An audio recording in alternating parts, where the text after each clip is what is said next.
Hello everyone, if you guys don't know who I am, I'm known as Beg. I'm both a pro player and content creator for Tribe. Now throughout these few months, 8 teams from each region have been practicing to claim a spot for the 2022 Call of Duty Mobile World Championship. In Stage 4, the regional playoffs will be witnessing the best of the best teams battle out to the death. The top teams that prevail will not only get a sum of a great prize pool, but will also be able to qualify and compete to see who is going to be the next world champion. Heading into Stage 4, I caught up with the players from each team and talked about their journey and their experiences to this point of the 2022 Call of Duty Mobile World Championship. We weren't always 5 every day, so training every day was a problem. Outside the game we're really good friends and we get along, we laugh together, but in game sometimes we don't click. But once we got that chemistry, that synergy, we really improved. One of our players decided to quit the game entirely, so we had to file for a roster change. We've been pretty much the most consistent team in Europe. I wouldn't say getting to Stage 4 was a struggle, but maybe getting to Stage 5 will be a struggle. We'll just have to wait and see. Our team plans on winning Stage 4 by focusing up, making sure everyone's communication is on point, their map awareness. We're gonna work basically on finding the weaknesses of other teams and trying to use this against them.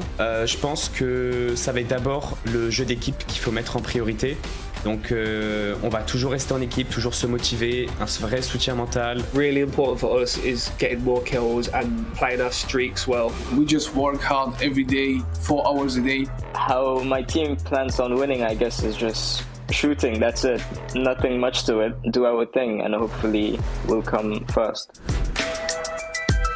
If we lose a game, we decide to go into a private match and watch over the recordings to see where we went wrong. We have like experienced players who played majors before, and we always try to stay positive and work on the next move, the next second, the next minutes, what we're gonna do, what we can do. I think I'd go as far to say as we thrive under pressure. We're the underdog team going into this, and that's where we want to be. If we keep everything together, we say what we want, we respect each other's opinions, then we should be able to regain even after a big loss. Dealing with pressure in our team, I don't think is much of a major issue since most of us have a lot of experience competing on the biggest stage. For now, we're pretty calm. We are the most unexperienced team in EU. After we get a few wins, like we did in Stage 3, we start to gain our confidence back, and then we're all focused and ready to go.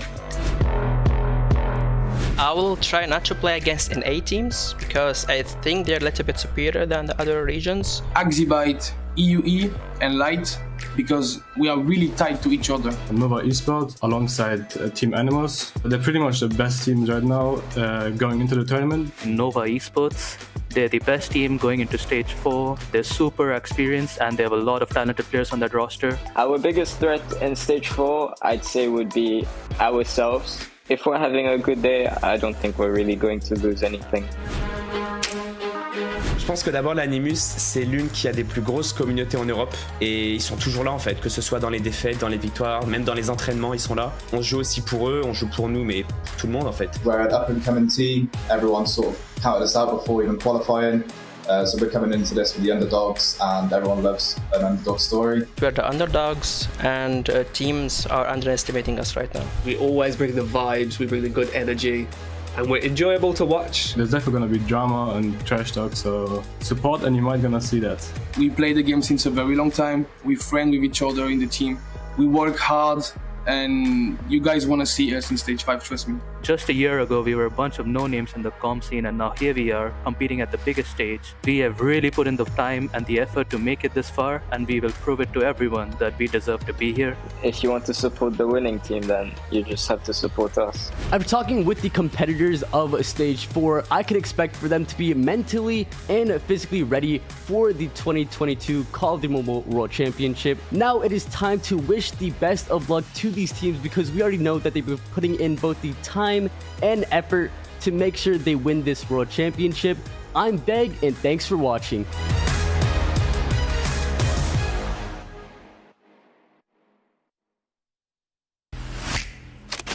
They're gonna double stack it. 10 up, cast over the top. Bang! The Call of Duty Mobile Regional Playoffs are here. Concussion comes out, but the death machine is good for 3 for the clutch! Over the next 2 days, we will showcase the 8 best teams in Europe. What's on the line, you ask? $75,000 and a ticket to Stage 5. Grab your phone, get your loadout, and strap in. The Call of Duty Mobile World Championship Stage 4 Regional Playoffs starts now. Ladies and gentlemen, welcome to the Call of Duty Mobile Regional Playoffs. Stage 4 is upon us. I'm your host, Blaze, and we have a fantastic weekend of action to figure out who is going to make it to that coveted Stage 5 World Championship. And I can't do it alone. I have the magnificent Beef Mommy with me, and I got the man who always sets the pace, this whole shift himself in the building. All love around the board. It's been a while since we've been together. What were we at? Regional Royale? We were together last, yeah? Yeah, and I feel like it's such a deja vu because the first time I casted with you guys was here in Stage 4, and as you can see, my outfit is Guy Blaze inspired. It's my cosplay from last year with your holes in the shirt. So yes, I did. It was great. Yeah, it was like I got shot up by, what was it? MX, by, what's the name of the bot again? Oh, the Axis 1 Goliath. Axis 1 yeah, Goliath. I had a fight with him. Yeah, I had a fight with him up here in the studio towards the last broadcast. But Shiv, what about yourself, man? How you been? Yo, you looking good with that cut. Not gonna lie though, you sat there, you're talking about how some bot had shot you up, and I was like, no, Bobby is over there. Not in here. You know we had to give a little bit of fun towards him, but no, I'm feeling good, man. I mean, this is gonna be a thrilling weekend. To try to qualify only 3 teams is gonna be hard to do. Yeah, it is gonna be hard to do. Now, let's talk about why we are here and what are the stakes. Well, when it comes down to Stage 4, it's all about making it to the World Championship, and we got $375K on the line. Mommy, we have had 5 different regions try to qualify, and it has been some crazy competition so far. We know some of the regions are already over. I know, we got LATAM and India already done, dusted, and now EU and Japan are happening for this weekend. Not only that, Stage 5 is already in the horizon, and it's going to be even more competitive, because last year, Eastern and Western teams, we gave a lot more slots, but this year is going to be really tight. It's going to be so tight. The competition has been crazy, but if you've been living under a rock, let's let you all know, how do we make it here to Stage 4? This has been a roadmap. The Call of Duty Mobile World Championship is back with Stage 4, the regional playoffs. Watch the best teams from all across the globe fight it out for their share of a $2 million prize pool and a spot at the World Championship Finals. This is unbelievable. 3 stages are complete, and now it's elimination time. Teams will face off over 2 days. 2 wins on day 1 gets you through to the next day. 2 losses, and you're out. Day 2 teams face a double elimination bracket. Win and move on to the next round. Lose and go down to the lower bracket. Lose again, and you're eliminated. Only the top teams from each region will make it to the ultimate stage. The World Championship Finals. 40 teams, 5 regions, the fiercest Call of Duty mobile competition in the world. Who will make it to the top? It all starts now. What a road it has been to get to Stage 4, and after watching that awesome video, you guys, the one big takeaway, you gotta win 2 games today if you want to progress on to this bracket. You do not want to get eliminated, but shift. When it comes down to it as well, you know, the Swiss format, okay? Yeah. It's a lot that goes into it. Tell the fans what they should be looking out for the most. 2 big things, because the Swiss format is something that we haven't used a terrible amount of over the course of the last couple of years in COD Mobile. You already mentioned it. Win 2 and you're in. That's the biggest thing for day number 1. The second thing you have to keep in mind, and where this differentiates between a double elimination bracket versus how the Swiss works, is we come in with seedings, and then every team will always play up against another squad that carries the same record as them. So in layman's terms, you start your day off 1-0, you'll play another team that's 1-0. You started off 0-1, you'll play another team that's 0-1. So it kind of restructures the bracket to make sure that the matches are as even as possible as we go through it. As even as possible, and also super exciting. I love watching undefeated teams play each other throughout the rest of the day. Now, when it comes down to our teams, which region are we going to be focused on? Well, it is going to be the European region. And, Mommy, we know how much talent talent we have out here. Most definitely. I mean, I feel like this is the most competitive region, and we don't really know how it's going to go down. And yes, we have Nova Esports, and like what Inferno said a while ago, he feels like they're at the best of the best right now. They're at the best team. So, you know what? Let's take his word for it. But obviously, underneath him, I feel like Animus is going to be such an amazing team, because I feel like in Stage 3, they just went up against Nova, and they didn't really have any chance to play up against everyone else from the top 3 seeds. Yep, and they had a good little showing right there. We'll see what Animus can do coming into this tournament. But all 8 of our teams, what are they playing for? Well, the lion's share of the prize pool, it is $30,000 there up on the board. You definitely want to give it everything you got. Look at the big difference there between first and second. You don't want half of that money. But now, when it comes down to it, okay, let's take a look at our schedule for our matches here coming up today, because it's going to be an exciting one. Our first match coming up is going to be Animus versus Axabyte. Then right after, we're going to have 2 matches from Swiss Round 2, followed up by 2 matches from Swiss Round 3. And as Schiff was talking about earlier, that's when those undefeated teams are going to be playing against each other, and we see some elimination matchups as well. And so that's going to be super exciting. But let's shift back on over towards our first matchup of the day. And Mommy, Animus versus Axabyte, what should we be expecting here? This is going to be very exciting, because we heard Hisaka a while ago from Prometheus that is their biggest competition, because everyone's fighting for that 3rd spot. I mean, everyone already knows that top 1 and 2 probably already done. It's already going to be secured. And now that fight going into that 3rd, Animus looking a little bit better than Axabyte, but at this point, we don't know what's going to happen. We don't know what's going to happen at all. And as you can see, our bonus matches there, those bottom 3, COD Mobile is a fast-paced game, and so we can get to them, we shall. But for those other matches, Schiff, what should we be looking at? Yeah, so all 4 of these Swiss Round 1 matches are happening simultaneously, so I know a lot of you fans out there are looking for what's going to be going on with Nova. They're going up against Cold Esports, which that is not a matchup to take lightly. This Cold Esports team, well, if you know, you know, happy to be here. But the thing is, after they've gotten now through that Stage 3, how prepared are they going to be? Because I think, yeah, all of us are looking forward to seeing who the 3rd team's going to be coming out of this region, and Cold Esports may have an argument to throw here. So you got to come out hot, which is ironic considering their team name. But you need to show something against this Nova squad if you want to have hopes for that 3rd position. You definitely need to, okay? And we only got 3 spots. Only 3 teams are coming out of this European region. Now, get social with us. Let us know at home how you feel about it. Who do you think is going to come out on top and qualify for Stage 5? Use the hashtag CODMChamps22. M is for mobile. CODMChamps22. Let us know your thoughts and how you are feeling about Stage 4. Now, as it comes down to it, we know how we're feeling about the teams, but we got some more people. It's the World Championship, and we can't do it alone. I give to you Bobby Plays, and we got Alley Cat in the building. How y'all doing today? I'm doing good. I was not expecting to catch strays that early in the broadcast, but here we are. It's EU, it's Stage 4, and probably the deepest region that we've got in COD Mobile right now. I think we got a lot of really good games ahead of us. We do for sure. Allie, what about yourself? How you been? I'm doing great. Hi, Call of Duty Mobile. It's been a while. I missed you guys. I think Bobby's grown a few inches on me since the last time I've seen him, Blaze. Yeah, just a little bit. I don't know what Bobby been eating, but I need some of that because I'm trying to grow an extra 2 inches and make it to the top. But when it comes down to making it to the top, I got a question for all of you, okay? Who is going to make it to Stage 5? I need your predictions. We're going to have a crazy weekend. Mommy, who you think got it?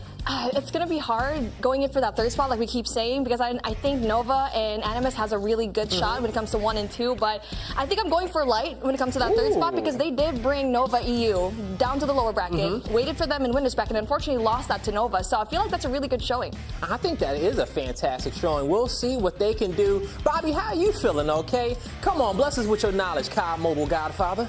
I mean, obviously, like they mentioned, Animus and Nova both look really, really strong right now. The only reason that we've got Animus sitting in the 4th seed is because they got unlucky and had to face Nova twice. So I don't think that Light has been looking as strong recently, and one team, definitely an underdog, They weren't even in that top 8, but you can't spell EU without DQ, so they ended up in one of those top spots.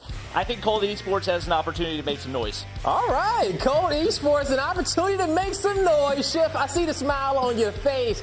How you feeling about what our colleagues got to say? I mean, again, I think that the shout for Cold Esports is a really, really solid one. I'm still all on board for this Animus team, though. I think, like Bobby mentioned, you go up against that Nova team not once but twice. You have a lot to reflect on, and you're coming through with some of the best experience and best placements from last year. So I'm really excited to see if these guys can turn it up when it matters most. All right, I feel that one. Now, Allie, okay, last but not least, all right, well, actually, I might go last because I got to keep my pick too as well. How you feeling about this? I'm feeling good. Honestly, I feel like I'm just going to echo everybody else and saying, you know, Animus, obviously, heading into this, they're not in a favorable position, but we know what they're capable of, and those are some names that I even know, so that means something, right? They've been here before, but I will say a team that nobody's really brought up yet that might be a completely left ball is Limitless. You know, we talk about that third spot, and I see them sitting in that top seed. I think that's a little bit of an underdog team going into this, so why not? All right, so we got a lot of picks for the underdogs. We got Animus, we got Light, we got Limitless. Heck, we even got Cold Esports on the pick. What's my pick? How did nobody say the big dog's name, okay? I'm going Nova Esports, all right? We got to expect them to make it. If they didn't, that is a conversation we'll have when it gets there. But it would have been a crazy tournament for us to make it to that point.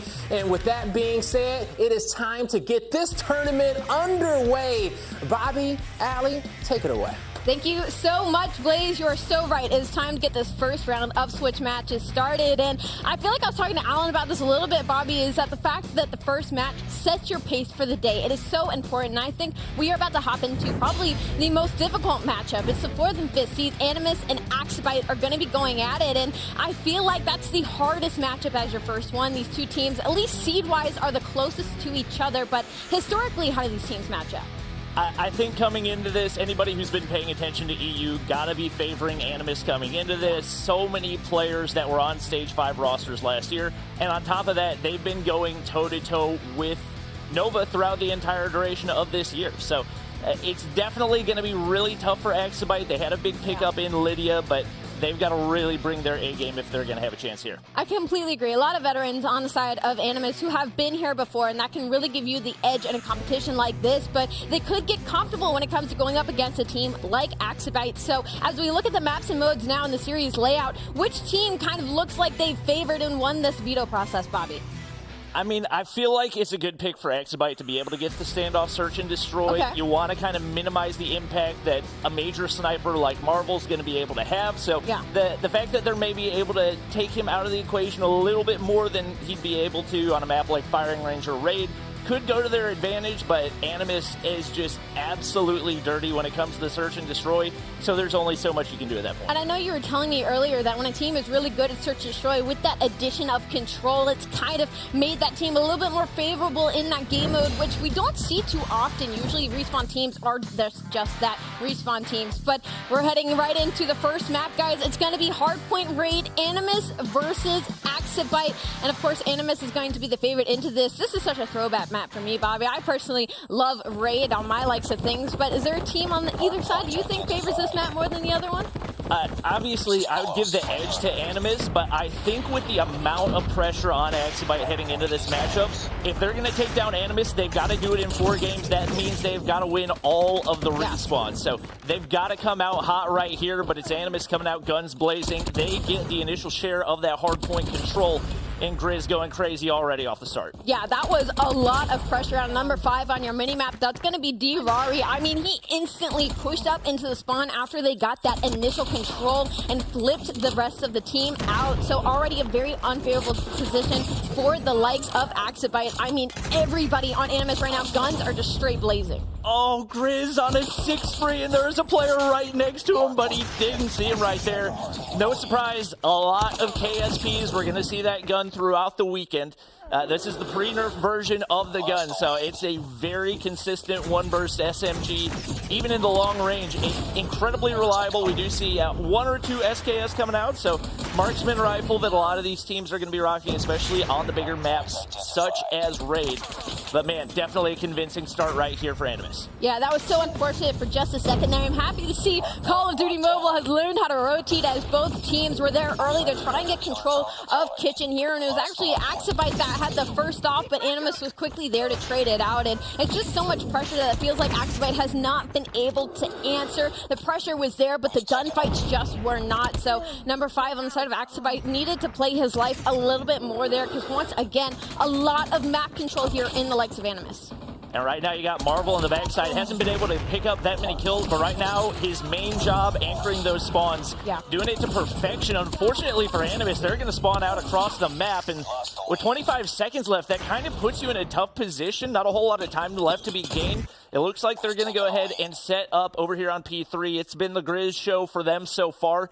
He's sitting on 9, 8 for Drari as well, and definitely a good opportunity with those spawns flipping for Axibite to pick up a big chunk of the scrap time. I will say, light at the end total for the likes of Axibite is that this scrap time has kept this game still fairly close. They're still at 20 points, but their biggest issue now is that these specialists are getting used, as well as this hill is very difficult to break. There's only so many routes of avenues, and you need to be able to get every single opening kill when it comes to this push. There's one, a trade comes out though, and that's going to be where the specialist comes into play for the likes of Narcs. Honestly, I love this usage right here. He is completely locking down the front of his hill by himself and soaking this hill time and has streaks.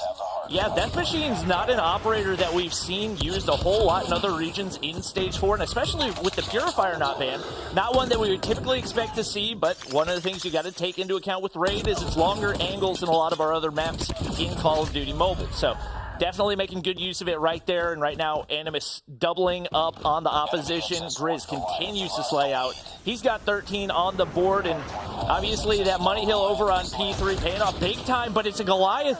HBC is going to be able to pick it up right there, and that's going to be a huge opportunity as he marches on into P4. And if he can get on the inside of that cubby, he's got trophies right next to him as well.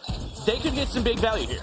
I'm going to say I'm not the biggest fan of the Goliath call right then and there. I wish he would have waited a little bit longer for that hill to pop, because already there's so much pressure around the hill from the likes of Animus, but so far they're locking it down. Wow. They are investing a lot in this hill time. They're trying to get this full 60. They're trying to get this full time to put themselves back in the game, Bobby. And that is a huge play by Marvel, pulling out the Tempest. That is the ultimate counter for the Goliath. Instantly freezes it, and there's basically no counter. You can't throw down any amount of trophy systems, and that is a beautiful play by Animus to break right back into the hardpoint. Like you said, maybe a questionable call, not only on the timing of the Goliath, but also the hardpoint. This is an incredibly exposed hardpoint where you're not going to be able to shelter that Goliath very well. I would have liked to see a little more value come through for Axibite, and as a result, Animus continues to stack on that lead. Yeah, now we're heading into our final hill right here in the middle of the map, and once again, it's a lot of Axibite. It's a lot of pressure, but these gunfights are just not going their way. I mean, it's Drari, 13. He's looking for the 14th right here. He's going to get some help from his teammates, and that's going to be the shutdown. What was map control in the likes of Axibite is now slowly crumbling as all of Animus is collapsing on the middle of this hill, and nothing has really been invested. It's just been gunfight after gunfight that has been going Animus' way. Yeah, right now it just really looks like Axibite is they're outmatched. They don't have the gun skill to be able to keep up right now. You already got Grizz 22. You got Gathilia stacking up the kills as well. He does get knocked off that operator, and obviously pacing the operators could be another thing that we do want to keep an eye on, because that's one of the most crucial things, especially when it comes to evenly matched teams. But to be honest, right now, these two teams don't look super evenly matched. Yeah, I was definitely thinking maybe there was a chance here for Axibite when they were getting all that scrap time and still able to keep the game close, even with Grizz slaying out the way that he is. But once that Lambo hill all went to the side of Animus, I mean, it was just a beautiful hold across the board. Axibite tried to reply, but unfortunately the hill just did not go their way the way it went for the previous. So as we head into our next set of rotation, it's going to be a 196 to 75 game. Again, we are going to 250, and Grizz is on 27. 7. He has not slowed down whatsoever, and there's just no foothold here for Activision to get themselves back into the game. And Raid has always been a map where Grizz has been able to dominate. We saw him rocking the R9 a lot last year, and to be honest, Raid's not a great R9 map, but he's still found a way to dominate with it. So the fact that we've got now a meta that is a lot more viable at range, as well as being really strong in the close range for players that are really consistent with that initial shot, even more fitting for him. And obviously showing out right here as he now sits on 31, and basically doubling up on the next highest kills on the opposition. Lydia, we knew coming in she was going to be one of the stronger players for Activision. She's got 16 on the board and 18 for Nidicio, but that team really struggling right now, and they've just not been able to touch the majority of the hard point time. It's honestly looking like a little bit of a communication here on the side of Activision. Obviously, they're getting outslayed, but it looks like they at least have their rotations down. They're going for map control. They're getting those early rotations, but when it comes to trades, it's just not there. It seems like every time somebody's getting shot at, every single yellow arrow is turning to try and get that kill, and that's just opening it up for Animus to take their trades and take the pressure that they have from the amount of players in the situation and just outslay them completely. I mean, Grizz on 35 now, Kutala's on 27. I mean, those are some serious slayers. Now I'm worried, Bobby, heading into the search and destroy, you said that also favored likes of Animus. Well, to win in such a manner in the opening hard point, it's going to be very hard for Activision to bounce back.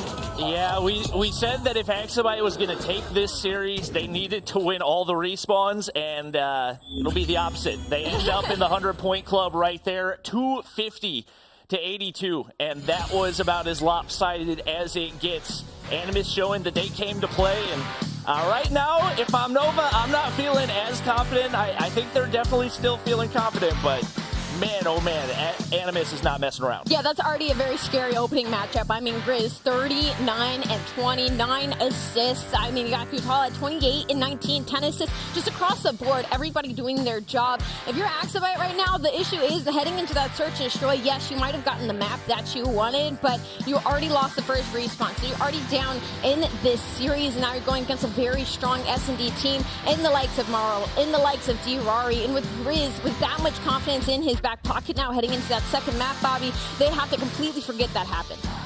Yeah, you need a mental reset right here. I think they do have a lot of talent, and the thing about search and destroy is if there's going to be an opportunity for the underdog to make something happen, typically it's going to be in the search and destroy. Yeah. The fact that Animus is the opposition decreases the odds a little bit, but definitely gives a little bit of hope right here for this Activision squad. There is some hope. I will say I was hoping this would be a little bit of a close matchup just because it is the closer seeds, right? This should have been the most competitive matchup, and in the beginning it kind of was there, but it really was that Lambo Hill. It really was that P3 that when Narcs pulled out that death machine, even when the kills were going to the likes of Activision, he was able to hold the front all by himself. Like, he did not need his teammates in this situation. He was able to funnel all the players and stay alive long enough for his teammates to come off spawn and re-get into that hill. And like we said, Activision, they tried to answer. They tried to call in streaks here. They tried to get 60 on this basketball court, but it was just Animus. They were getting the kills. It was Marvel getting the break, and it just looks like the better overall team. Yeah, I think especially that play with the Goliath, where they took that down with the Tempest, I think that was the turning point, because I felt like Activision was starting to build a little bit of momentum right there. And honestly, it just got completely obliterated. After that happened, I think they only managed to get maybe 15, 20 points in the hard point for the entire rest of the game. Yeah. If you're Activision, you got to be able to capitalize on things like that a lot more. Yeah, no, I'm right there with you. And when it comes to search and destroy, so with the standoff pick, they're kind of shutting down Marvel here. They're trying to get rid of that sniper rifle, but how are they going to now shut down the rest of the team? Because it's not just Marvel, it's D-Rari as well. That's going to be their big S&D player. That's going to be one of their IGLs actually in Narcs as well, their second sniper. Like, what does Activision need to do to have a bounce back here? I think you gotta play things slow. You cannot get over aggressive, because that's where a lot of these teams tend to start making mistakes. Yeah. You give quick rounds to the opposition, gives them even more confidence, especially since you're going up against Grizz. He is a very aggressive player. If you try to get too aggressive, he will make you pay quickly. You gotta be slow, you gotta be calculated. I think a lot of it's gonna come down to the tactical usage for these teams. Absolutely, and I would just like to reiterate how important this first matchup is. We talked about the Swiss, we talked about the format. You want to go 2-0, you make it into tomorrow. You go 0-2, you are eliminated. And so as your first setup of the day, you want to give yourself that wiggle room. You want to go up 1-0. So if you're Axibite, it is do or die now in this second search and destroy. Search and destroy teams happen to now favor into the control side as well. So if they take the standoff search, they now have the momentum and maybe the edge heading into that summit controls, Bobby. Yeah, and Summit Control is a very interesting one because it's one of those control maps that more often than not turns into a TDM. So if you can manage to slow down the pace, if you can manage to get the other team to be over-aggressive, and especially for a player like Grizz, if he's feeling as confident as he is, he's going to be aggressive. It's just a question of whether or not it's over-aggressive. So maybe an opportunity to bait them into that and maybe sneak away with control. Now, to put you on the spot just for a second here, heading to the standoff search and destroy, on the side of Axibite, who's kind of the player to watch heading into that? I feel like, Lydia, I feel like is the player to watch on this team. She came from an Illuminati team that performed really well, had some technical issues and wasn't able to move forward, but obviously she is super skilled. Anybody who's watched EU for any amount of time knows what she's capable of, and I think she's going to be their leader heading into the search and destroy.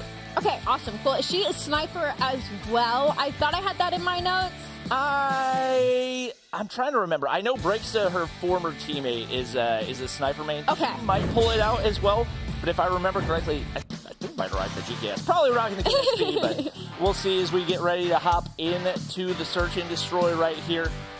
We do have new rules for Search and Destroy this year for competitive. So if this is your first time watching Stage 4, we're now going to 7 rounds instead of 6, and it's win by 2, meaning that we can go to overtime. Be interesting to see if maybe one of these teams can force it, and right off the bat, we see Dinicio coming out with the first blood. Of course, we're all going to be on board with Grizz. Already looking to get behind some enemy lines here, and he did find Lydia. He does get tagged up, but he does not get the kill. But that is some information for both sides here. Bomb is kind of out mid-map right now. Maybe just kind of wait for that pick, wait for some pressure to open up for the side of Axibite here, as you can see they're kind of just tunneling up in his house right now. They don't want to give up anything. They don't want to give up any information. There is going to be a sniper, though, on the side of Dinicio. He does spot somebody, but unfortunately it does not connect. Yep, both teams rocking the double snipers right now, so you got Dinicio with that first blood. Seems like he has some information on the Grizz as well, and maybe going to look to line up a nade right here. Grizz, not quite the right timing with the peak, so he's going to go ahead back to spawn, and a minute off the clock already. No real map control for Axibite. It seems like they're just kind of sitting back waiting for another one of those picks to come through. Marvel and Apollo going at it right now, and you think one of these players got to drop pretty soon, but the utility's starting to go out, and it looks like Axibite looking to push up for some of that A-side control. And with that nade, that opens up the A side now because you forced Good Hollow to back down to give up to relieve that pressure. Now that's another blood their way. So we're in a 3v4 now as he does connect onto one, but that bomb should go down. Now 44 seconds on the clock. Number 4, that's going to be Grizz, though. He's the one with some information here on number 5. That's going to be Apollo. That gunfight's going to go his way. Now a 3v3, but again, 30 seconds. This is a lot of ground to cover if you're on the side of Animus. And right now, both the snipers out of the equation. Gathilia picking up one, able to get that pick. Trying to see if he can get something with the nade, and it's going to connect right there. Will he be able to finish it off? He barely does. Another one around the corner, and now only one player remaining. HBC drops, and plenty of time for that defuse to go through. A little bit of body shooting already. Ooh, already. Drari feeling confident, and that's round 1 for Animus. I mean, that's fair. That was what, a 3v5 that they were able to pull out of the bag, even after getting picked off first. That's a big round if you're Animus. Axibite, they just let that one kind of slip through their fingers. They had full sight control. They just weren't able to trade out Grizz coming through their side of things. Once again, Bomb is going to be in mid. Kind of the same play here. It's going to be Lydia with the first blood onto Drari. So once again, it's going to be Animus on the back foot. And Miz is going to find a kill on Gridge. That's a huge one. Shut down the main Slayer on the side of Animus. Smoke! Looks like Bomb now trying to make its way somewhere. But still, they're being a little slow about this, Bobby. Yeah, and it just looks like a lack of confidence, if I'm being completely honest. When you're at a 5-3 advantage and you have nobody pushed up toward the strong side over on A, maybe they're afraid of the retake ability, whatever it is, but Axibite's still playing for the picks, but it's working. Narcs is going to drop right there. You do still have a sniper in the equation in Marvel, but right now, even from the offensive side, Axibite's been able to do a really good job of finding these picks. It's all about converting right now, and you got to think. They had a 5v2 advantage. One player drops into Denicio, but bomb going down, 4v2 should be a very winnable round. Yeah, very winnable. I was going to say, I like this play from Animus. They've now grouped up. They've decided to completely clear the other side of the map and try to go for a reflank here. But now that they've split up, I'm a little worried. Apollo, that is a nasty snipe to shut down Goots. Now is a 1v4. Bomb is down. This is a very good bounce back round if you're Axibite. Right now, Marvel 1v4. Lydia has the read on it. She's going to be able to get the kill, cleans things up pretty quickly right there. And despite maybe not a lot of confidence, the gun skill definitely showing out right now for Axibite. So we'll see if they can continue to convert rounds. It's not often that we see Marvel start off with 0 kills. Only a couple rounds in, so not too much to worry about, but curious to see if maybe they push up for a little bit more map control. You see the nade coming through the doorway right here, and Grizz getting aggressive off the start, but it does not pay off. We talked about an opportunity, maybe if he gets over-aggressive to make him pay. He drops off the start right there, but Narcs able to find a trade as Apollo drops. We talk about confidence and aggression in that play. I love that they instantly pushed in the house all the players. They got that first blood. There was a trade out sniper, but Demisio finds another kill in the back. And once again, it's that confidence. They're being so slow. Number 2, he doesn't even have the bomb, and he's pushed up on to the site. Right now, I'd like to see confidence. I'd like to see grouping. I'd like to see this bomb to go down if you're on the side of Axibite. I mean, all 3 players of Animus are over onto the A site right now. They're playing very spread out. Things could go south very quickly on the side of Axibite if they don't try and get this bomb down. And this is where that utility usage is so important. Right now, Denisio's got to be careful. He's making a lot of noise, and there's a player right below him. That's going to be Marvel. Doesn't seem like he's looking to make the play right now, but knows exactly where to look, and we may finally get a bomb plant over on the B site. It took a minute. They're just taking their sweet time right now. Marvel's going to work his way up the deagle right to the face of Denicio. Drops him right there. Bomb is down, but it's a 3v3. And the pressure is on. Right now, Axibite haven't looked too confident in their retakes. Narcs looking for a wallbang, not going to be able to connect. Snipers come out again. Miz gonna miss, but as long as they can continue to take away that time, the easier it becomes. And right now, Animus has got to make a move. I love this play by Miz. He goes, he gets aggressive, over-aggressive. He finds the opportunity onto 2 players. He kind of makes them distracted for a moment, wastes some time, but oh my God, Marvel, no, oh my God! All of Animus just won every single gunfight in a like of 16 seconds left on the bombs. They all won every gunfight at the perfect moment at the same time. What should have been around for Axibite, they just got gunned by every single player. The timing on that was so crazy because I did not see the shot that was fired from a single one of those players. But you look at the feed, and it's all Animus. So they have definitely been feeling confident on their retakes. HBC hit by the concussion right there. Grizz takes him down. Denicia, a first blood once again. He's been so good for them so far. 4 kills on the board. But really, they have not been able to convert on those first bloods a whole lot, and that's the one thing that they've really got to aim to do in this matchup. And that's so difficult, right? Especially like a round like last time, like so much was in your favor. You finally got the bomb down after wasting a minute. You had all of that side's map control. You had 16 seconds left on the clock for that defuse, and somehow you all get picked apart at the exact same time. So the confidence that had built up on the side of Axibite, that little bit of aggression that hoping they were going to pull through, has suddenly once again been yanked back from the likes of Animus. And already now a 3v2.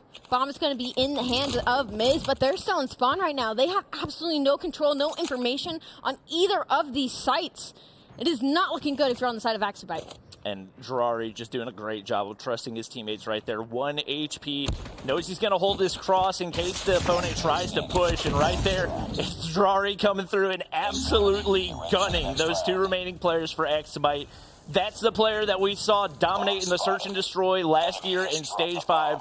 and he's bringing it again here in stage 4. That was disrespectful, Rari. Come on. Both of them? You couldn't even let him get a trade? All right, well, it looks like we're going for that aggressive push once again into the likes of House. I don't know why the bomb planner is the one looking at Street right now. I feel like that one should be in the middle of the wolf pack, but Grizz says, you know what? You guys gonna get aggressive, so am I. He's gonna find a kill, but that will get traded out, so we are back to a 4v4, and Marvel quickly makes it a 3v4, and Bomb is still in spawn right now. Once again, so much map control given up from the likes of Activision. I would like to see them just commit to a lane, commit to a site, but this is just trades on trades on trades, and it's gonna be Apollo that gets taken down. Once again, Activision, I mean, the confidence, you can see it just dwindling away. There's just none there. Yep, Miz left all alone, trying to pull off a miracle, but you got 2 demon snipers in Marvel and Narc still alive right now, and I mean, the entry frag power that we've seen out of Grizz combined with the stealth out of Drari and then so much sniping power for Animus, it has been so difficult for Activision to convert on really any advantage that they've had in these matchups. So looks like Miz might go for the plant right here. Still got some time to work with, but you got to make a decision soon because obviously that's going to give information. Takes the shot. That's definitely going to give away his location. Now going to make the wrap back toward B, but more than likely Animus is going to have the read. Still doable, though. I can say that the fact of Miz is that I like that he seems to be one of those players that will just make that decision, that will just kind of go, will just push the lane. You can't be worrying about every single part and wasting that clock down because there's 20 seconds left. He might have caught Marvel. I didn't see him. He did see him. He gets shot at. He will now turn for the gunfight, but this is a lot of work to do as both these players of Animus are pretty split. So even if he won that gunfight, he would have had to find the other one in the amount of time.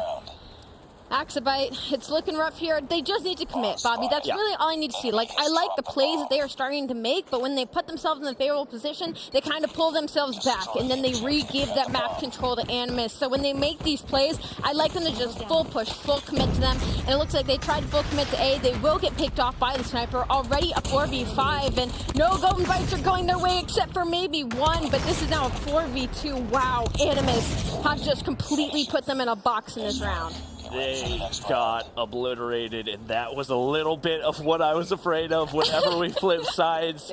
And the fact that it was that even, especially with none of the first bloods going the way of Animus in that first half, now that we flipped, Activision just seems absolutely lost right now. They got pinched from every angle possible right there, and it's Lydia dropping off the start once again. He's disrespectful with it. I'm going to be honest. That's going to be a first blood in the likes of Animus. I mean, they just look more put together as a team. They're committing to the play. They're getting that map control, and they're winning the gunfights. They know where Activision's going to be. That's going to be second one on the likes of Grizz. Rari will get taken down, but it is still a 4v3. This is still doable if you're Activision, but not when you lose the gunfight on the bomb site. That's going to be A, Dawn and Dusted. That's going to be the bomb, probably getting planted here soon. Number 4 is going to be the closest. That's going to be Denisio, but is he going to be able to pick one? I don't think so. I honestly did not know that you could shoot under that spot and tractor, so I'll have to use that next time I'm on standoff, but no surprise to see Animus 2-man advantage right here, and the pressure on the snipers for Activision. Denisio, Apollo looking for some wall bangs, not able to convert, and now Apollo gonna drop. I don't know how Narcs missed the first one, but he's not missing 2 of those. Another round goes through for Animus, and they are 1 round away from taking a convincing 2-0 lead. We were hoping Activision might show us something special here in the Search and Destroy, as they desperately needed it after that hardpoint loss, but it looks like they're just getting a little bit outclassed here by the likes of Animus. Bomb now is going to be heading its way towards mid. A little bit of aggression at 3 players here from Activision. If they push into house here, they could get this kill on the bomb planner. Let's see some aggression, AZC. I want to see you push in. You have your teammates there for the trade. Nobody can say, oh, that's 3. Oh, everybody want to come fight at once. It looks like they're giving Animus a little bit of their own medicine. Here is the commitment that we've been waiting for. Finally, a breath of fresh air for the likes of Activision. Yeah, I mean, to say that was a must-win round would definitely be an understatement, because the game's over if they lose another one. But right now, I get what you're saying. They're still in a really, really rough spot. Yeah. We talked about Lydia going to be a player that they need to come out big. She's only got 2 kills right now. Gotta have more confidence than that. And obviously, there's plenty that happens on the map that we don't see, but there you go. One of the leaders of the team, there you go, picks up 1 onto Drari, who's been very difficult to deal with so far, and they find themselves now in a 4v1. So what was a 6-1 lead now looking more like a 6-3 lead, unless Marvel pulls off an absolute miracle, and maybe an opportunity for Exabyte to get back in the game. And maybe a cool clip from Marvel to post on YouTube later. But I will say this, Exabyte, there is so much map control now, so maybe it's just like so they feel more comfortable in their defensive side when it comes to this map, because the spread out is beautiful. They have all of every bomb site covered. Obviously, it was a 1v4 by the end of it, but we're seeing some life now, all right? 6-3, this is incredibly doable from the side of Exabyte. Just don't lose that aggression. Do not lose that confidence, because that is when Animus is going to bite them in the butt. Yep, you gotta keep the pedal to the metal, and right now they're doing everything they can to stay in this. Obviously, Lydia still holding that back alley angle. Gonna spot out Grizz right there. A little bit more gunpowder, and that was an ego shell if I've ever seen it. Maybe he peeked it in a different angle from what I saw, but Grizz double peeking 2 players while he's 1 HP. Typically not gonna go your way. And that's going to be first blood for Exabyte. They've been able to convert a little bit more on the offensive side with those. We'll see if they can, or rather on the defensive side, and we'll see if they can continue to do that as Marvel drops as well. Yeah, that was a little rogue out of Marvel. He just kind of slid in by himself and tried to chow the players on A, and there was just too much pressure there for him to even get one. My biggest issue with that, though, was that the fact that bomb was still in spawn. They were trying to go for this A-site control, but the bomb was nowhere near the site. So once you get that A-site control, you're going to have to wait for your bomb player to re-wrap over, get the bomb plant, and that's just giving up a lot of time, a lot of information to likes of Exabyte. So now 6-4, that's going to be 3 in a row. If you're Exabyte, if you're a fan of Exabyte, the life has been breathed into them. They are winning. They are capitalizing on their first bloods. They are winning the gunfights, and they are winning the map control. But that's going to be Marvel with the opening blood, and this is when it gets scary. That's going to be a following second piece.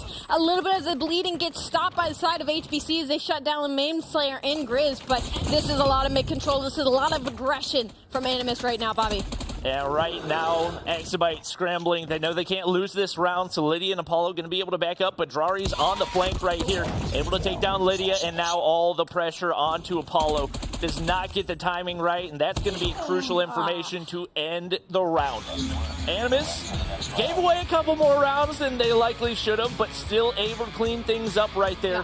And they do move out to the 2-0 lead. Yeah, unfortunately, Exabyte woke up just a little bit too late there in the search and destroy. I think their offensive rounds really just put them in the back pocket. They weren't able to get absolutely anything going. And when it comes to this change in search and destroy, when it comes to having to be on that offense back to back to back, you have to be able to change up your game plan. You've got to have your IGL to be able to make something happen, to make a difference happen. But unfortunately, it was just too late for the side of Exabyte. I mean, Grizz has 11 kills.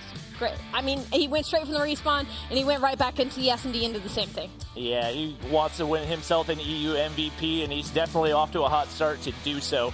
And, I mean, you look at the consistency across the board for the rest of the players. Everybody else has 7.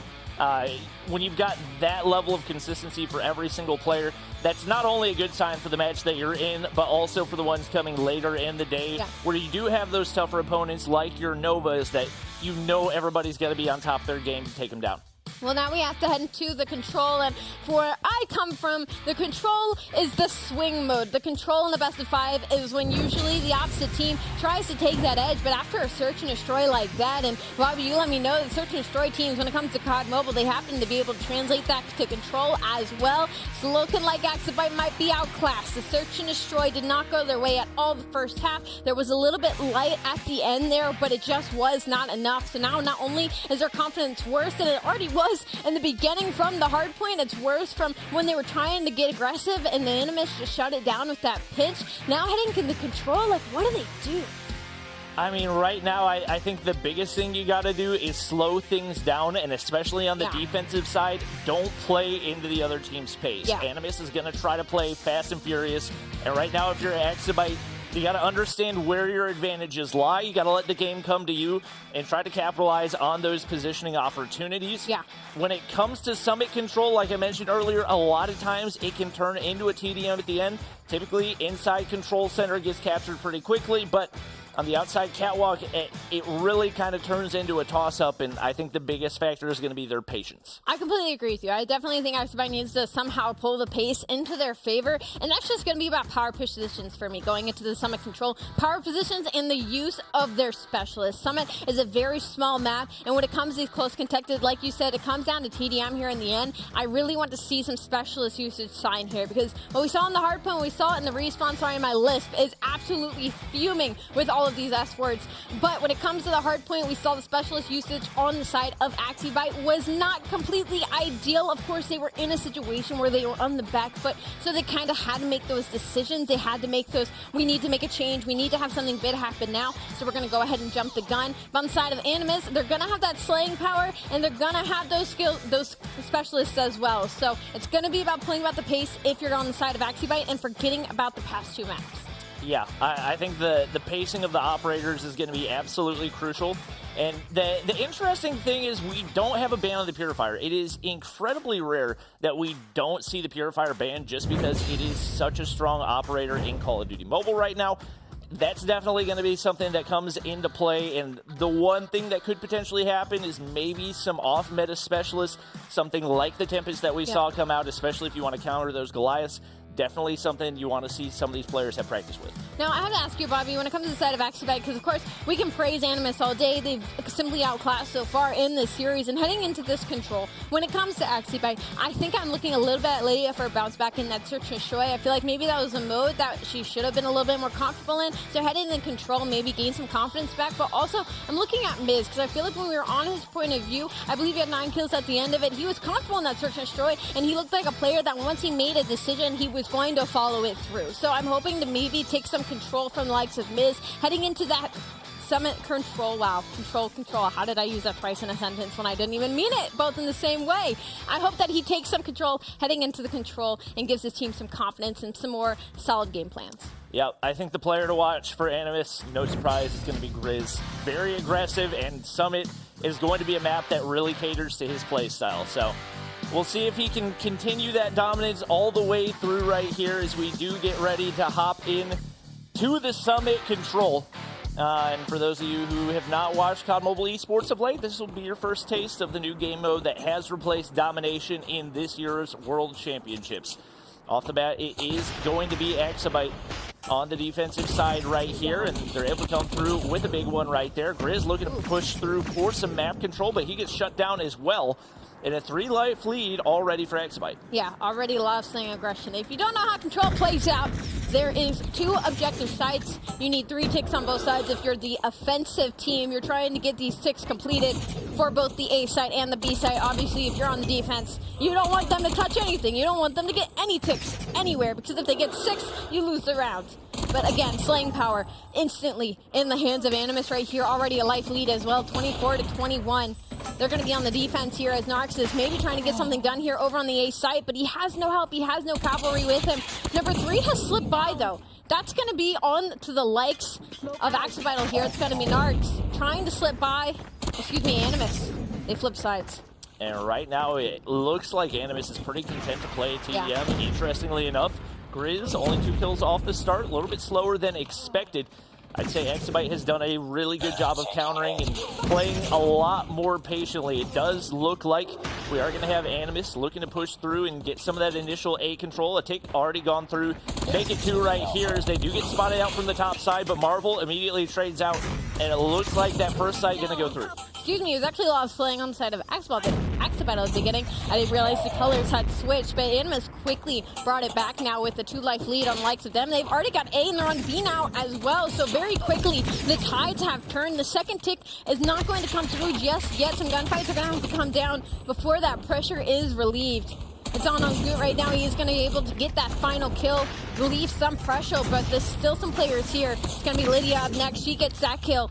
1 tick has gone down, 9v10 now. A lot of TDM going on now, right, Bobby? Yeah, and right now it's going the way of Animus. If you're Activision, you gotta back things up. Obviously, you don't want to give up that B control, but you gotta understand where your advantage lies. Make good use of your utility, your tacticals.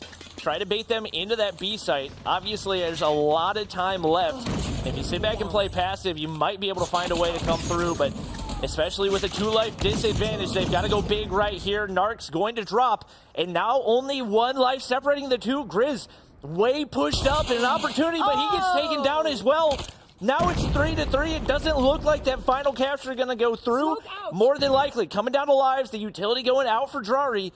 Let's see if he can capitalize. That is so unfortunate for Grizz. He was pushed up into their spawn for so long, and he was able to find 1 player, but I guess he just wasn't ready for the immediate chow off of spawn. A lot of trades going here, but it's looking like... Oh, Grizz! He could have had it!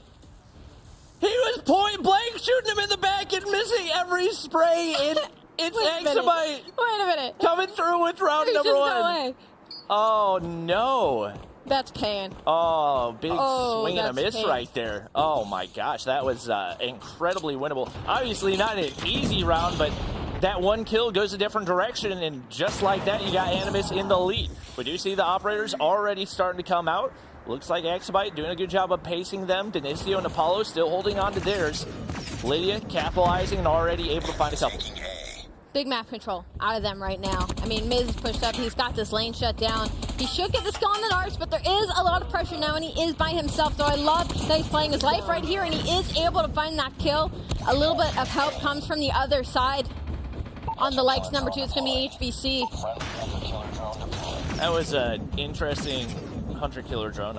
Oh, it actually made it out the doorway. I didn't think that was going to happen, but looks like it is going to be Exabyte getting a decent amount of control right here. They're not going to be able to get that final take, but Apollo, another kill goes through. They've still got the 2-life advantage, and now some of the operators coming out on the opposition. Drari, Gathilla, both going to get shut down off of their operators, and that's going to be a big loss for them. A lot tougher to defend that A site without that extra firepower, especially with additional kills going through. Looking like there's a very good chance we see another Exabyte round. And you know what? I was saying, hopping off that at Search and Destroy, I was really looking at Lydia to have a big turnaround, and she's got 12 right now, leading in this lane on the side of Exabyte. Big turnaround for them. They are looking like a very different team now into this control. With a 2-life lead, make that 3. Miz finds another one, will get traded out. That's going to be A-side gone now. Just trying to get that pressure on to B, but at least from history's past, from what Bobby's told me, a lot of these matches end up being a little bit of TDM, ending on that live. So a lot of map control here on the side of Exabyte. Wow, a wasted operator. Obviously, Denisio still gets the follow-up damage with the Purifier right there, but immediately knocked off of it regardless. Exabyte, a minute and 18 to work with and sitting on a 6, make it 7 life advantage up against a team like Animus. They seem to have completely flipped the switch, and if they don't win this control, it's a big missed opportunity for them, as only 4 lives remain now for Animus.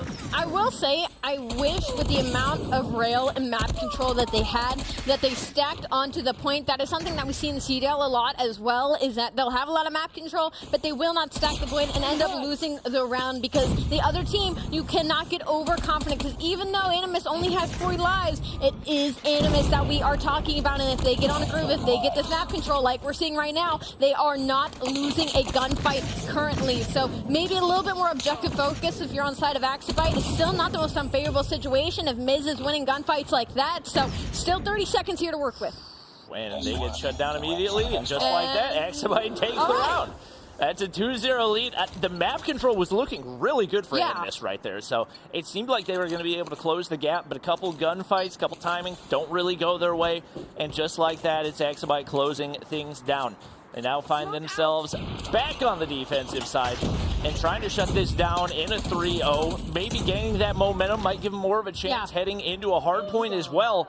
And this series might not be as over as we had thought it was. Yeah, no, it definitely seemed like it was over, but a lot of life here being breathed into the likes of Exabyte.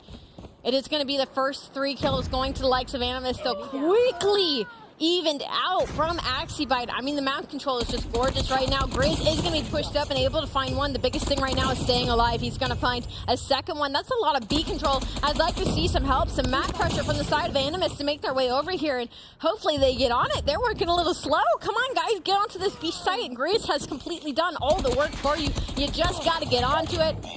and that's going to be Animus right now, getting that first tick.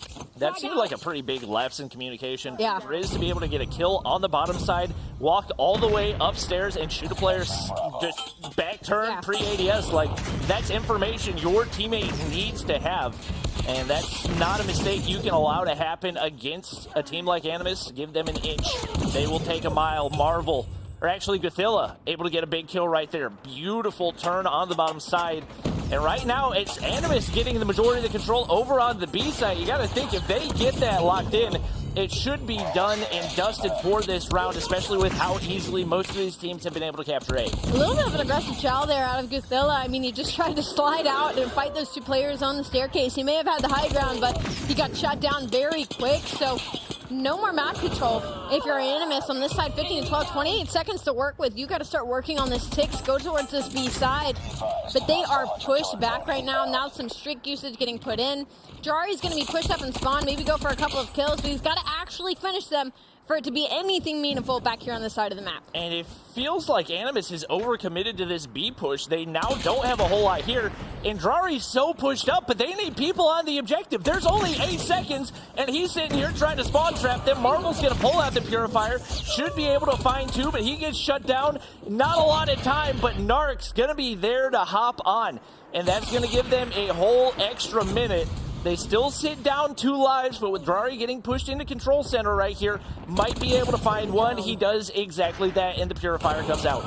Yeah, it's on Drari right now, and he will get shut down the second he gets 1 kill with the Purifier. So what should have been an opening play, I mean, there is just no help. He had no pressure around him from his team. So now it's going to be a 6v2. It looks like Axibite's going to take this in a 3-0 fashion, 1 life remaining. I mean, an absolute dominant control out of them, to be honest. Yeah, Lydia's going to pick up the final kill right there, and they take the 3-0. I'm not really entirely sure what happened for Animus, but they just could not seem to get a grip, and especially the unusual part of it, they were getting outslayed the entire time, which hasn't happened in any of the other matchups so far. So maybe a weak point for them, maybe control is something that they've struggled, or maybe Axibite's just put in that much time and they're starting to snowball the momentum a little bit. I'm happy to see that it kind of goes both ways, that the team that goes into the control on the other side, that's going to be where the start is. That's going to be where the change is made. Obviously, they needed to win that map to stay in line in the series. HBC is going to have 23 kills to his name. What's crazy is because by second round, he did not have the most layouts. That was going to be Lydia with 12. So the fact that HBC turned up like that so much there in the end, I mean, they were able to shut down the entire likes of Animus here. I mean, Chris, got 17 across the board for most. Narcs was 16, D-Rari was 15. I mean, just a straight shutdown, to be honest. And it just goes to show you how well Axibite played it. I don't think any of the rounds actually went down to tick control. I think it all came down to TDM. So the fact that they were able to win 3-0 with a very small life advantage is really, really impressive for them. We'll take a look at the highlights right here. And to be honest, this is one of the closest 3-0s I've ever seen. Yeah, it definitely came down to very close on lives there, especially when Axibite and Animus, when Animus started to come back there just a little bit. I mean, he's looking right at him. And he's 50 HP. That's pain if you're Grizz, but honestly, it was a 3-0, so there was still a lot of work to be done, even if they were able to come back in that round, maybe pull some of that confidence away from Axibite, but heading into Game 4, now that's when things start to get scary. Now we need to see Axibite has gained that confidence, has gained that momentum, because Animus, they almost started to come back there in that hot 3-0 in that last round. It was like, okay, maybe this is going to start going to likes of Animus, but Axibite were able to hold on to that. But it is Hardpoint, and it's going to be another respawn, and now you're a little worried because you're looking at Grizz, right? You're looking at Grizz, you're looking at him from that first Hardpoint and the sprees that he was capable of going on. Now as we head into Takeoff, you're going to have somebody to match that on the side of Axibite. And then right now, you got to be looking at HBC. We saw what he was able to do turning up in the end of that control. He needs to be able to translate it here into the Hardpoint. I will say Takeoff Hardpoint seems to be one of those maps that it always comes down to the final hardpoint to decide. It seems like it doesn't matter how evenly matched or how unevenly matched the teams are, that it just really, it seems to always come down to P3. So I'm curious to see if that happens right here, especially with Axibite building some of that momentum. Yeah. Seems like they've got an opportunity to at least make things close right here, and with the way that their momentum was going in the Search and Destroy as well, maybe we see a Game 5, maybe we see an OT. And it's been about to be ejected for me, right? So, like, we're thinking about that first Hardpoint. I mean, Activision was rotating. Like, they were trying to go for that early map control. They understood the situation that they were in. They were just simply getting outslayed. So now, after having that control, after that having that hot 3-0, after everybody getting into the slaying compartment, heading into this next Hardpoint, I'm definitely expecting it to be at least a little bit closer, just a little bit more with the slaying power. They're going to be having those rotations now, and like Bobby has now informed me, it always seems to be close when you're heading into Takeoff Hardpoint. So I'm interested to see now as these two teams head to head, as we thought it was all going to be the likes of Animus. We thought they had complete control after that Search and Destroy, after that Hardpoint. It was abysmal, but we see some life out of Activision. Yeah, and we knew they were a talented team. Yeah. COD Mobile, to be honest, is an incredibly momentum-based game. Okay. So you can see things flip on their head very quickly. I'm still expecting Animus to have the edge in this matchup. Obviously, you got Grizz, and he's been pretty much unstoppable outside of that control. You'd expect to see that likely come into play when you've got so many close quarter combat encounters like you're going to have in Hardpoint. It's going to be really tough to counter him. I will say, for the likes of Animus, it was just about them getting that one hill that really, like, surged them forward to get that edge on Activision. I want to see that on the flip side. I want to see Activision take that edge and try to go for an early 60, try to go for a full hold, try to go for what we call a money hill. So, on the side of Activision, there is momentum in their favor, but they cannot, again, get overzealous just because they got the hot 3-0 in that summit control, because they're heading to another respawn. Animus is a very good team. Number 1 seed heading out of Stage 3, ended up dropping now to Seed 4. They're going to be going to head-to-head here in the Game 4, but a reverse sweep is possible as we start loading into the map. Yep. It's, to be honest, if we're talking about money hills, I think the hard point that you really got to look at on this map is going to be P4. Okay. P1, pretty much a toss-up. P2, it's really trying to get spawns for P3, and P3 is just kind of absolute chaos. So we'll see if Activision can come through right here. That early control of the inside of Stadium going to be crucial. And right off the bat, we do see trades for both teams. No surprise to see the SKSs coming out. A lot of high ground opportunity that these teams are going to look to capitalize on. And it looks like time already. A lot of control is going in the side of Animus, but it is a little bit back and forth again. P1, it is very open. It is very overzealous. It's going to be a little chaotic. As you can see, even the spawns have now become like a sandwich on the side of Activision, forcing Animus in the middle, but they're able to read it. Narcs finds 2. That's a lot of map control. That's going to be the 3rd kill. That's going to be nobody inside of Activision close enough to contest for quite a minute here, Bobby. Yep. 26 seconds already, and Activision has not been able to sniff the hill. HBC going to look to push in and able to win the gunfight on the inside, but that high ground control going to be crucial. You see Marvel, you see Denisio pulling out the SKSs. It's actually going to be Grizz from the low ground beaming with the KSP. And Narc's going to be able to pick up the rest of the scrap time. Right now, Activision looking to push for that stadium control. See if they can get some crucial time here on P2. Lydia and Miz collectively sitting with 4 now. Lydia will find another kill, but definitely falling a little bit behind here in the early stages of this hard point. 42-5 as we head into P2.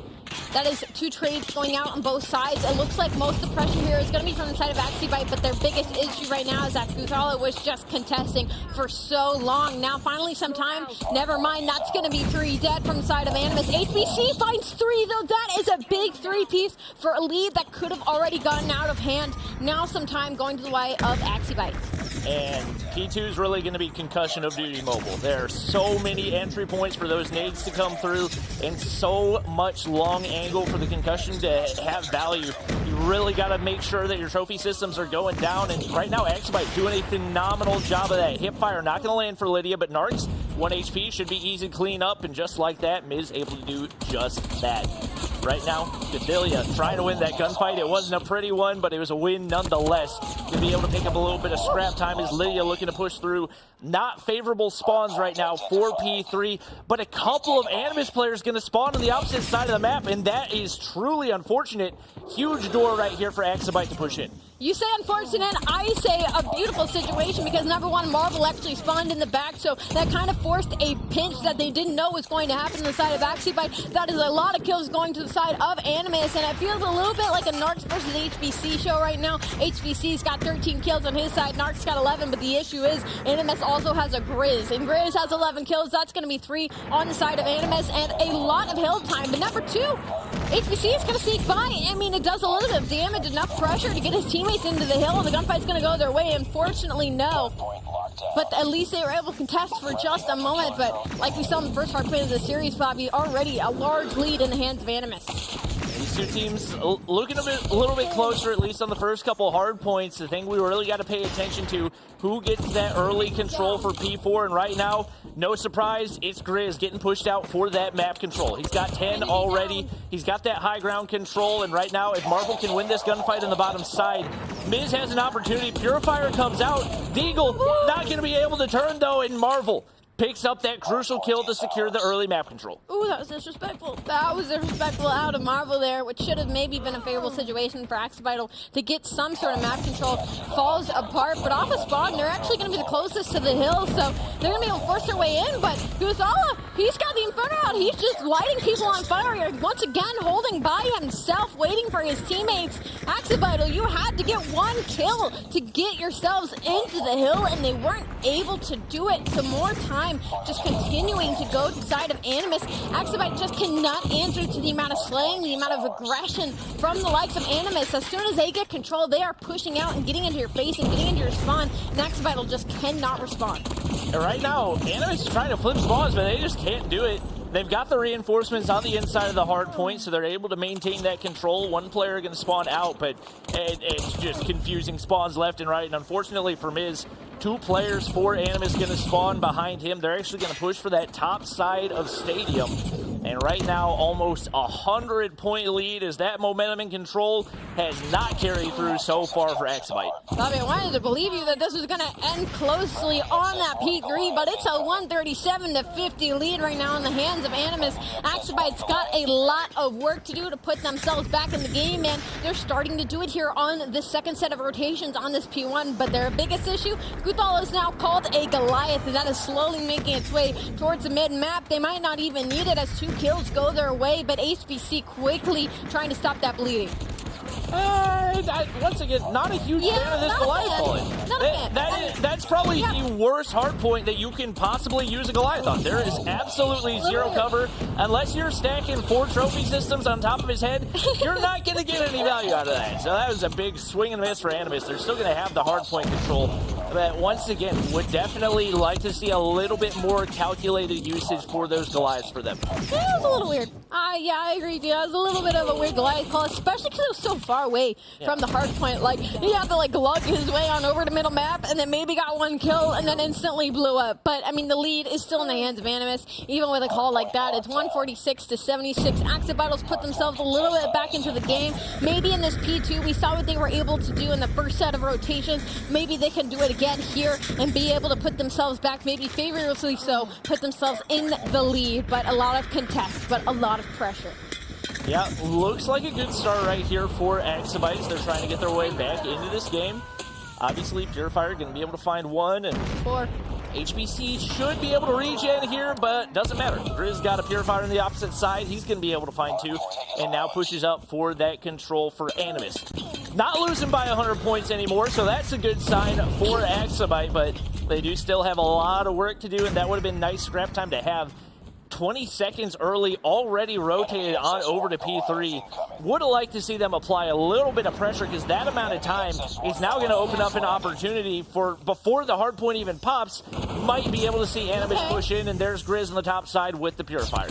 Yep, that's a little scary if you're on the side of Activision, but they did pull out the Goliath. Now, the usage on this hill, I'm actually a big fan of. if your teammates can shut down the other lanes, you really just got to focus on one, and that's going to be the front. But one player gets in the back. Now the Goliath has turned his head. He's trying to go back and forth and back and forth. Where are your teammates? How are none of them getting these kills? There's a Goliath in the hill. There's just no way number 3 on your minimap Narcs is going to be able to stay alive here, but the time is going to the hands of Activision. So they're putting themselves back to this game. This is a beautiful hold out of them. Maybe a full 60 going their way. 175 to 112. They could be 175 to 150 here if they hold the rest of this time, but Animus, break right back in, Bobby. And if you're Activision, you cannot afford to have 40-20 splits. You got to be able to get 50, 60 seconds to get yourself back in. We talked about the importance of that Tempest to counter the Goliath, and they did it again right there. Obviously, you do get some good value out of your Goliath. You're able to get, 30, 40 seconds on the Hardpoint. Once again, great counter for Animus, and they're able to capitalize on that operator. Something we're definitely going to see a lot of these top teams do to counter the Goliath. The biggest issue now, though, is that they just have no map control heading to this nest hill. I mean, just absolutely none. It's going to be all of Animus on the inside. Narcs has 33 kills to his name. On Activision, I mean, you got HBC with 28. He has slowed down heavily since the beginning of this game. It's 210 to 119 now. I mean, they have to be able to play perfect hardpoint. Maybe you can start here. They do get the pressure outside of the hill, but 3 members are still going to be here, still trying to get these trades, still trying to lock down the front, but the gunfights are going in the way of HBC. I said his name, and now he's trying to light the kill feed back up once again, but perfect hardpoint, Bobby. It's not looking possible from the likes of Activision. Yep, it's just an all-out slay fest, and right now you get the good spawns. If you're Animus, it's going to be tough to flip those, and 16 seconds more than likely going to go their way. That'll put them only about 10 points away from the win and the advancement toward the upper side of this Swiss bracket. So Cathilia looking to shut down on the inside. Denicio probably a one-tap there with the SKS. A little bit lucky if we're being honest, but sometimes it's better to be lucky than good. Doesn't even matter. The Hardpoint going back into control for Animus, and only 13 seconds needed for them to close this one out. And they could shut it out here on this P1. 60 seconds to work with, only need 9 more to win. And all of the kills are going to the side of Animus. There are no trades happening right now. It is just all lighting up blue. That's going to be 250 to 126, and Animus 3-1. Fairly dominant win. Yep, that's what we expected them to do. And we knew if we were going to see a win for Activision, they had to win it in the hard points, and they were not able to do it right there. It was definitely a really solid performance in control, and definitely don't count this team out. They are 100% capable of making it top 3 and getting one of those stage 5 spots, but looking at the scoreboard, there's one player in the positive for Activision, and that tells the majority of the story. Can I just talk about Narcs has 2 minutes and 56 seconds in hail time, and Marvel has 8. I mean, you kill whore, Marvel. God, get in the hell. I mean, you know what? If Narcs is soaking like that, you can do whatever you want, Marvel. But he has 39 kills to his name as well. That's going to be your idea. That's going to be your big player on this side of Animus right now. And on the opposite position, Miz and Apollo, unfortunately, were just unable to get anything going. HBC slowed down a little bit there near the end of the game, where Denicio had finally started to pick it up. It was just too late, unfortunately. In Marvel's defense, his main role to hold those high ground positions with the SKS. He did a solid position of it, but you won the series. That's all that matters. That's all that matters. That's the end of the day. Looking at the scoreboard, obviously a little bit confusing for the one win for Activision to be as dominant as it was with a 3-0 in control. Not really what you tend to expect to see, but as expected, Animus going to move on, and should be very, very interesting to see, because I think there's a very good chance that they end up playing Nova once again in that second round, assuming Nova wins their matchup. So those are what most people would consider to be the top 2 teams in Europe right now. It'll be interesting to see if we get an early preview of the finals. I will say my biggest worry is that control from the likes of Animus. It could just be Activision might have had the edge for some reason. That might have been a game mode that they have been focusing on. But if you're Animus and you're fighting for that spot, when going up against a team like Nova, I'm a little bit worried, because they're seeing that series, they're seeing that control, and they're like, wow, these guys can't get anything going as long as we apply the pressure on those objectives. And so that could be a map that's right out. But we got to see what the desk happens to say after Animus with a 3-1 win. Blaze, take it away. Thank you so much, Allie and Bobby. What a fantastic cast that was. There is so much to really kind of talk about this series. It was a 3-1 victory, but, you know, we had a lot of superstars in this matchup. But before we hop into that, I told you guys we had some other matches going down, and we'll bring you that action if we can. So we're going to hop into Light versus Prometheus as they head into map number 3, Control. And you guys get to get a little tri-cast from your desk as we kind of talk about the last series and talk about this one coming up. But the maps up there on the board, 250 to 221 there was the raid. And we saw map number 1 go over towards Prometheus, I believe That's is. Light. That's going to be Light. And then Takeoff 7-5 Prometheus. That was a close series. Shift, you were watching it. Tell me a little bit about this series. This is, I mean, look, here's the thing about these two teams. This was a matchup that they were looking at when they played in the Mobile Masters, and Light lost this matchup. So this is a pretty recent rematch coming through, and this is why we're continuing to say that literally anything can happen in these opening rounds, because, I mean, it's a tight hard point, and then a 2-round search and destroy that just barely misses out on overtime here, Beef Mommy. I don't know. Prometheus just showed up to play. I mean, we already knew that these were going to be close games today. Yeah. I feel like even the Nova and Cold game, which we weren't able to see, that was a 3-0, but they were really close, and now it's going to be the same point over here. So as Light and Limitless, we need to see Limitless just absolutely bring it to the table. Obviously, with Light, they have been an absolutely great team here, but obviously they're going to have a little bit of a hard time going up against Prometheus. I mean, it's one of those things that you just look at the two rosters on paper, and you just assume Light should have this no problem, exactly. right? Like, there's really not a lot of comparison over the last calendar year where you sit there and say, oh, Prometheus can battle. But hey, you know, I was the first one to admit when we watched the opening loading in video, Inferno was super overconfident, and you just do not want to overlook anybody because, like you had mentioned, just again a 3-0 that we saw, just the report of the map count between Cold Esports and Nova, but all 3 maps were tremendously close. Also going on is the Zidium and Limitless game. That's going to probably go to a map 4. Actually, it's definitely going to go to map 4. Both the first 2 maps are super tight. So there have been no blowouts anywhere in this opening Swiss round, and that continues to be the case here, even though Light has a pretty solid look here in the Control, at least early up 1-0. I'm really liking the Hardpoint games here because I feel like the only far away Hardpoint that we've had was actually our first one, Animus versus Activision. Activision just had a struggle here, but everyone else in the scoreboard, you already see it. Light versus Prometheus, it's 250 and 221, where Light absolutely had a better time, but I mean, they're close games, and I really just want to point out, Cold and Nova, it was a difference of 8 points. That was, I'm telling you, there's going to be some overconfidence, I think, for some of the teams that we kind of listed as the favorites. And hey, that's why we also backed it up by saying this was going to be the tightest region from top to bottom in competitive integrity. So we'll see what Light can do here and try to correct after the search and destroy mistake. So far, so good. Although they are having a little bit of trouble here trying to finish off the second round, down just a couple of lives. Progress being made on B, and the defense is just kind of slow to react to this, largely speaking, even though you kind of look over towards what the kill sharing looks like. And it's been pretty even, really across the board on both sides. No real pop-off players, no one really falling behind the mark. So this comes down to who's got the better team chemistry as the retake starts to come through. Now let's take a look at that. Bravo already, third tick already ensuing, so that's going to be very hard, but obviously they already have the advantage of having that one map over them. So I'm looking at the other side. They don't have any kind of presence when it comes to like the long ranges, so that's going to be very hard for Prometheus to really just battle. But again, they are going to be having that 1-1, so in a map like Firing Range, it's not going to be that difficult to not have a sniper, actually. Well, you know, so far, so good for both of our squads, and this has been an offensive battle here on Firing Range. There's a lot of confidence here in our rotations, you know, nothing but Slan now having 2 offensive victories here so far. And now we kick off round number 3 to see who can really get a lead in this series.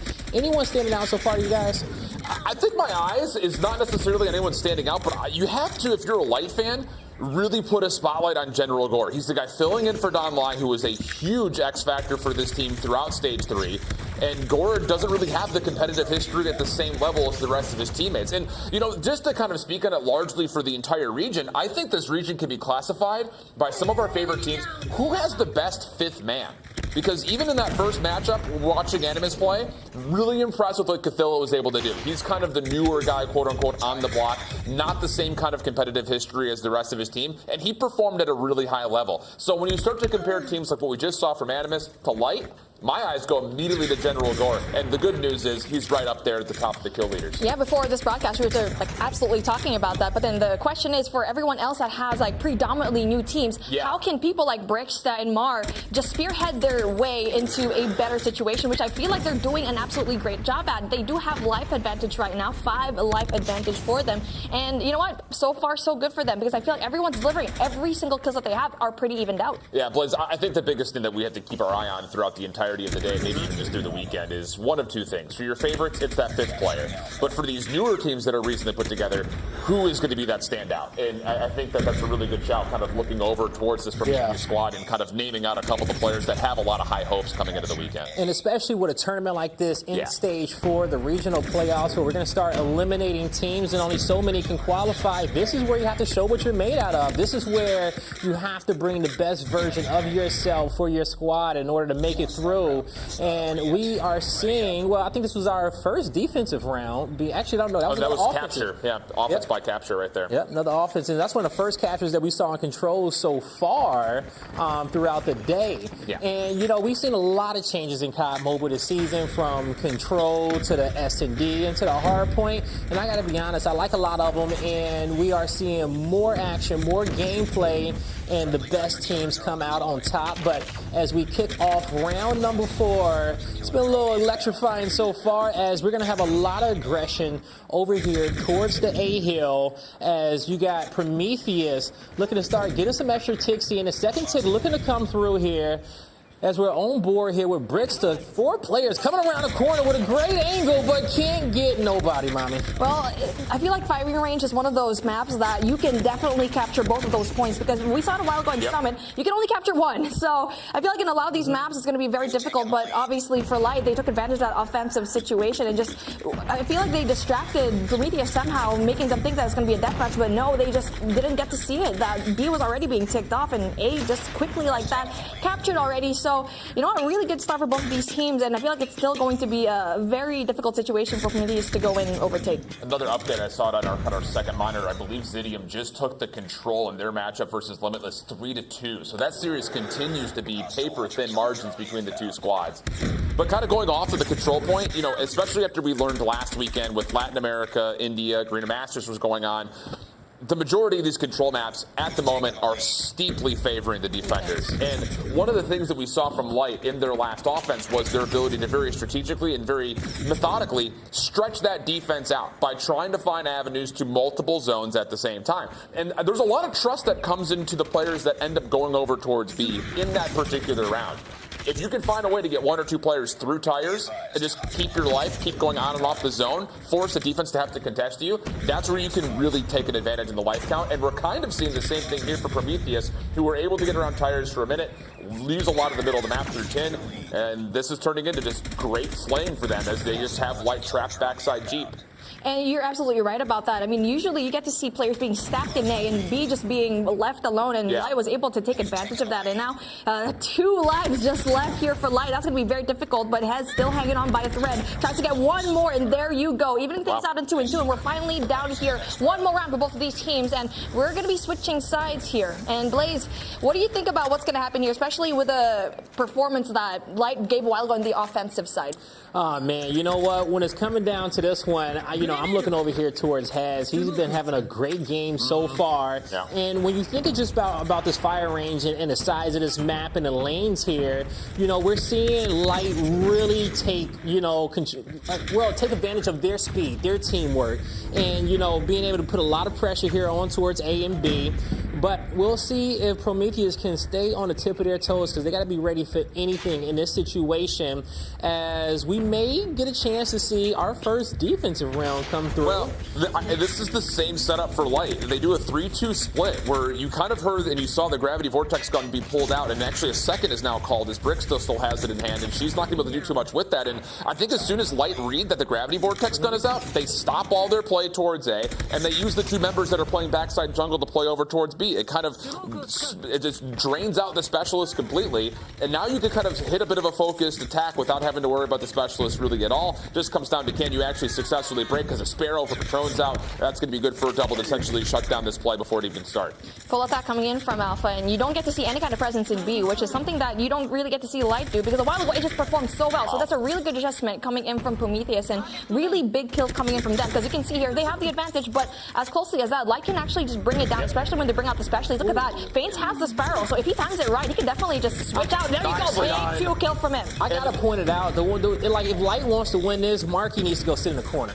Okay. Well, no, like seriously, you gave up 32 deaths so far. The thing is, you got to keep in mind, just keep your eye on number 3 in yellow. He's the guy entering all of these zones, so he's doing the dirty work by being the first one in. That's a hard role to play, and he's definitely getting it done when it comes to trying to capture a lot of these objectives, including now adding an extra minute as they finish off the A zone. 12 plays 10, and the numbers start to trend in favor of Light. Prometheus does not need to, you just need to stop getting spawn trapped here. Get 10 control, hold on to it, maybe you have a chance to start digging back into these lives. Well, it's working out for him, okay? As you said, you know, he is the entry. The first guy into the fight is one of the hardest roles in which you can play, but his teammates are following through. The kills are coming in there. They have the lead, but just by 1, and now it's a tie game, Mommy. Oh, Mara, while ago with the SKS, definitely didn't really have a better angle, because he has the longer sniper rifle to begin with, so probably should have went out there. But then there you go, very big kill. Gracie gets 2, and then Zed gets out. It's going to be very difficult, as when we saw Light had the advantage, just like that, Prometheus has already a 2-man life advantage. As you can see here, they need to get Bravo. With 24 seconds left on the clock, it's going to be very difficult for them with such a heavy defense, but a really good defense and offense, though. But Beer getting on Gracie, they need to go and push right now. How has nobody cleared Brix out? Brix has been there for the last 90 seconds. Unbelievable. And all of a sudden, Light now find themselves 2-1 down in the series. This is one of the favorites to possibly finish top 3, and they're 1 map away from being down in the 0-1 category facing elimination. Oh, that's not where you want to be. 2nd and 7th seed. Prometheus is the 7th seed here. Prometheus, like, we had this conversation earlier about who wants to play today? Who wants to come in and show up on the big stage with the money on the line, with your qualification for stage 5 on the line, representing your region? You can't go make excuses you taking these losses. You got to say, hey, you know what? Well, we didn't practice. We wasn't good enough. But, you know, we see Prometheus saying, hey, we're not going to have any excuses here on the table. We're going to give it everything we got. The thing is, they beat them in Mobile Mayhem. So you have to know that this is a beatable team. Just play your game. Don't do anything crazy because it's stage 4. Start your bracket off 1-0. Yeah. That would be unbelievable for Prometheus, a team that I think a lot of people were just going to automatically say, okay, not the same kind of competitive integrity as a lot of the other rosters that are here. But you cannot sleep on anybody in this bracket place. You cannot do it. You can't whatsoever there. And as you guys see, the stats on our screen, your MVP over there with 10 assists there. Negative on a KD, but the KDA all positive, and the time is there too as well on the objective. So good job there for Prometheus, but the job is not over with just yet. They still got to move on over there towards the Hardpoint and really just see if they can lock it in now and have that upset coming out round number 1. One in which we did not expect, but still plenty of work to be done, Mommy. Hardpoint Summit. Now that is going to be a very interesting one, because we saw a while ago in Control where that's where Activision turned things around, and you know, Animus just had a very hard time. So again, you need to control your spawn, because we already know that Summit, it's not the best of spawns, especially going into P3 where everyone can just spawn right beside each other. So that's going to be very difficult for Prometheus, especially since they did lose that up against Light a while ago. So they need to change things up, and this is the momentum shift that they really needed, especially winning twice in a row already. I think the other interesting thing to kind of keep in the back of our mind, and Bobby had brought this up near the beginning of their cast, the KSP is disgusting right now. Yeah. But we have seen, not just in this map with the highlights, but also in the Animus Exabyte series, 3 AR setups were not uncommon. So you have to kind of wonder, is that hurting their ability to kind of control quick space, especially when you've got a map like Summit coming up? Yeah. I would hope that you would just have 4 KSPs, maybe 1 Peacekeeper, maybe 1 SKS, depending on what you prefer. But right now, as far as the compositional setup is concerned, Light came out with 3 ARs throughout the entirety of that control, and it may have ended up hindering them when it comes to trying to zone off some of those tight quarters. Now, was that the same map in our first series there for Activision in that Hardpoint, Activision versus Animus? Because as we was watching that one, as we talked about it, the 3 AR setups, they got a 100-point club there at the end. And, you know, we were watching them, but you have to be able to think ahead of the game, okay? Utilize your teamwork. Get those ARs set up and be able to play some strong defense if you want that to really come through for you. But as we saw, the subs were too much for those ARs. Yeah, definitely. I mean, I feel like the KSP, obviously, this is going to be the pre-nerf version, so you're going to be seeing a lot of that. Peacekeeper is definitely cracked, because as you saw a while ago in the S&Ds as well, it can wall bang. Sure. But with a map like Summit, where you don't really have much space to actually go and wall bang it, maybe we can finally see it if you use it very right. But, you know, I feel like Summit here, I think just like a little bit tiny feeling. I feel like Prometheus has a little bit of an edge, especially seeing that control, because they can definitely win those close range range. Yeah. You know? Yep, they can. They sure can at the end of the day. And so we'll see how it's going to turn out there towards map number 4, as we're about to hop into it soon. It is going to be Summit on Hardpoint. And if we go the distance, standoff, search and destroy, you know, maybe we get a little Game 5 OT in this series. You know, wouldn't you love that one, Schiff? I love overtime and everything always. So yes, I would love that. Also, just again, a little update. Map 4 firing range going on right now between Zidium and Limitless, and it looks tight at the moment. Kind of hard for me to see because I'm old and my vision isn't as good as it is. It's not tight? 104 and 34. Oh, I thought that was a 1 next. Never mind. They're down by 70. Yeah, and so when, not as close as I thought it was. Yeah, you know, map number 1 was 250 to 218 in favor of Zidium. The search and destroy actually went in favor of Limitless 7-5, and Zidium took it 3-2 in the control.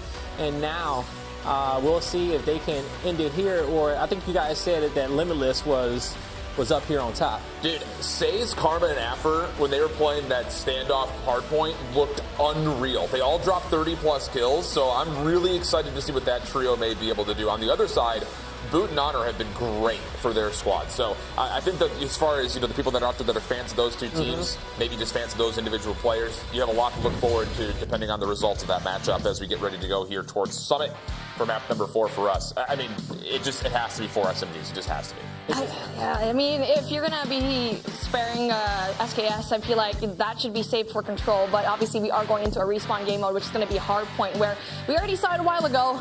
Light just absolutely brought it to Prometheus, but it was close games. I mean, it's 250 and 221, so anything could happen here, especially if we get to see spawn Control at its finest. All right, here we go into map number 4 as the kills already coming through here for Prometheus, as they're going to have some early control here on top of P1, but quickly contested, and we'll see a few more Light members quickly shut down as they're going to start spawning here towards the outskirts. Good. I'm a fan of this. If you're Prometheus, you have some rail control. You've got some finesse going on inside the hardpoint. Gore's able to open up with a double to kind of reset, but I still think the Prometheus positions will allow them to continue not just to contest, but if they can hold on to that second floor rail side, they're going to have a really good look to rotate over to 2 early and have some pretty good lockdowns on where exactly Light are spawning up at. That's a really beautiful kill. And again, it's the battle for 2F that when it comes to Control. And right now, you already have Light having a hold of that, but obviously they're just fighting it. So far, so good for both of these teams as they're contesting. Yeah, that's really sick. Dude, Gore is popping off. I'm saying, like, this entire region may be determined by which team has the best 5th man, so to speak. And, you know, seeing him on these big stages right here, Gore, you know, he says, you know what, hey, I can play up under these lights, okay? I can play with the entire community and the fans watching me. And so, you know, now being able to, you know, get him in this type of situation, you see him really amplifying his team, holding his own, and just taking some pressure off his squad, still lighting up that kill feed Gore, 10 kills to his name. Next person behind him on his squad is 4, and that's the 11th one coming on the board as well. Yeah, I love that call, the Predator missile as well, just due to the fact that a lot of his teammates were completely outslayed trying to recontest through the second hard point. So you essentially create that buffer once again. You can follow up off of spawn immediately. You can hit little flanks like this. And with 20 seconds remaining, there's going to be a scrappy battle, not just over this hard point, but keep your eye on the left side of the minimap. You want to get those backsided spawns as much as humanly possible. So it's all down to, can you read this route from Zed? Number 2 in yellow, try to make an early play for Prometheus. That's going to be really hard, though. As you can see here, 4 players already trying to go and greet the then Zed. Really big kill, but unfortunately gets taken out by Heads. Heads so far in this matchup has been so good for Light. Yeah. He had so many kills here in P2 and Catwalk, and not only that, made the trip over here, just basically stopping the push coming in from Prometheus. I don't love that. Okay, this is something that I noticed a lot last weekend, and I still hold to it. I hate seeing Sparrows on break attempts at hard points. It's just, you're just throwing in these little wet noodles, hoping they explode in the right corners, and I just don't love the look of it. That's a Sparrow that gets completely shut down. Mari in the back with a kilo in hand, trying to just zone off this back Sealer, but that's not going to really work out. So 40 seconds to fight for it, but the numbers are going to favor Light as they try to re-break. Sparrow definitely better on the defense. I mean, you're already inside the hill because, like, you already know you're going to expect there's going to be Sparrows there also trying to greet you, and also a trophy system trying to go in there for the break. And now Marky setting up, and now it's still pretty close though. 56 and 45, still doable for Prometheus to go and try and overtake. For them, these players 1 and 2, that's going to be Patron and Zed, trying to get big kills, but unfortunately for them doesn't really quite get it. Now they have to go in there for the rotate, but no one's even there for the contest. Yeah, Bricksta's really helping out here, by the way. A couple of sprees in a row, earning the first 2 streaks, and also trying to lock down rotation. So again, Prometheus is kind of taking their losses on the chin and setting themselves up to kind of correct and make the best responses possible. So the Predator missile getting called will only find 1, but there's a lot of information on how Light are trying to rotate over towards 4 just as the hill opens up. And now taking a look at that, I mean, Bricksta is just an absolute monster in this game. I mean, not only the search and destroys with the sniper, but also here with the KSP and the respawns. She's been in this hill for such a long time, and so far the defense is just so strong. You can see they're going to be spread out. Not only that, spawn control as well is going to be good for them. But then finally the break comes through the pinch. Take a look at that. 2-3 players going in there. Split spawn situation right now for Prometheus. You have to use this as a chance to naturally pinch this hard point and win it back quickly. So far, so good. Marky is able to get the double, but it's shut down, and that's going to turn into an opportunity for Bricksta to once again pull out another Pred missile. So I'm telling you, man, there are some absolute slayers that you just cannot sleep on. And at the moment, Prometheus has turned a 60-point deficit into what's going to be a lead swap here pending they hold, which they look good for. This is great plays. And they've had a lot of composure when it comes down to their specialists as well. They got some Sparrows to use. And, you know, right here, Prometheus, I'm loving the comeback from them so far. So far in this P4, they've done a good job locking down the back right-hand side of the map. For a second, I thought Faints was going to be able to open up the door here for Light and create some opportunity for them to get back in the hill, but instead we'll be going into our second rotation where we saw a lot of early success here for Prometheus. But now it's going to be Light inside the hill, and Bricksta with a big double there on the rocket. Still, Prometheus in the hill. I'm not going to lie. I was surprised Bricksta pulled out the Gravity Vortex in the first place. Coming from the backside of the snow doorway, it looked like it was just going to be used blindly. It may connect with 1 or 2, but to double up and take down a couple and earn her 3rd Predator missile. Bricksta's in absolute takeover mode, and the only reason right now in my mind that Prometheus is giving Light this much of a headache. I mean, that's the reason why we said a while ago that it's people like Bricksta that will definitely spearhead her team into victories, and that's where we get to see it. And if you have a team like that, if you have a teammate like that, just to know how to use your score streaks and also your operator skills, she can definitely use that to win this matchup. 109 to 115, and yes, we get to see a break from Light, but the rotation already coming through from the side of Prometheus here in Catwalk. Yeah, this is, again, I think, taking the initiative. This is not a team that's playing reactionary COD Mobile right now. They are taking the forward step first, and I love that. They're not stepping back and saying, we'll just play Light's game. Nah, screw that. We're going to set up our own tempo, make them respond to us, and over the last 3 hard points, it's been ultimately successful for them. And I think the best COD Mobile teams, and even the best teams in esports in general, are the squads that know how to set the tempo. Agreed. Force you to have to take it from them. Force you to have to outthink them. And, you know, we're currently seeing here, you know, Light as they're speeding up here a bit. They're catching their flow as they're going to be in P2. You got the entire team of Prometheus spawning here towards the top side of the map. They're flooding the hills. They're getting the kills, but so many players weak. The missile's not going to be able to connect. Brickster comes out, finds 2 more, finally taken down. Veer needs to put this SKS away. 9 kills, has not been a part of any of these hardpoint plays. Get it out of his hands. Put a Peacekeeper, a Kilo, or just get another KSP out. This SKS is doing nothing for the side of Light. And the worries that I had about what they were trying to run compositionally on Fire Range are starting to really show up. I mean, you're telling me you want to take a fight with a Deagle against a KSP. What are you doing? This is what we were talking about. You don't use the SKS here, or at least in that manner where you go close range, especially up against Bricks that has been absolutely killing it. Exactly. Also, like, the thing to note, Light has a lead right here, okay? So if he can be able to have some self-reflection live in this moment during the map and say, you know what, I gotta switch, I gotta change, I gotta do something else, or just stay alive to be that factor. And he just changed his gun too as well. I mean, that was an absolute shutdown from Prometheus. Little bait and switch action on the Light, doesn't find a single elimination. So now you're kind of forced to have to reset, try again. As Prometheus are looking good for not just the majority of time here, they could turn it into 45 plus seconds, no problem, pending they find the final kill. And Light is already on rotation. They're not going to send anybody to finesse the scrap time. They're playing scared. I mean, they're just banking on the fact that... Yeah, I mean, it's like, okay, they tried to go in for the break knowing very well that Zed was absolutely winning all of his gunfights. So, I mean, I feel like this is a risk that they are willing to take, but you already know how good Prometheus is in this hill. And you got to win the rotation. If you are going to rotate early, the hill will finally officially switch. 22 points down. Can Light make it up? As you'll see, Gracie take down Marky. Few more kills coming here towards the back outskirts of the map. Now, Light looking to flood into this hill. They got to get in there quick because Prometheus already really flipping these spawns. Light does not have that positioning that they rotated early for. Yeah, that was an absolute fumble from Light. They had 4 specialists ready to go to win this rotation. They don't read the long OE that's hit by Prometheus, and now all of a sudden you're trying to force Sparrows to break a very difficult hardpoint. This is Prometheus' game to win. We may have our first major upset in Europe right here on our screens.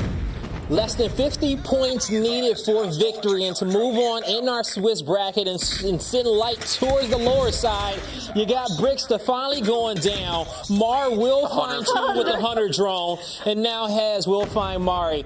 Currently is Light picking up the rest of this scrap time, and Prometheus set up in middle, mommy. Oh, Patron loses a very big gunfight. Now the control in 2F is already into the favor of Light. Now this is where they can try to pick up the points, but then Zed having really big kills. Oh my goodness, with a double kill. And you know what? They can end it here in this hardpoint for sure. I mean, they're already set up, and they're funneling. Light is funneling into one little spot where you can see 1 in 3, Patron and Brickster. You already know these people, they're really good when it comes to close range. It happened. The light is dimming. It's going to happen again. It's going to happen again. I mean, you've got Brickster once more with the Vortex gun out, ready to go. You can use this in a multitude of different ways. Patron's also assisting with the Sparrow from the high ground. There's nothing you can do against it. 174 to 231. This is a heads-up play. Oh boy. That's going to be a Goliath earned if you even need it. Just put him to bed. It seems like the sun is setting here on Lights' chances to move forward towards the top side of this Swiss bracket. Unreal. As Prometheus setting this map ablaze. 18 more points needed for victory. Currently in this hill will be Light, but Prometheus here on the rotation towards next. They'll find themselves 2 kills, but quickly trade it out. Now on board with Patronix, as he'll be rotating towards the middle, trying to get the flank. Has the shots on feints. Can he get the kill? He cannot. It's fine. They still have the zone here. They still have the ability to win this over just from watching over the backside of this walkway and catwalk. And there's just no showing up. Marky hasn't been able to find success on entry. Veer has been a non-factor all game long. And on the other side, you've got Patron, who's about to drop 50, just gets it stolen away at the last second. And Brickster for nearly 45. Prometheus is here to play. Here to play. Prometheus not playing around. Say, do not underestimate us. Yes, we came in as a 7 seed, but seeding don't matter. It's the Swiss bracket. We're looking to take first here before you going into tomorrow. My goodness, what a matchup that we had over here in Summit. And I feel like this was a great map choice. And I feel like for Prometheus, they just shut everyone up. They are supposed to be the 7th seed versus the 2nd, and Light actually beat Nova into stage 3 for winner's bracket. And I feel like, I mean, yes, that was 2 months ago. That's definitely a lot of time for you to go and, you know, switch it up a bit, and switch it up. Prometheus did. Nah, but still, like Light, they come off a great series like that against one of the best teams out there. Even though you lose, series like that make you better. You don't get worse after series like that. And especially when you're in that type of finals moment. So 2 months, we want to see, you know, Light in better form to kick off stage 4. But 44-18 for Brixta. Hold on, let me check my glasses. Oh my God. That monster. Are you kidding me? 44-18. How many Predator missiles did she have? Like what, 4? 1 too many. 3? Okay. 2 minutes and 40 seconds. Well, a few too many if you a Light fan. But man, Brixta, she did absolutely fantastic here. You know, we have so many amazing competitive women here in the Call of Duty Mobile League, Mommy, between Brixta, Lydia, yourself, shoot, okay? If you wasn't here, you'll be playing as well. Yeah, I mean, everyone else in the COD scene thinks I'm Aerith, so I mean, basically I should be in the scene as well. But I mean, speaking of amazing plays, regardless of gender, this is what we really get to see. I mean, this is what we've been saying. This is the narrative for the whole thing. Who's the most important 5th man or 5th woman? Or is it going to be a team that has been not as seen here in the Call of Duty mobile scene, where Brixta and Mar were the big names here in Prometheus, but I guess it doesn't really matter because they performed and proved everyone wrong today. Yes, they did. They truly did prove them all wrong here. And so, you know, pretty much as we go through these highlights, it's going to be pretty much a Brixta montage. And you're going to see a lot of control here towards mid-map for Prometheus as well. You're going to see some great defensive plays here from the Sparrow. You know, Shift, as we look at this, what do you feel like Light could have did better in this map to possibly force that game 5? I mean, the only thing I could say about this for Light is a very common COD phrase. They lost full. Complete full. An absolute breakdown on rotation. I mean, you miss out on both the 3rd rotation and the 4th on that last set of hills, largely because you just neglect to watch the OE. It's 5v5 on a map that was designed for 4v4. There is zero reason that anyone should ever get around the back. It just is a breakdown in communication, a breakdown in who's watching what, and there's obviously a lack of trust going on when their backs are up against the wall, because there were 3 straight hard points where Prometheus just took the game and ran with it. Yeah, and you know, that last P4 that we went to, you know, you see Light rotate early, get control of the hill, and you guys were like, hey, they're scared to fight. I was thinking over here, I was like, well, hey, rotate early, you got some score streaks, go in there, set up. But even with the 18-second lead that we saw Prometheus have in that situation, and a little bit of time for heals to transition, it was enough for Prometheus to get to the back lines, break them out, force that respawn on the opposite side, and really put them in a difficult spot there in the late game. Like what you mentioned already, P3 did not touch it out after the 3rd reset. I mean, you had, what, 18 seconds there? And taking a look at that, that's our scoreboard right now, Blaze. We are officially done with the first half of Swiss play. And I guess, you know, 2 of the surprises, maybe, you know, Light losing and Limitless as well, probably in their series. You know, we got Zidium and Prometheus 1-0 at the top, Animus and Nova up there as well. I cannot wait to see what our bracket is going to look like. That was a 250 to 241 map 4. We kind of reported on the score when it was like 120 to 31. So that game got really tight at the end. Zidium able to edge it out 3-1 in that series. And if I'm not mistaken, and I don't mean to put the cart before the horse here, I'm pretty sure Light and Cold play next for an elimination matchup based on how that seeding would work, which that is a spicy meatball. Spicy meatball. Say that much. Yeah, I mean, I feel like what you mentioned already, we don't expect Zidium and Prometheus to be up 1-0. So that's why we've already mentioned it in the start of the broadcast that the EU region is definitely going to be the most competitive, and there will definitely be upsets. But I feel like the real battle is going to start at this point already here, Blaze. It is, you know, because round 1 jitters out the way. And, you know, some teams, you know, it went as expected.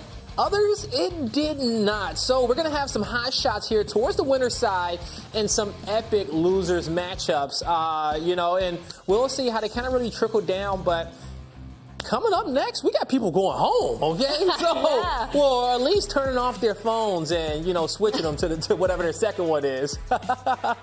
But as Shift kind of alluded to it before, in that elimination matchup, coming up next, it's going to be Light versus Cold Esports, and that's going to be fantastic. All right, Mommy, we got his thoughts on it. How you feeling about it? Okay, I mean, going and seeing how Light performed today against Prometheus, I mean, Cold Esports, yes, they lost 3-0 against Nova, but I mean, they were close games. This is the Hardpoint that we said, that was only 8 points in between them, so I'm going for Cold Esports. It looks like they're really doing solid right now. Okay, yeah, Cold, they're kind of been an underdog. You said before, if we know how with them making it into this tournament, they had a interesting run, but they got here, and now it's just about making it to the stage, right? Making it to the qualifiers, making it to the playoffs, and then from there, you just got to dig deep and see what you got left in the tank to make it to stage 5, and we'll find out here soon with our remaining 4 squads, and we'll get a chance to see our bracket later and maybe check out some of our other matchups too, because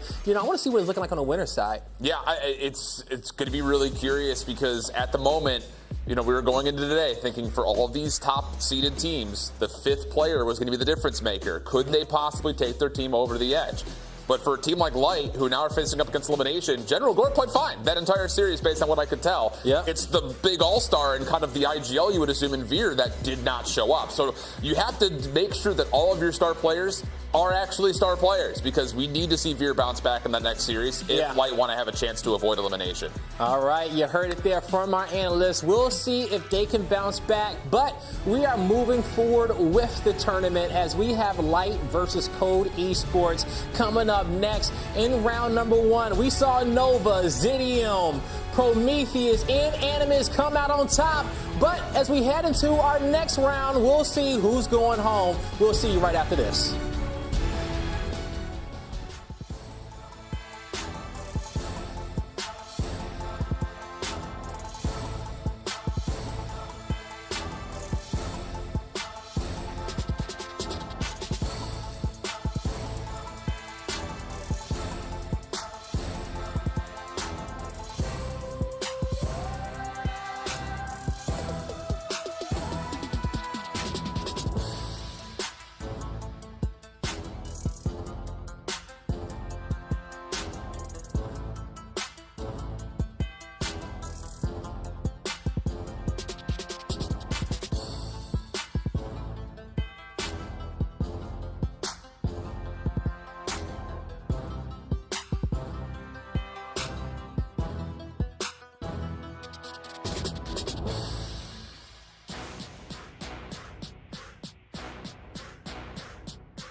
Have you heard about the safest way to purchase COD points?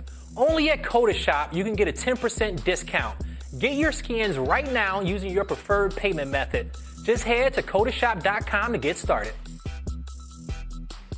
Ladies and gentlemen, welcome back to the Call of Duty Mobile Regional Playoffs as we are about to enter our second set of matches.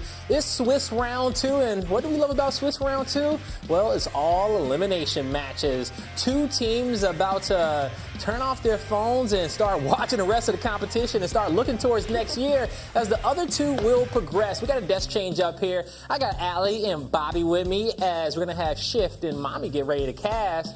All right, guys, y'all had a great matchup there when it came down to Animus and Axabite, and really kind of watching that series, the real star was Grizz in those first two maps, absolutely dominating, turning up there, and then we kind of saw him miss the kill in that round one of the control, and from there, it kind of went all downhill. It seemed like he got in his head, and from there, HBC was like, well, if the door is open, I'm going to get in your head too as well, and then he started frying them to that 3-0 in the control, but ultimately, they could not take it away. What do you think Axabite could have probably did better early on in that series, Bobby?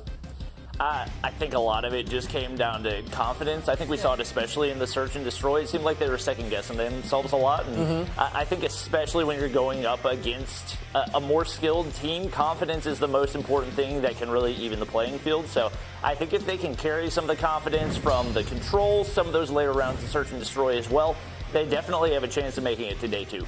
Yeah, they definitely do. You know, that control really came down towards a TDM, right? And based off how the first two maps went, we were saying, okay, Animus, you pretty much got this in the bag. But for some reason, Allie, Axabite says, no, we will outslay you. And it came down to so many close moments of just being 4v4 and 5v5 at the end, but Axabite showed that they probably had the better teamwork in this series, but not the best gun skill. I can kind of echo that in the sense of, like, Animus, their edge was in the slaying. Like, the entire time is where they had their edge. And when it came to that control, it's fairly new when it comes to the COD Mobile scene. So I was interested to see that if teams started to kind of favor that mode heading into this, and seemed like Axabite had put a lot of time and a lot of work into control. But unfortunately, that means they were heavily relying on the fact that they were going to at least take one hardpoint, at least take one search and destroy, but they weren't even able to do that. So they tried to set themselves up for success in the middle of the series,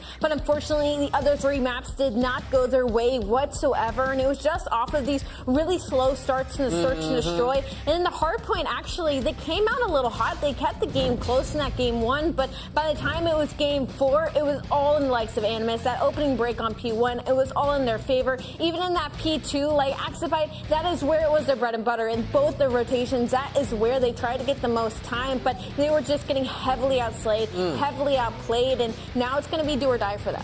Do or die on the side of Axabite. Now, let's take a look at all the matches that we saw here happen in our first round, and look at this beautiful format graphic. You got your 1-0 teams at the top, your 0-1 teams at the bottom, so we see a little early, matchup. We can kind of pontificate on how we think that's going to go. Nova Esports going up against Prometheus, and then we got Animus going up against Zidium. How you feel about those two, Bobby? Honestly, I feel like if anything, both Nova and Animus lucked out in the fact that the higher seeds lost both of their other matches. So you got Light and Limitless, both teams that people expected to be advancing to 1-0. The fact that they're now down in the lower bracket not only makes it tougher for those lower bracket teams, but makes it for an easier path for both Animus and Nova. All right, now as we move on down towards those 0-1 squads, Limitless versus Axabite is going to be one series we get a chance to watch. That's going to come up after this one, because coming up next, Allie, is going to be Light versus Code Esports, and we can kind of shift this into our discussion of both of these squads. And so when it comes down towards our first team, let's talk a little bit about this squad of Light, who has had so many expectations for themselves coming into this event. And they, got a devastating loss here to start. What you want to see from these guys here down in the lower side? Well, obviously on the entire Light to the lower side, you want to see a bounce back, right? Because that first matchup was so important. Shift explained it perfectly, where it sets the pace of your day in a Swiss bracket. That is a lot of S's. It is a lot of S's. Not like that. But in the Swiss bracket, like that that first matchup was literally everything. We've already had some upsets now, and heading into Light versus Cold Esports, one team lost 1-3, one team lost 0-3. And the weird thing for me when it comes to this matchup is the respawns. These two have kind of like on the opposite sides of each other. One is seriously struggling in Control, and one is seriously struggling in Hardpoint. On the side of Light, they have a 0.88 KD and Hardpoint right now. Where on the flip side, Cold Esports has a 0.77 in Control. So those respawns are going to be very important heading into this series. Oh, it's going to be really important heading into it, and we'll see if Light can really kind of bounce back and get those under control. But now the underdogs here in this tournament, Bobby, you know, the 8th seed coming in, Cold Esports. They had to go up against the 1 seed in Nova, didn't come out on top. But how do you feel like their odds are going to be up against Light?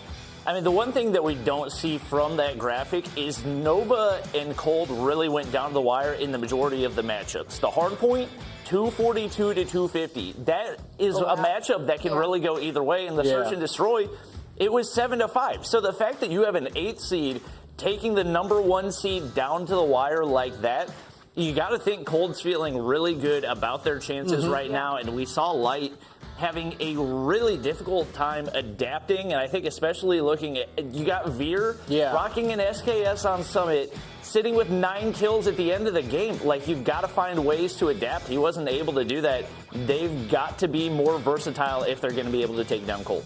They're going to have to be way more versatile, you know, because the thing is, you know, I will say both of these teams had close series in round number 1, especially when you look at the first 3 maps here. You know, Cold even got a round on Nova there in that Control as well, but they fought.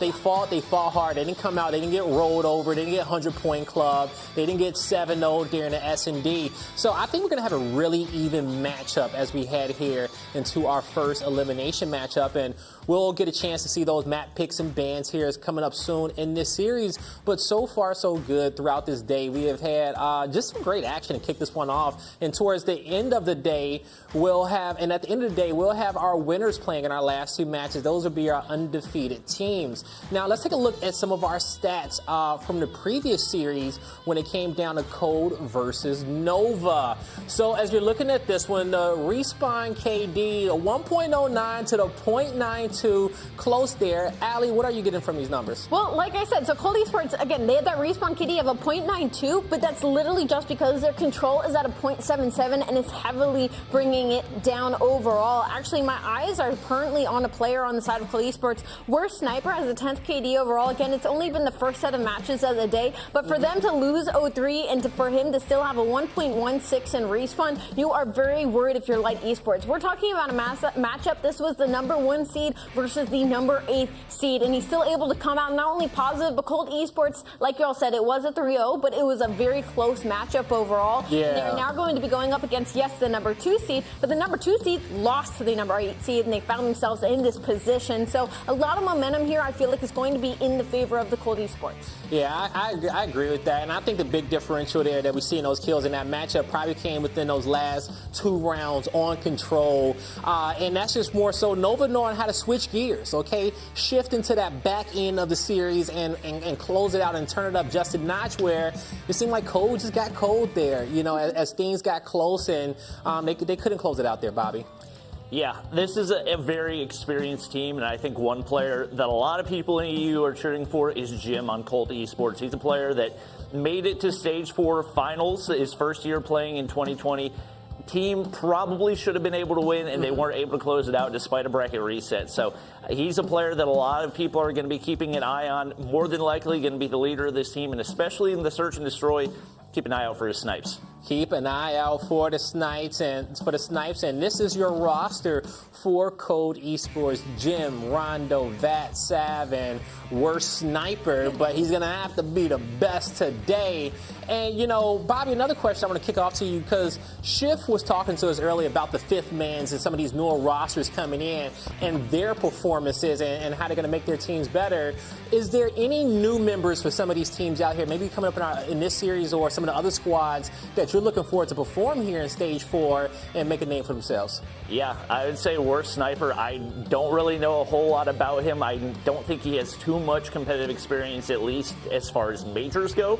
So the pickup of Rondo is not too surprising, especially given how well Illuminati played in Stage 4. I definitely think that he's going to be able to fit in well with the team. I think the big question is going to be whether or not worst sniper is able to bring their level up as far as that fifth man goes. Yeah, we'll see if they can, you know. So we'll see if they can bring up their level to everybody else. Now, let's take a look at our maps here for this cycle and see where we're going to be going. What is the battlefield going to look like? Map number 1, a firing range. We're going to be heading to Raid and Search and Destroy, Standoff Control, Summit Hardpoint, and then Takeoff Search and Destroy if we go the distance. Allie, looking at this cycle right here, which one of these maps are you excited to see?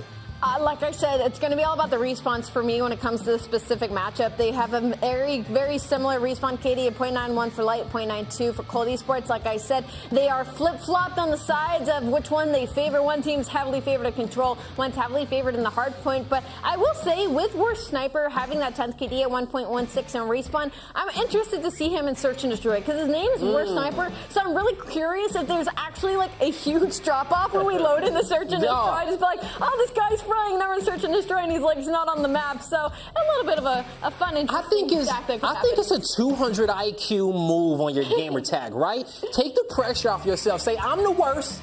Don't expect anything from me. And then every single play you make, it just looks better than what people are expecting. And so I know you guys at home are expecting this matchup to start, so it's time to give it to you. As I introduce to you your casters, it's going to be Shift and Mommy to take this one away. Guys, let us know how you're feeling about this series.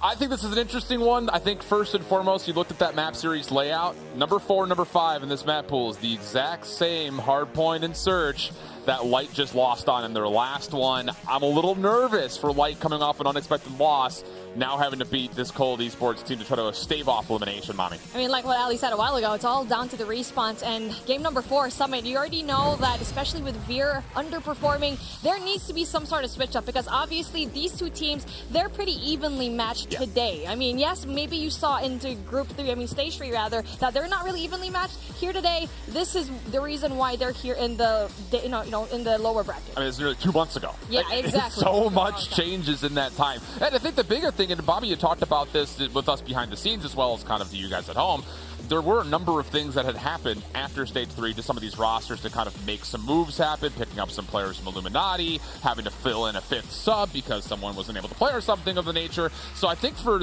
this side of Cold Gaming, there's really nothing to lose here, so to speak. I mean, in a way there is, because you have a lot of really solid players from last year that had a lot of success, not just in their own region, but also internationally. But I think when you look at this from Light's perspective, like, you were the team that came out and said you are top 3 EU seed, but you have to prove it. I mean, I like what I'm seeing here because I feel like for Cold Esports, especially for Hardpoint number 1 firing range, I was kind of expecting for them to choose Raid because they played that a while ago, and obviously for Light, they won that against Prometheus. But for Cold Esports, that was the closest matchup that we've seen for Hardpoint here so far up against Nova. And so I'm really liking here firing range, and Raid is going to be in Search and Destroy. So again, going back here in firing range, I don't know what's going to happen here because we have no info so far between these two teams. 3 ARs. I need to see that not be the case. Like, I get it.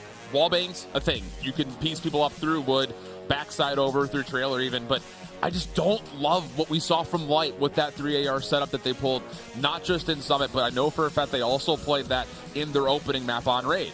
And I just, Veer he was such a playmaker last year. And to see him sit in the back, try to anchor with an SKS, it hurts my heart. It hurts my soul deep down. I need to see him get more active. I think that's the biggest thing here, because this Cold Esports team is going to be feeling really saucy. Even though they lost 0-3, it was a tight 0-3 to Nova. So you know that they think that this is a winnable game.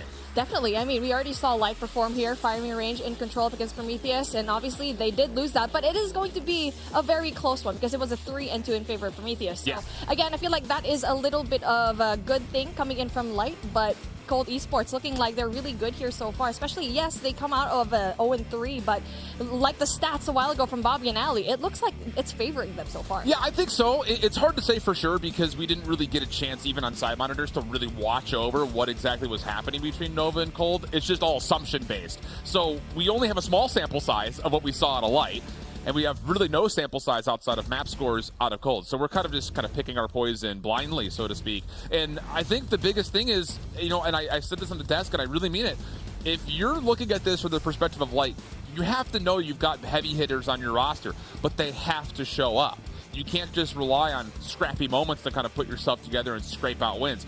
We need to see them snowball something here on firing range. I need to see them come out the gate, prove that they were a top 3 team from back in stage 3, because at the moment they look pretty absent from that in their last matchup. This is what we like about day number 1, because we have no information whatsoever, and obviously after this day, that's when we really get to have a little bit more prediction going into day number 2. But obviously we're starting off here in our Swiss round 2. I mean, just like that, it was just so fast. This could be it. This could be the end of your season when it comes down to what your hopes were when it comes to the first ever international championships, which I know we're all really excited about, chomping at the bit for. 40 total teams across the globe. Only 3 from Europe will make it. But the scramble really does come down to who can get to Sunday first and foremost before we can even really revisit that conversation of who our top 3 are, because everything has just been thrown out the window with these opening results. And now we keep talking about Hardpoint, Control, and all of these respawns, but let's talk about the Search and Destroy for a second here, because both of these teams just absolutely struggled here. But I feel like it was Cold Esports that had a little bit more of an advantage going up against Nova, having that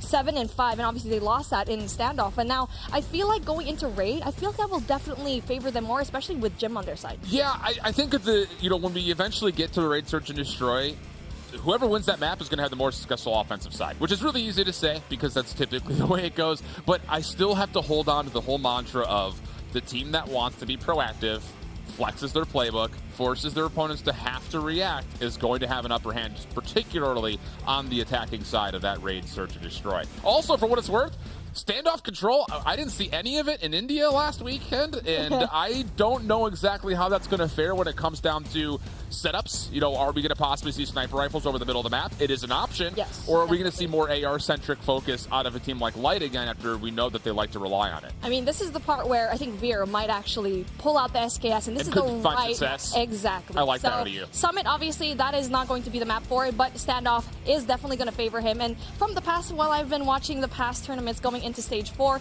usually teams like to capture A first rather, in Grannies, and then eventually rotate into Bravo. But obviously it turns into a TDM. It's one of those maps where it's really hard to capture both of those points. Yeah, I mean, it was really actually kind of surprising when we were watching it and seeing Light be able to capture both zones on firing range, not just collectively, but simultaneously. They were capturing B and A at the same time. So I think you have to go off of maybe some mantra there when it comes to how did we make that call? What decision did we see where it was, let's go ahead and actually commit to this play? Because I think you're going to need a little bit of that to try to open up Standoff. The last thing you want is to lose all high ground control and everyone's just watching you from a million different angles. I mean, it's going to be really easy to spawn trap here in Standoff. You already know that by Blue House, and it's going to be really hard if you are on the offensive side. Because, I mean, like we mentioned before, it's definitely going to be defensive heavy. So it's really up to them. Whoever's going to be on the defensive side is going to have the opportunity to take that 1 point first. Punish. You have to punish. Exactly. Okay. I like it. I like the call. We're getting close there, friends and family. I know. We're ready. We want to see some Swiss Round 2 action. Enough talking. I know. We're going to be doing a lot of talking here. That's what we're paid for. All right? So deal with it, EU. We're here to talk to you. We're jumping on into Light versus Cold. This is an elimination match. Again, the whole Swiss format. Win 2 before you lose 2. Both of these two squads 0-1. And a question mark starts to arise as far as can Light recover, because Veer is the one player that we kind of spotlighted for having a poor performance, but I'm still excited to see how good this General Gore guy is as their 5th man. Oh yeah, most definitely. He's been performing. He's been really standard here, and I feel like he's definitely going to be here to stay. But there you go. Speaking of the man himself, gets 1 big kill. A trailer control already in his hands, and now they need to go and contest this hill really quickly. Nice little snapper out of General Gore. Still could not win trailer, though. So with that, small advantages here for Cold through the rip-off, just being able to use that middle ground position. Faints is kind of tossing in every utility he could possibly find to try to make sure he can get on towards the zone. Another star player that you look for Light to possibly be your X factor in a map like Firing Range, but the response out of Cold, flawless, straight kill feed, turning up orange or yellow depending on how colorblind you are, and it's going to be a 22-9 lead with still 20 seconds to fight for. I mean, it's all yellow in the board right now, especially going into that first hardpoint. It really was that trailer control fight that they really needed to win, where Sniper won all of his gunfights, and hence that's why it's 31-9. But it's the rotation now, which is important for P2. Now, in American, we already have an early rotation coming in from Cold. Marky trying to find an entry, but there's no one else with him. And this is something that we saw when we were watching over the summit. Marky trying to get in, but where was his help? Once again, it wasn't there in any form. Hez just tries to run on into the zone, and this is so uncollected for Light. Set something up, please. One by one, they funnel in, and that is not going to work out for you, Light, especially with 3 people in the hill. Not only that, the Slayer, number 5, Nev, going in there for the shots, but with a Peacekeeper, it's going to be very hard to go and contest. But finally, the pinch finally comes through here for Light, and finally works out for them. I like that. Okay. Finally, we get a setup. Finally, we have a little bit of a multiple point of ingress attack. It gets the break. 35 seconds still to fight for. So naturally, Cold want to try to make a play to try to re-break. Not looking good off the initial play, but there is still a hit coming from the bottom side of the map. Light, do you respond to this? General Gore says absolutely. A little double up right through the entryway, and the scrap time should be good for Light. That was a nice call coming from General Gore. Really big 2-piece. And now, if you're going to be coming off of the next rotation round, you have 15 seconds left, and obviously the rotation already there. You already see Cold Esports going in for the early rotate. We've seen it already before, but now we already know how capable Light is when it comes into the break. And there was a little finesse play coming out of number 4 of Worst Sniper on the old time, so it really kind of stretches out Light's attempt to get over towards trailer. Next set of gunfights off the respawn. Good though for the team in blue, and now it just comes, can you actually clear out the point itself? Gore trying to get through the side door to pinch, but is shut down at range, and that'll be open in time going the way of Cold Gaming. That was unfortunate because Hez went down where before he could go in for the defense and attacking rather, and they weren't able to go and get the point. And now going in there, that is a good sign from Cold Esports so far. They went in there for the early rotation. Not only that, won the break coming in from Light Esports. That's a really good sign here so far. And not only that, they're taking like a really big chunk here. Maybe it looks like a full 60 on their end. And the interesting thing is you have Purifiers early. Love the call. Get one out. Worst Sniper's going to be able to lock down trailer largely just by himself. If you're trying to work his way in, but once again, that is an individual play, leaving General Gore to have to follow up without much help. He gets shut down for the backside of the heady, and that will be an opportunity for Cold to once again send numbers to get the last 15 seconds. This is Marky, the last one, and nearly a chance to collide up, but it will be Cold Esports that find the break, secure the scrap time. They're over the century mark early. And now finally, early rotation coming in from the side of Light. We haven't seen that yet here so far. It's been early every single time. And I'll take a look at that. Worst Sniper with 13, and Rondo and Vat having that 8, so that's not going to be really that big of a deal. But taking a look at that, we don't like to see this, but Veer with 5. Interesting call here. Predator Missile going to get called in as the break starts to find some legs to run with. Marky with the Purifier trying to lock things down in wood, and he eventually gets the residual burn off for the elimination. That will thin out the potential hold here for Cold Esports. Light on the break, trying to come from backside jungle. Good kills coming through from the ARs first and foremost. Even Veer getting involved. Love to see that. Now it's just down to actually can you hold it, because the spawns out of Cold Esports are still closer towards red, but the kills pop up as Marky gets into the hard point. He'll find 3 in a row, and that'll be Light right back in the game. Really good break coming in from Light, and yes, they funneled through, but then the full map push definitely was going to be great, and I'm glad they weren't able to use all of their operator skills here, because so far so good when it comes to the gunfights, but just as I said that, was captured really quickly. Vat with a really big 2-piece just absolutely clears out the site, and again, it's the battle of P1 where we already know that Cold Esports has really big deals here. Hez just pulled out a Purifier with 10 seconds left on P2. He's in trailer. A bit puzzling to see what exactly he's going to try to do with this. I mean, it's going to likely expire without him ever even using any of the fuel for it. Very bizarre call out of Light. Maybe he was setting up for P1, trying to clear out trailer, but then the timing was just too off. It was too early for him to go and do that. If he did that right now, then probably that was going to be a good play. But again, it's going to be Cold Esports all over P1, which we saw a while ago. So history repeats itself, but it's a good thing for him, the General Gore. It's going to be up and 10. So, I mean, it's a back and forth here, but again, it's just Cold Esports always with the early rotation and a really good break. Who is General Gore? And can I enlist into his services, because he has been unbelievable unbelievable stars. for his squad. Absolutely unbelievable. 17 total kills on a bit of a streak up top. And he's kind of kept Light completely at bay single-handedly. I mean, he's got the opportunity to get the regen and try to play for a cruise missile coming through. And you have to feel like that's got to be the call. Gets the elimination, finds himself the Pred missile. Can you possibly get a Goliath? Because I'm not going to lie here, Gore. Everyone's looking at you to possibly save your squad at the moment. That rotation coming through. Now big gunfights ensuing. There you go. We got number 2 over here. That's going to be Hez winning a lot of these gunfights. So even though both of these teams went in for the rotation, unfortunately for them, just dropping like flies. And now for Light, they need to go and rotate yet again, where we get to see Cold Esports always going very early here in American. Gore did his job, though. Kept his life. Earned himself the Goliath. Pred missile comes through. He threats the needle, finds 2. That has to be the opening. Heads looking to capitalize. Shut down at the doorway by Vat as Jim watches over the top. The gravity gun also spent out. Purifier trying to lock down a different side. Veer is burning to death, but he does keep his life for a little while longer, and help is arrived. Light just into the hard point for a solid break. That was a beautiful Predator missile. Just took out 2, and yes, there was backup coming in from Cold Esports, but then you get to see it. The misplay coming in from Hez, that was, going in from Rondo. He lost that Purifier. That's going to be a really big deal. I mean, he could have flushed out those 2 players going in from the side of Trailer. So, again, really good control coming in from American from both of these teams, because right now it's being contested. So, Jim got stunned. I was going to say, Jim, your only job with this SKS is to watch the cross. He's going to have a little bit of a 1v1 with Veer inside for the scrap seconds of about 9 total to be tallied up. And Light will be able to accrue that towards their total score. About a 20-point game. Looking over towards Trailer, both teams really thin as we open up the hill here in the next 5 seconds, but Vat is actually going to make the preemptive call to call out a Purifier here to make sure his team wins rotation. It works out beautifully, but the break attempt is on the way, and the kills are coming. Lighter in. And Lighter in, but then Lighter just out like that. I mean, even before the hill started here, Veer went inside there all by himself, not really waiting for his teammates. And this is the problem that we've been seeing from Light here so far, is that they funnel in one by one, allowing Cold Esports to just get multi-kills after multi-kills. And yeah, there you go. Not only that, we're Sniper already having the Purifier. Really solid defense here so far.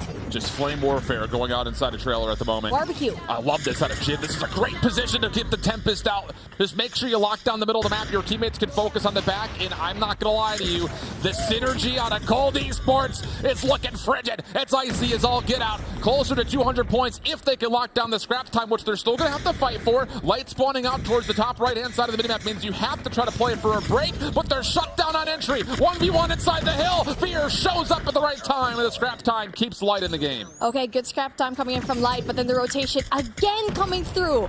Look at Rondo having that 26, and we're Sniper having that 31. Not only that, they have spawns in their favor. Predator missile takes down 2. Love it. And it's going to be hard for them to go and break, because they're just spawning all over the place. No sort of map control whatsoever for the satellite. Unbelievable. Oh my gosh. Unbelievable. That's a 3? Yep. 3 Predator missiles in Yep. like 5 seconds. Jim, I mean, you just watch how Jim is playing the map compared to how Veer's playing the map with his SKS. Jim is having a field day at the moment. He just knows the angles. Absolutely. And he's holding crosses. He's locking everything down. He's letting his SMGs do the work up close and personal. He's not forcing anything. And now he's been able to earn a second Goliath for this side of Cold Esports. And I don't even know if General Gore's going to be able to get his off at this point. 230 to 145. And Cold Esports can win right here. 21 seconds on the clock, and now for Jim having that 28 to his name. You can hear the rock music absolutely hyping him up, but there you go. He's having a little bit of trouble as the Purifier doesn't really quite do the job. He's stunned out, but then it's just there's nothing that they can do because there's no break whatsoever coming in from Light. No, they cannot threaten this whatsoever. Gore is going to see the game expire with what I like to call runners on base. He's got a Goliath in the back pocket he can never call out, and simple fact of the matter is someone has to help that guy. Jim was an absolute beast here. I mean, his usage of the SKS, like what you mentioned, is something that Veer needs to go and take notes on. Absolutely. Because he just has the angles, right? Especially coming in from tower, knowing very well that the Tempest would be really good into that next hard point here. That is just absolutely great. Take a look at that scoreboard right now. Veer having the 23, so yes, he was able to utilize that SKS well, but I guess not as efficiently as Jim having that 28, and it was really essential kills for Jim that we saw in the feed. When was the last time you saw Feints go double negative in the history of Feints ever playing COD Mobile? Because I can't think of any. I can't think of anything either. That's so rare. I mean, between him and really Hez and Marky trying, I mean, that's your 3 SMGs right there that are not finding success on the way in. And even though I think a lot of people will look at this scoreboard and say, stop harping on Veer. He's the MVP. He got a minute of hard point time. He only went -7. That's fine. Did he enable his SMGs like Jim was able to? The answer is a convincing no. 28 and 18 with 15 assists out of Jim. The dude was everywhere. Not only that, take a look at the KDA. I mean, no one was positive going in for the side of light. Everyone else here in Cold, they're good. They're doing really good. Not only that, with the assists and especially Vat with 2 minutes. We didn't even get to see Vat as much. No. But the objective already there, 2 minutes on the clock. That is really impressive for me to see. So everyone else in Cold Esports, really good. And now we are slowing things down just a bit later on in S&D. But let's take a look at what happened here in Hardpoint firing range, where I feel like for me, the biggest thing is rotation. I think that's a really easy thing to point at, just simply due to the fact that Light was never in control of any hardpoint, really. And then on top of that is just their break attempts were so piecemealed. Everything was essentially 1 by 1 or at best a duo. And when you're trying to be in positions like this, where you're trying to break hardpoints with purifiers, it's just not going to work out for you, because the instant call, once you start to see flames come through the door, if you're responding to it, is, I'm going to pull out mine as well. And this is the moment that we really highlighted what Jim was doing. The Tempest from the top side of Sniper Tower, followed up by the SKS top side wood. It just forced Light to have to hit through one angle, and that's never going to work out well for you on a map like Firing Range. And yeah, Jim's just going to shake his head at the end of it, because what was that? That was perfect Hardpoint.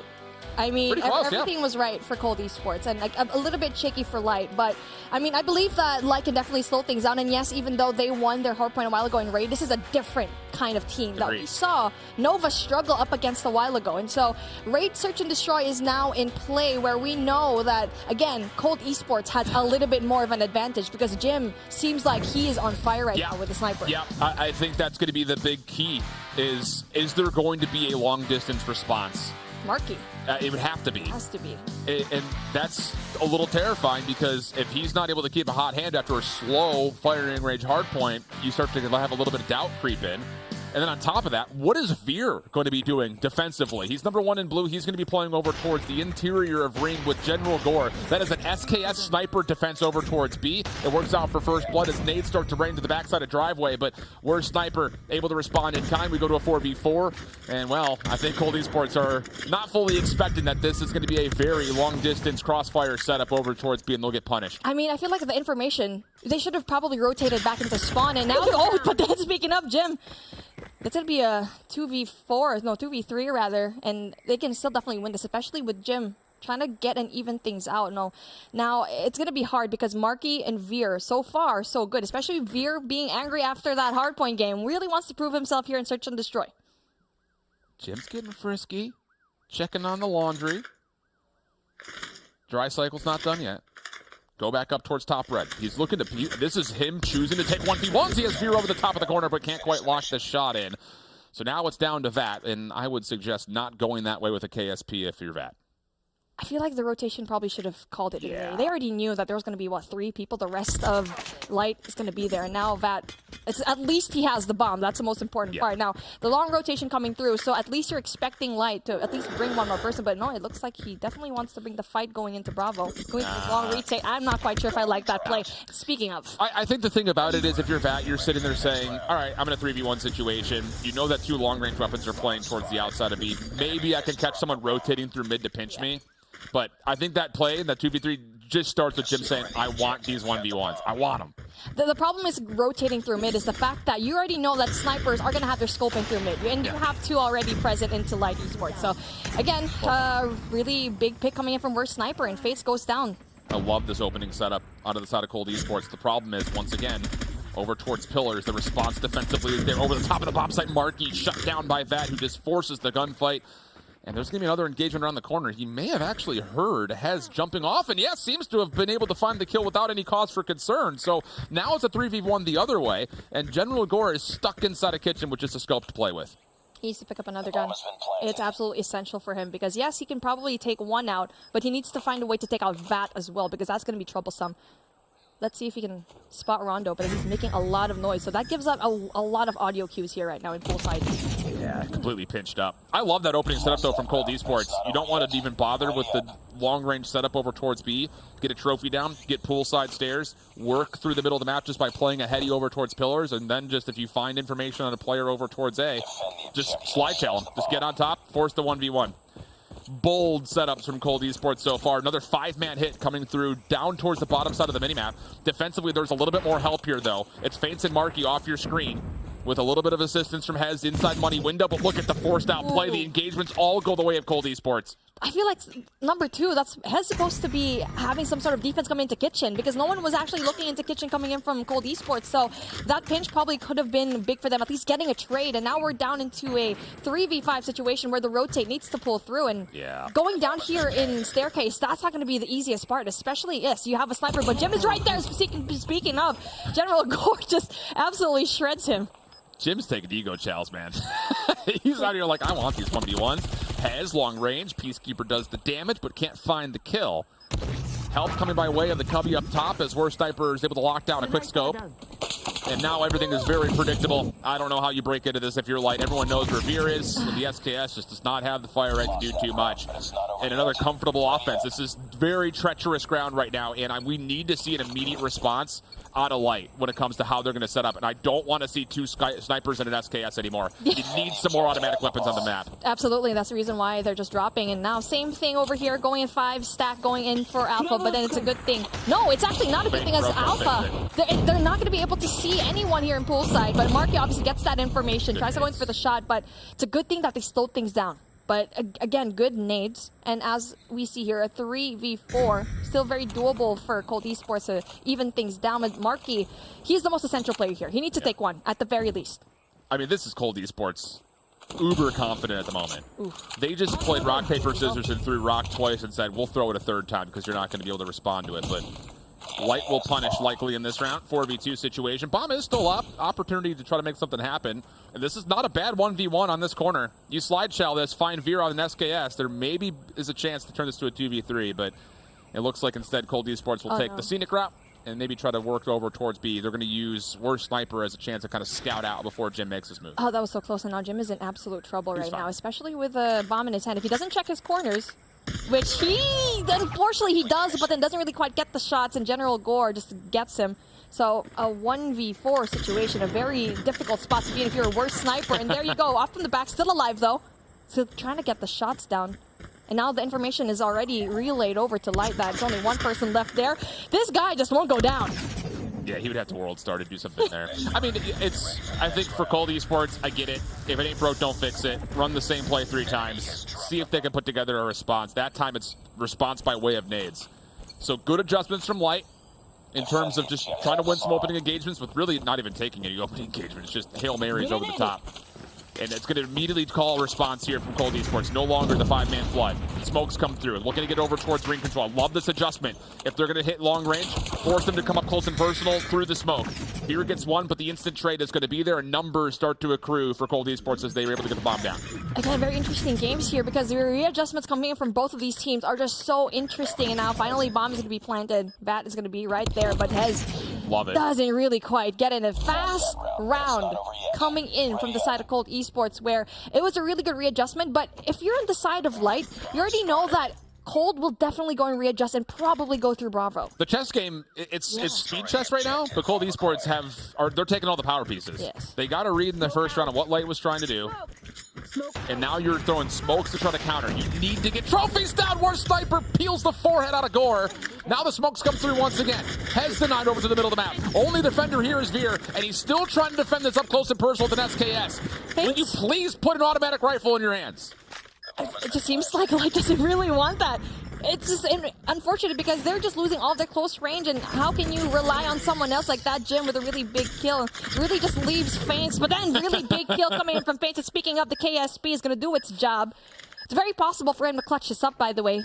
Especially if the timing is right coming in for play number 5, which is Nev. If he just turns around just for a second, and there you go. They're going to be spotted. Feints trying to go in for the big opening kill. Fucking comes out. But unfortunately for him, Feints just a little bit too quick when it comes to those punches. Cold Esports is just toying with Light. Absolutely toying with them. And the thing about it is the response is clear as day. If, again, you look at this from the perspective of Light Esports, they're full flooding poolside. What do? Throw nades. The fact that they took them 2 rounds to think of that is crazy. Next round out, they throw smokes to B. You're still putting 2 snipers in an SKS at B. Get a KSP inside a ring, please. Come on. It just seems like they don't want to do that, and Feints was in a really weird position. If they really wanted to play with the snipers, and speaking of, they're not even winning their gunfights. I mean, yes, you could have that 3 sniper setup, but if you're winning it, and no, you're not. And now 2 players down already, so it's 4 apiece. So speaking of, Nev gets 1, so it's going to be a 3v4. And again, they're putting the players in the wrong situation. Feints having that KSP should probably rotate into B as well. So it's just really difficult situation. All this is for me, it's just Light is telling us that they just want to play for picks. Everything is going to come by way of their scopes or their ARs. And, you know, I could understand that. I'm not going to sit there and say that it's bad, but what Cold Esports are doing are denying the probability of that working out every single time. That's a gunfight that Feints should win, but doesn't make too much of a difference. Immediate trade out of Gore, a little quick scope. We go to a 2v2, but the bomb is down just outside of basketball, and nobody knows where Worst Sniper is, as you see General Gore second guessing the play through mid. You know, Worst Sniper. It's all up to you to try to go and make a play. He's far, far away, going in all the way through mid, but he's in a really good spot. He needs to go and shut down General Gore, and not only that, Veer as well, but with SKS, I feel like General Gore definitely has more of an advantage. Oh, my goodness. Worst Sniper, though. Well, he could there you go. Could find Veer off the exit here. He's going to play poolside, looking to see if Veer will cross right to left. He does! Oh, no, not like this. 1v1. Worst Sniper looking to hunt out General Gore. He's changed the angle completely. Oh, he's going to find Gore completely exposed. There you go. Unbelievably. Yeah, take your time. Yeah, take your time. He deserves that. I mean, he deserves that win. I mean, unreal. Worst Sniper had a really good rotation coming in through stairs. Getting that information, I feel like for Veer and General Gore, they weren't holding down sights so well. The thing about it is, like, even though the opening engagements were relatively evenly traded, there was no success in gaining ground out of the picks from Light. At the end of it, it was a 4v3 situation, and Light is still stuck behind the 50-yard line. Yeah. So, I mean, you're still playing for picks a minute into the map. That just can't really work out. Now we're just overwhelming with nades over towards the top side of A. But look at the middle of the map. Cold Esports have just taken some free real estate inside of rocks. There will at least be a trade to keep the pressure on, but all those opening nades, Nev still slips into basketball, and he can contest this from the side corner. That was a really good read coming in from Cold Esports. Jim and Vat just having that pressure all the way into kitchen, knowing very well that there might be some sort of presence coming in through mid. And number one from each team. Jim versus Veer, and Veer loses that. It's a pistol game here, but for Jim, just a little bit better with the sniper, and Nev getting one more and getting that 1v3 situation. Fear Nev. It's just you have that information going down that it's already going to be in spawn and Fates. Getting that big kill, though, so that's a really big sign here. But, I mean, a 1v3, that is the most difficult thing to do here. All of the moves that are being made continue to favor Cold Esports, without question, without doubt.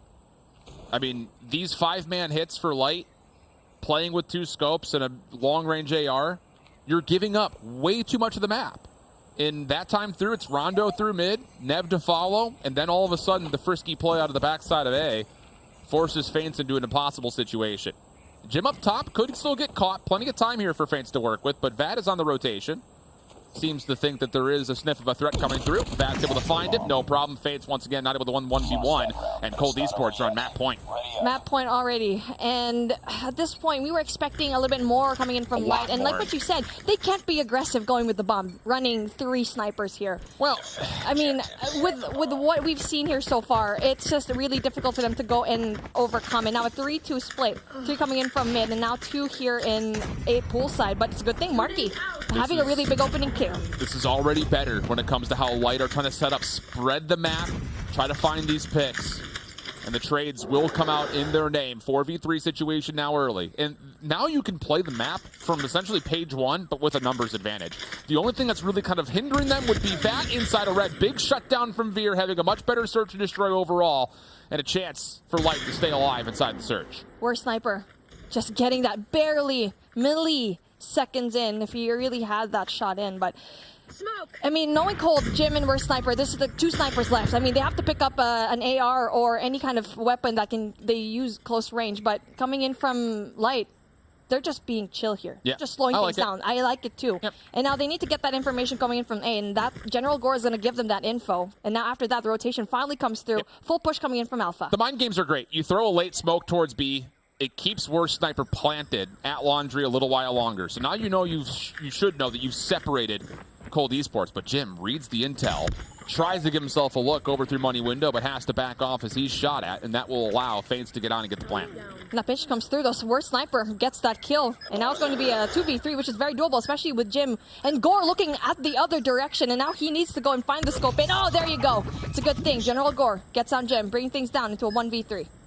You can't lose this if you're light. Gore's still playing over towards Tiki. Crossfire set up for the last two members on the bomb itself. And Worst Sniper would have to hit a Reddit clip right here if he was going to be able to get these kills and defuse. In 20 seconds. Yeah, exactly. It's almost a 1v4 when you put the clock like that.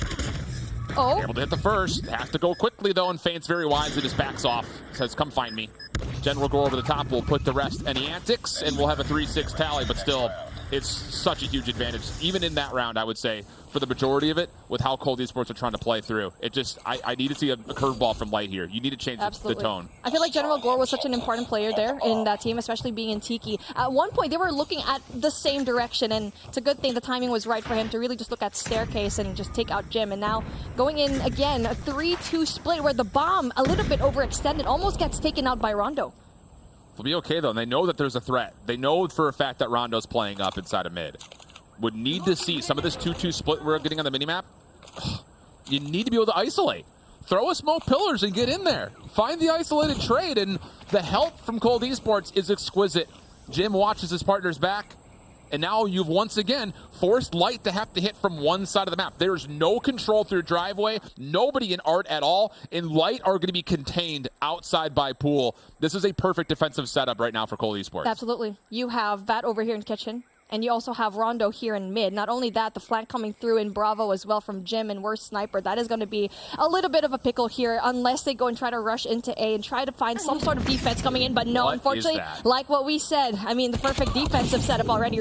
Rondo takes out Hez, and it's just really hard for Light to go in here, and it's looking like a Cold Esports win. Yep. This is so puzzling. Watching players like Veer, Hez, Feints, Markey, all of them were so solid last year. And especially, I mean, you mentioned it, like the search and destroy presence that those individuals had when they were playing on their respective teams last year was exquisite in the European region. That looked like a pickup team trying to figure it out on the fly, which is so weird to say out loud, and I know I'm coming off super critically, but this is the team that beat Nova. Like, how is this what we're getting right now?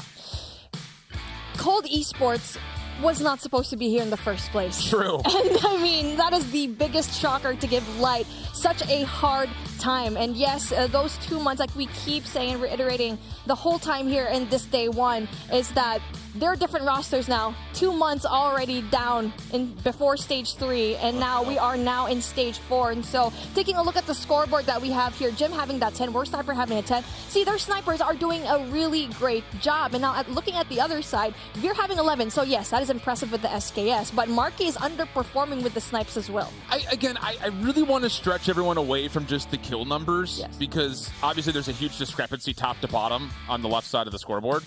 But the amount of plays that came out of Vat, Rondo, and Nev again were so well done. And a lot of that, again, is enabled by how the long range sets up the threat first. You get Rondo on defense, up close and personal, because he's got good help from Jim. You got Vat, who's able to rotate over, be the pivot man. He's able to pick up trades. Like, those are the things that we're just not seeing at all from Light, because they're trying to play this pick-based defense and offense, for that matter. I mean, not only that, the kills that they were having were not important kills. I mean, it's not that they weren't able to utilize that kill, going in for the rotate, but unfortunately for them, they weren't able to use it because you have 3 snipers in your team, so you can't really go in for the break, and will most likely lose an engagement close range up against, how many? There's 3 other players right now to go in there for the close range engagements with the KSP. Yeah.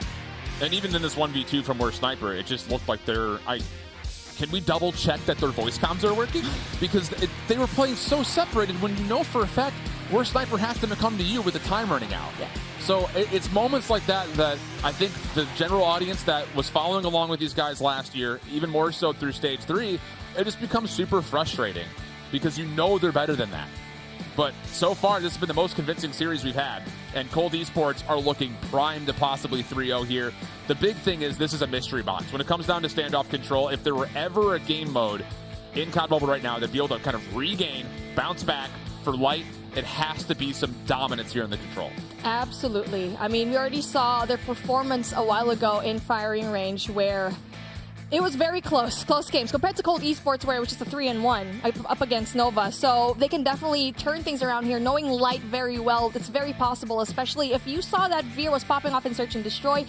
He can do the same thing here, but everyone else in his team need to pick it up, need to pick up the pieces, because everyone else from Cold Esports, they don't got cold shoulders. It's melting right now. They're in heat.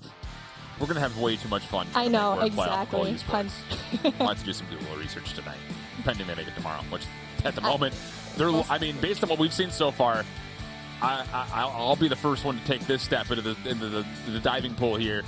I think this Cold Esports team is looking like the third best team at worst at the moment here in Europe, but still early days, just instant reactions. Maybe a little bit of over-analysis, but we love that. We do. I particularly love that.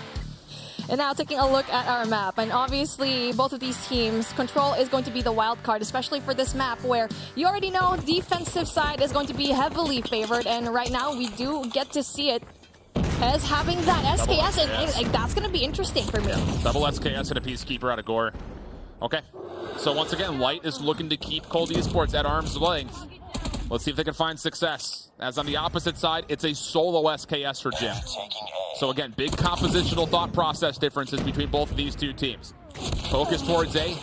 One tick has been locked in, but it has largely been cleared, and the defense is in. I mean, they're watching every single lane right now, and you can make rotations off of whatever gets first point of contact. Bat wins over towards backside tractor. Threat has been established, and it looks like there should be an opportunity here for Light to start making moves towards A, but no, they're not moving. Spawn trap is going to be in order, and you can see how deep number 4 and 5 are. There's going to be War Sniper and Nev, and they're going to be an absolute presence there. And that's what, it's so early into the round, and they're already so deep into spawn. Yeah. And the thing is, again, when you're running 3 ARs, you're going to, let's be honest, Hez and Veer are going to naturally have cement in their shoes. They're going to be moving so slow because they have to watch these crosses, and you're essentially going to tell me that you're going to 2v4 in SMG in gunfights around A? I just don't like the idea of the composition, especially with how good the KSP is right now. This is what we keep saying the whole time we've been seeing here so far. Hez with just 1 kill to his name. Veer having 7 though, although that's good. But, I mean, it's going to be really difficult right now for Light to go in for the backup because 8 and 14. Obviously, we see here Light having the advantage of that Lloyds, but then they're going to have A. I mean, here's the thing that I'm looking at here. Hez had already switched off the SKS, so it's already this 3 ARs not working out. And General Gore's only got 2 eliminations. And on the other side, I mean, War Sniper can almost cover them all individually with 9-3. It's just, I don't know, man. You got to switch it up. You got to get more SMGs on the field. This 3AR setup is just not it. And it seems like with Veer having that 11, he's just leading his team, trying to get all those kills. But 6 and 1, it's not working out. Hez switching out into an AR to a Peacekeeper, which is a little bit too late for them to go and get these kills. And not only that, that basically allowed coming from Light, going in for that defense and for that spawn trap here in blue. Yep. It was just a really nasty one because you already know Rondo is going to be there for sure. And the other thing that now all of a sudden becomes a threat off of the slow start from the side of Light is you've got 200 killer drones that are ready to go. You're going to have specialists earned very rapidly here for Cold Esports. And look at the smoke cover. They're making a play right through boxes and in towards B. Do you have the ability to respond to this if you're Light? And so far, so good. But it does come at the cost of Marky pulling out a Purifier first and foremost. And even with that said, who's getting back to the defense at B? First tick of progress is gone. They're double stacked. The second is on the way. Pinch coming out from Hez. He gets absolutely shut down. And the second tick will be locked before finally clearance comes through. There was no presence whatsoever coming in from Light. And yes, they tried, but then one by one, they went and funneled. And not only that, losing a Purifier in the process. And now they need to know and find out on how to utilize all of that operator skills very well. Because right now, 2 ticks in B is going to be really troublesome. You already know they're going to go in for that alpha push. But take a look at that so far. I mean, I like what I'm seeing from Light here so far. I mean, they're doing a really good thing when it comes to the defense. Yeah, if you can get that deli control, this offense becomes super stressed and trying to find routes to work with, especially with a little double stack from Marky playing on the backside over with Hez towards Cubby. They're going to single-handedly win essentially 2v4. Threat now being established towards A. Marky making the rotation. 2 kills in a row for him, and he's got assistance. This is already better from Light as far as how we're maneuvering around the map.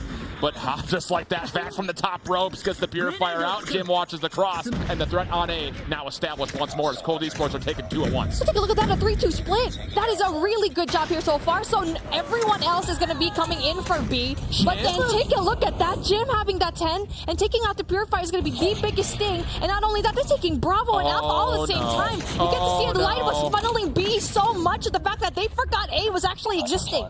Jim just clutched up with Tempest, almost 1v3'd it. The defense is now late. The third ticket progress is on the way, and the kills come through. Offense will win by way of capture, and Cold Esports can do no wrong in this series right now. 2-0, and midway, we thought that Light was going to be really good. And taking a look at the other side when it comes to the kill feed, Vat having that 13, where Sniper having that 12. Not only that, it's going to be Operator Skill City here, and they're investing so heavily into that next matchup. He's got Pred and Goliath. Yeah, exactly. There's no way you lose this defense. It's not going to happen. I am at a loss for words. Veer's stepping up. I have to give him typical credit for that, but the thing is, it does not matter. This 3AR setup is not working out. They're not able to find the freedom to get the SMGs to essentially finesse and do what the KSP does best. For the break. It just, even if they get onto a zone, Predator missile's gonna get called out, they're no longer on the zone. So now you have to reset and do it all over again. And I think if you get to like the 30-second mark, I think if you're Vat, come off a life and just pop the Goliath. Just win the game here. But again, as what we saw here, Rondo having that big presence coming off of Bakery, and it's a good thing he gets shut down. So that's a really big kill. But then you all have to worry about one more person. That's going to be Nev. Gets shut down by Marky, so that's good. Now they cleaned up here and going into blue, but they need to go into rotate into alpha. They need to try and figure out which point they want, because so far there's nothing yet here. There's no routes to use. Yes. They're being forced to go to the outside of the A bomb site. And look how quickly the blue arrows on the minimap turn to deal with this. They know where the threat is. Yeah. And once again, you've got Faints who's like, can I get some help? I can't go anywhere. This has been an abusive series. Now you've got 2 Purifiers called out. The Goliath for Vat, I imagine, will likely get called in once he feels like he's in a good position. And this will be... He doesn't even have to bring it up. He may not have to. Big game. You earned it, so might as well drop it in. Just have some fun. Flex it, right? Yeah. And again, a really big kill coming in from Cold Esports. I mean, they're doing it really good. They're covering all of their bases. And there you go, big kills coming in from Sniper and Rondo, getting that double. And now there's nothing that they can do. There's nothing that Light can do. 7 seconds left on the clock, and with 0 lives. What a great showing. And this was absolute battery when it comes to Control. I mean, I thought it was going to be a closer game matchup, but then no.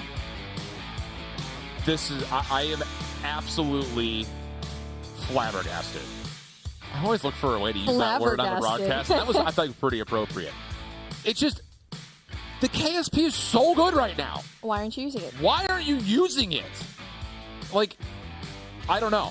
Especially when you see Cold Esports, like, they're still trying to put the same idea in mind. Like, the SKS can still find a lot of success at range. We see it. I mean, Jim, he is 15 and 17. He's at the bottom of his leaderboard technically, but again, he's opening up the space and communicating to his SMGs what he has on lock.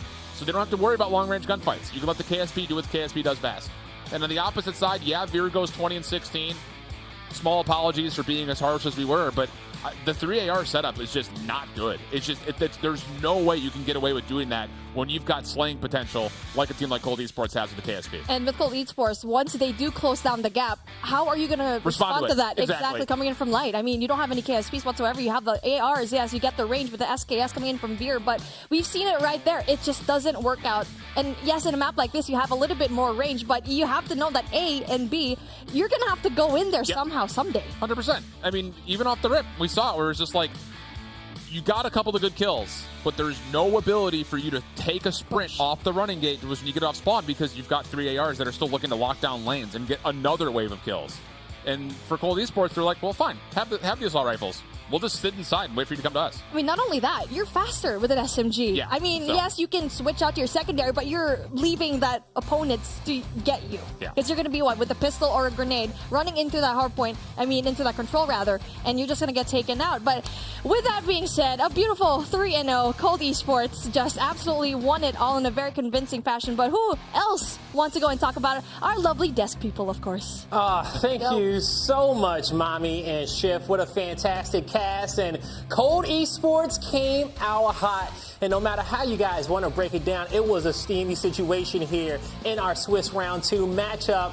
Bobby, I don't think we expected Cold to come out as fearsome as they was and deliver a lights-out performance.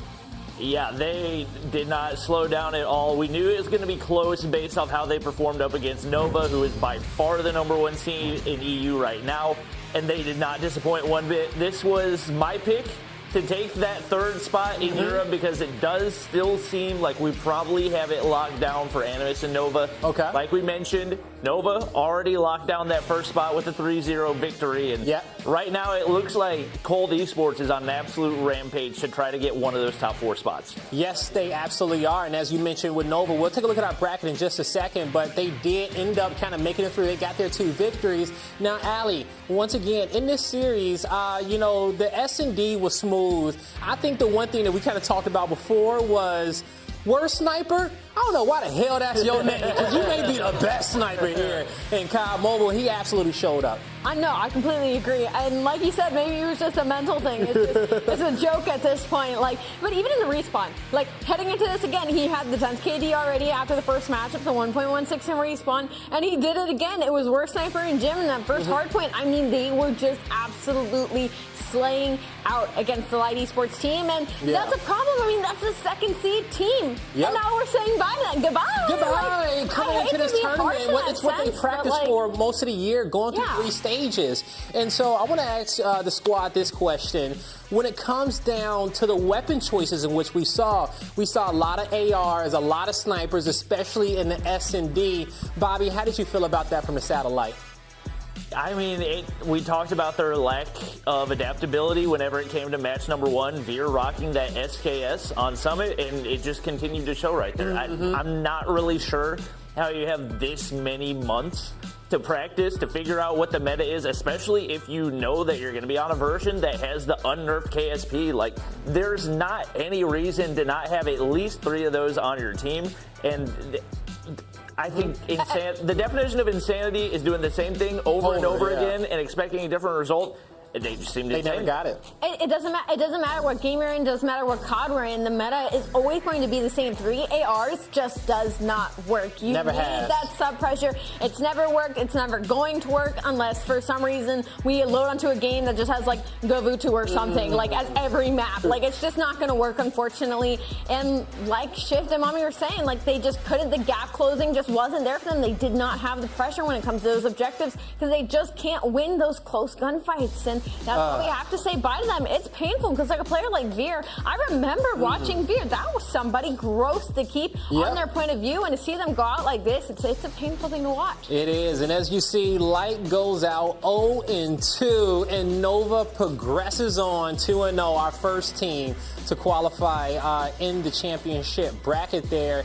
And you said it perfectly, Allie. It doesn't really matter, if you're in the league or if you're here. It don't matter if you're one of the best teams. Those ARs, you got to have that sub pressure, okay? You can't, put that much pressure on yourself to kind of lock down those long range sight lines. Now, as we look forward into the rest of the day, we got Limitless versus Axabite coming up next, and then we'll also have the Animus and Zidium matchup there as a bonus if we get a chance to watch it. But Limitless versus Axabite, you guys are going to come up next casting it. Any early predictions looking there? Because, Limitless, I would say, is the favorite to win it. Well, to win at least that matchup coming up. I'd say, whoa, that's a bold statement to take. But, I mean, you have to favor Limitless in this series. I completely agree with you. I mean, that's the #3 seed. They got Hisoka on the side of them. I mean, and from what we saw in the series earlier, when Axabite played Animus, they had the control going for them, and that was their lead. They just literally had the control going for them, and I don't know if that was a sign of them being genuinely good at that game mode, or if it was I see him just like not being that good at it. We're going to have to find out soon. We'll get the rest of the analysts, back on the desk, and we're going to get Bobby and Allie over there to cast this series, and we'll hear what Bobby got to say. But coming up next, it's going to be Limitless versus Axabyte to find out who's going to be the second squad to qualify and the second team to get eliminated. We'll see you right after this.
Don't have a credit card? No problem. You can still purchase COD points at Kodashop.com using your favorite payment method.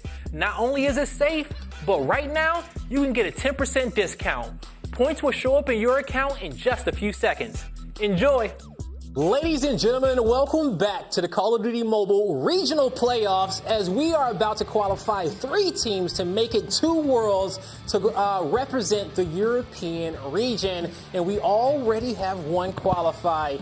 Give Nova a big congrats in the chat. Now it's time to figure out who our second is going to be. On the desk for this segment, I got Mommy and Shift in the building as they just got done casting probably one of the quickest matches that we've had in Call of Duty Mobile, but it was one that we didn't want to be too quick. Yeah, most definitely. I did not expect Light to give us that kind of performance. I really think it was down to operator skills, when you can use it, and also it was the composition of your weapons. I mean, we saw a lot of long-range weapons where it didn't even need to be so. So 3 long-range weapons and the absence of the meta weapon right now, which is the KSP-45. Yeah, and you definitely need that in your arsenal if you want to come out on top, just to have that little extra oomph behind your shot. And so now let's talk about our next 2 teams coming up in the series.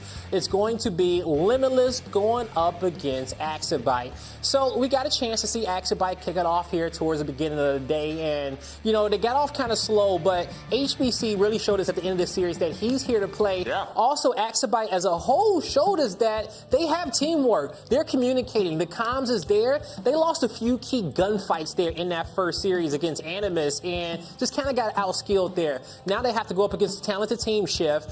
How do you feel like Axibite is going to have to recover? There are some adjustments that have to come through. I think, once again, talking about the AR meta, they tried to pull 3 ARs in that opening hardpoint. Didn't work out so much for them. On the other front, this Limitless team, yeah, they're limping a little bit, but I still have a lot of faith that they can make something out of this series, especially considering their opening matchup versus Zidium was really tremendously close. Yes. So both teams are coming out 0-1, but both teams are coming off very tight series, and I think it's just who can make the quick adjustments first that's going to have an advantage in this matchup in particular.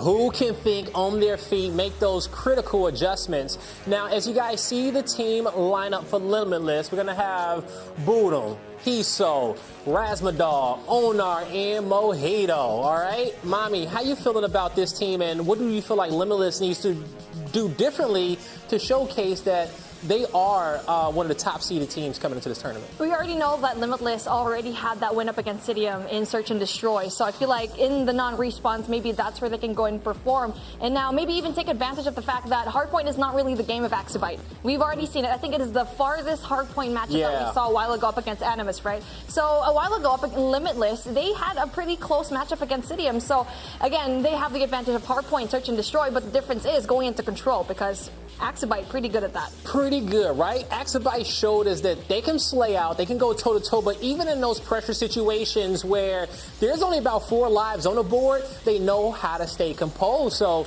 if you ask me, I think Axibite's win condition here for the team is going to have to be the Search and Destroy as well as that Control, okay? You're going to have to lock it in.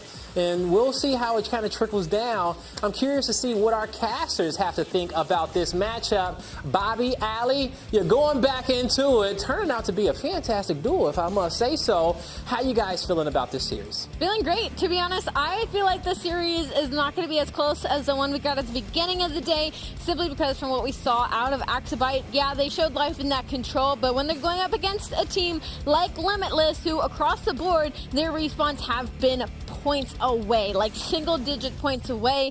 Axibite's got to have a huge turnaround and respawn in this series, Bobby.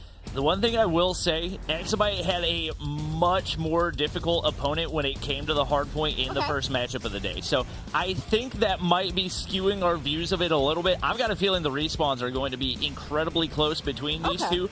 And we've seen what Axibite is capable of when it comes to the Control, so I think a lot of it is going to come down to the Search and Destroy. Well, let's take a look at the maps and modes across the board and see what the picks and bans were as well. I'm looking behind me. I'm seeing Standoff as the first one right off the bat. And instantly, I'm thinking about the routes that Axibite are taking on this map. We haven't seen them played Hardpoint and on Standoff yet. We've seen them only play it in Search and Destroy. We're on the side of Limitless. They played Standoff versus Zidium, and lost that 218 to 250. So it was a very close matchup overall, but we are going to be loading back into Summit Control, which we all know Activision is going to be favored in that.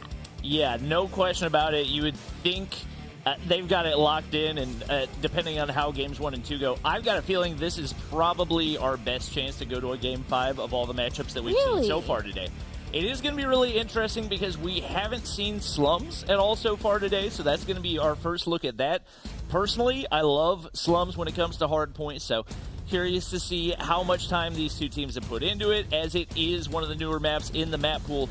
I think that's definitely going to be another crucial map to keep an eye out for. Personally, I'm probably going to be on the flip side of Bobby here. I think this is going to be a fairly quick series, just from what I have seen, at least number-wise, from the side of Limitless. It seems Unir and Hiso have been on an absolute tear thus far, and on the side of Activision, Apollo has a 0.68 overall right now. That I'm just not feeling too confident in their slaying power right now, when it feels like that's what Limitless has been kind of backing foot on. But Bobby, you obviously know better than me about these teams, so we would all love a Game 5 as we load into our first Hardpoint already. Who's taking the first map 1?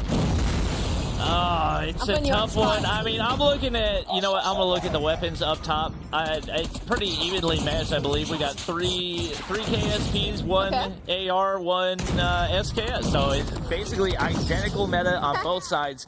I think Activision is going to be capable of taking their first Hardpoint of the weekend. They do get those first 10 seconds, but immediately break goes in for Limitless. That was a really scrappy P1. I mean, it was just absolute aggression out of both sides, back and forth. I mean, Activision is on top as of right now by a couple of seconds, but it has been so back and forth. There's a lot of map control right now. You see all the yellow arrows, but Mojito finds 2 to quickly break that apart, but unfortunately he has no help behind him, so that time is still going to continue going the way of Activision. And right now, Denisio going crazy. He's sitting on 5. Same for Miz. We saw him popping off in the later matches, especially for Activision, rather the later maps. And right now, they've got a big chunk of that first Hardpoint time. Is HBC taking some shots at his teammates? Okay, no friendly fire in COD Mobile, so nothing to worry about, but a big push in and some early control here on P2 for Limitless. I loved that early rotation out of Limitless and that early setup, but Activision just got so aggressive and were winning all those opening gunfights.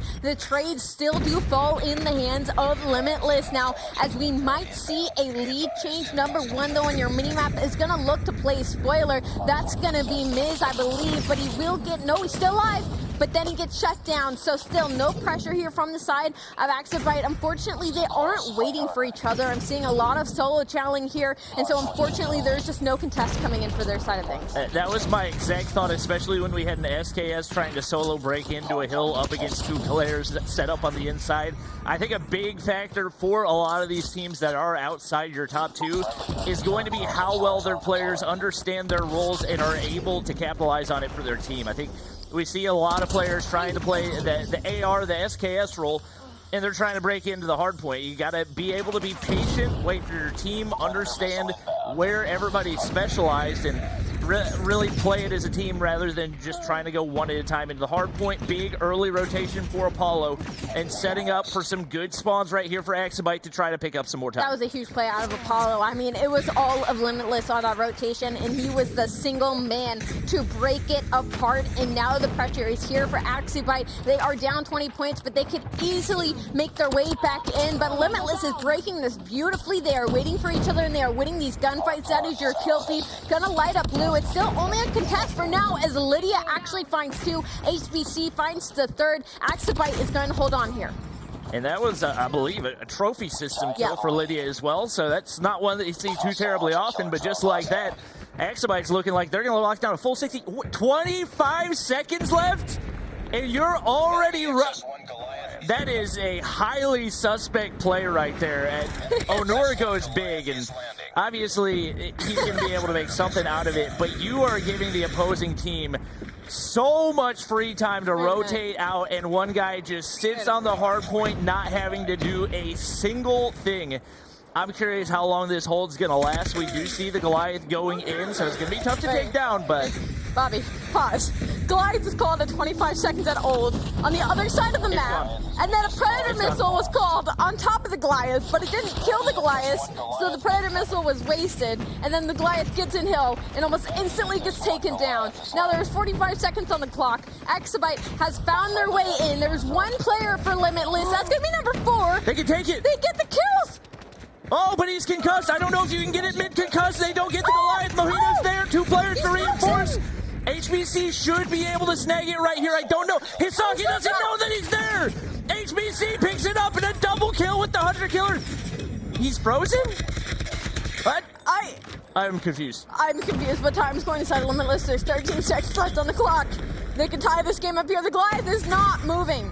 The Goliath is literally, it's gone. Goliath is gone. Goliath has now been shut down.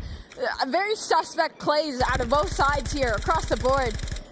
We are now resetting our rotation. It's going to be Limitless with most of the map control currently. It's going to be Boot closest to the hill, but nobody's actually touching the time. There we go, and now players are on it.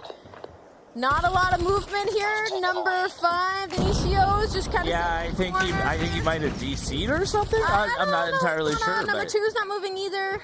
Well, either way, it is Limitless now retaking the lead, and our players trying to get back into the swing of things. It looks like player 5 is still a little bit frozen in time.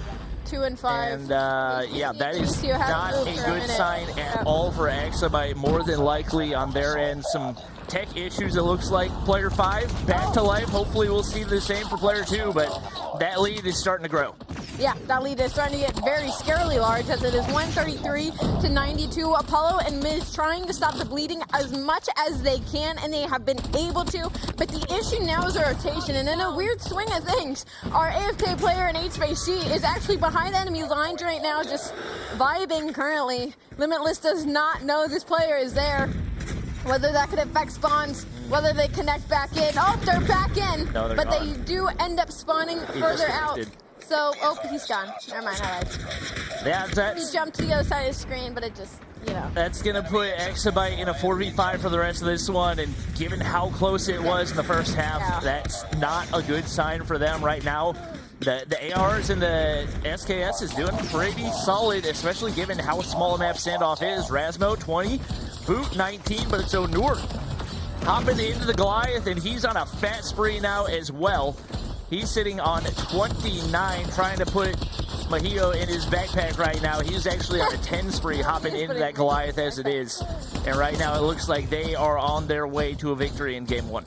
I mean, it was possible. I mean, Mojito's got 9, so, like, if just somebody maybe picks up the pace on the side of Exabyte, maybe they could, you know, make this sort of a 4v4 situation and force their way through it, but it's 177 to 109 now, heading into the next rotation. It's all of Limitless is going to be set up in house here, as this is going to pop here soon. And once again, I mean, all of Exabyte is kind of solo channeling this. They're not waiting for each other. Number 3, I mean, just play your life at this point. Nasoka shuts down Lydia. He shuts down Miz as well, 180 to 109. I mean, Exabyte just cannot get anywhere close to this hill. And especially with close spawns right now for Limitless, there's not much Exabyte's going to be able to do. 2 in the feed. And obviously you got those operators non-stop charging up as well. Some of the streaks starting to build. And right now, those 2 players on the inside going to absolute wreak havoc above. As they've got all the high ground angles, the streaks start to come in as well. Miz thought he would be able to escape inside the building, but it wasn't meant to be. Pred Missile tracks him down, and it looks like only a matter of time before Limitless closes this one out.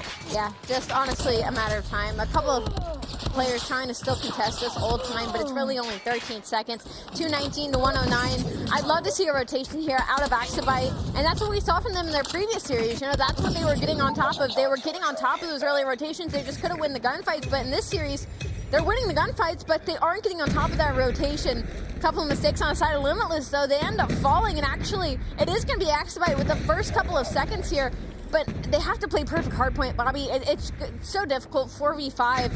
I mean, you got Onur dropping 34 right now, currently 26 on the likes of Boot. I mean, they need 30 more seconds to win. They get picked apart one by one right there. Just did not stand a chance. And even with Onur taking himself down with the gravity vortex, players swarming the inside of the hard point and looking like Limitless will absolutely take map number 1. With that being said, you don't think that this is going to be a super discouraging one for Axabite because it was incredibly tight up until the point where we had some connectivity issues. They are 100% going to come out guns blazing when it comes to the search and destroy. Yeah, I completely agree. After that first rip of that hard point, I instantly realized what you said is for sure going to be true. We're going to probably be heading into a Game 5, especially because map 1 ended up going Limitless's way, so now Axabite's just got that much more of a fire under them heading into the rest of this series. Yeah, and I think the fact that you take Animus, who, even though they might not be the best team in Europe right now, I would say they're probably still the best S&D team in Europe. You've got Axabite taking, what, 4 or 5 rounds off of them? That is incredibly impressive, and especially to do it after some of that momentum is snowballed. I've got a feeling they'll be able to take the search and destroy. We know that they've looked strong in control. If they can do both of those, very good chance that they keep their hopes alive. That's fair. That's totally fair. And once again, I'm probably going to be looking at Lydia when it comes to that search and destroy. She kind of seemed like the playmaker in a couple of gunfights that just weren't going her way. So heading into the search and destroy, definitely going to be looking on the side of her. And after, that map, like, you know, you want to talk about how close it was in the beginning. It was very, very back and forth. Maybe a couple questionable score streak calls, a couple questionable Goliaths, and unfortunately a disconnect, and Limitless runs away with it with quite the dominant lead. But, you know, if you're an Axabite fan, you aren't down and out. You aren't, like, feeling upset about this map 1 loss because of the situation. So now heading to search and destroy, if anything, feeling very confident about the fire now under Axabite, saying, like, that map 1, that's crazy. Like, let's just take map 2. Let's sweep the rest of the series. But if you're Limitless, I'm looking, like I said, the slaying power on that side. I'm just worried about the fact that once they get on a roll, once they get that momentum, it might be much harder for Axabite to force their way back into the series. Yeah, that entire Goliath sequence was so bizarre. Like, you get one, instantly died, somebody else calls one in, player dies, player dies. 2 players trying to get it at the same time, but the player on the opposite side doesn't know the other guy got there first. He gets in the Goliath, boom, disconnect, Goliath sits there and does nothing. It is just absolute pure chaos, and I loved it, and should lead to a beautiful map number 2. I think it should just be 5v5, everybody in Goliath at all time. I think, you know, like a little like Autobots 5, no. Heading into firing range, though. Goliath, a lot of wall banging that could be happening. Have you seen any Goliaths get called in search and destroy? Is that I don't think I've seen that before, but you know, there's first time. Is it even possible? How many kills do you need for the Goliath? Like 8 or 9. So it's pretty unlikely that you That'd see be Goliath. insane. Yeah. I'm gonna need to see that at some point this weekend. But again, that Sonic Control is kind of what's overlooming here for me.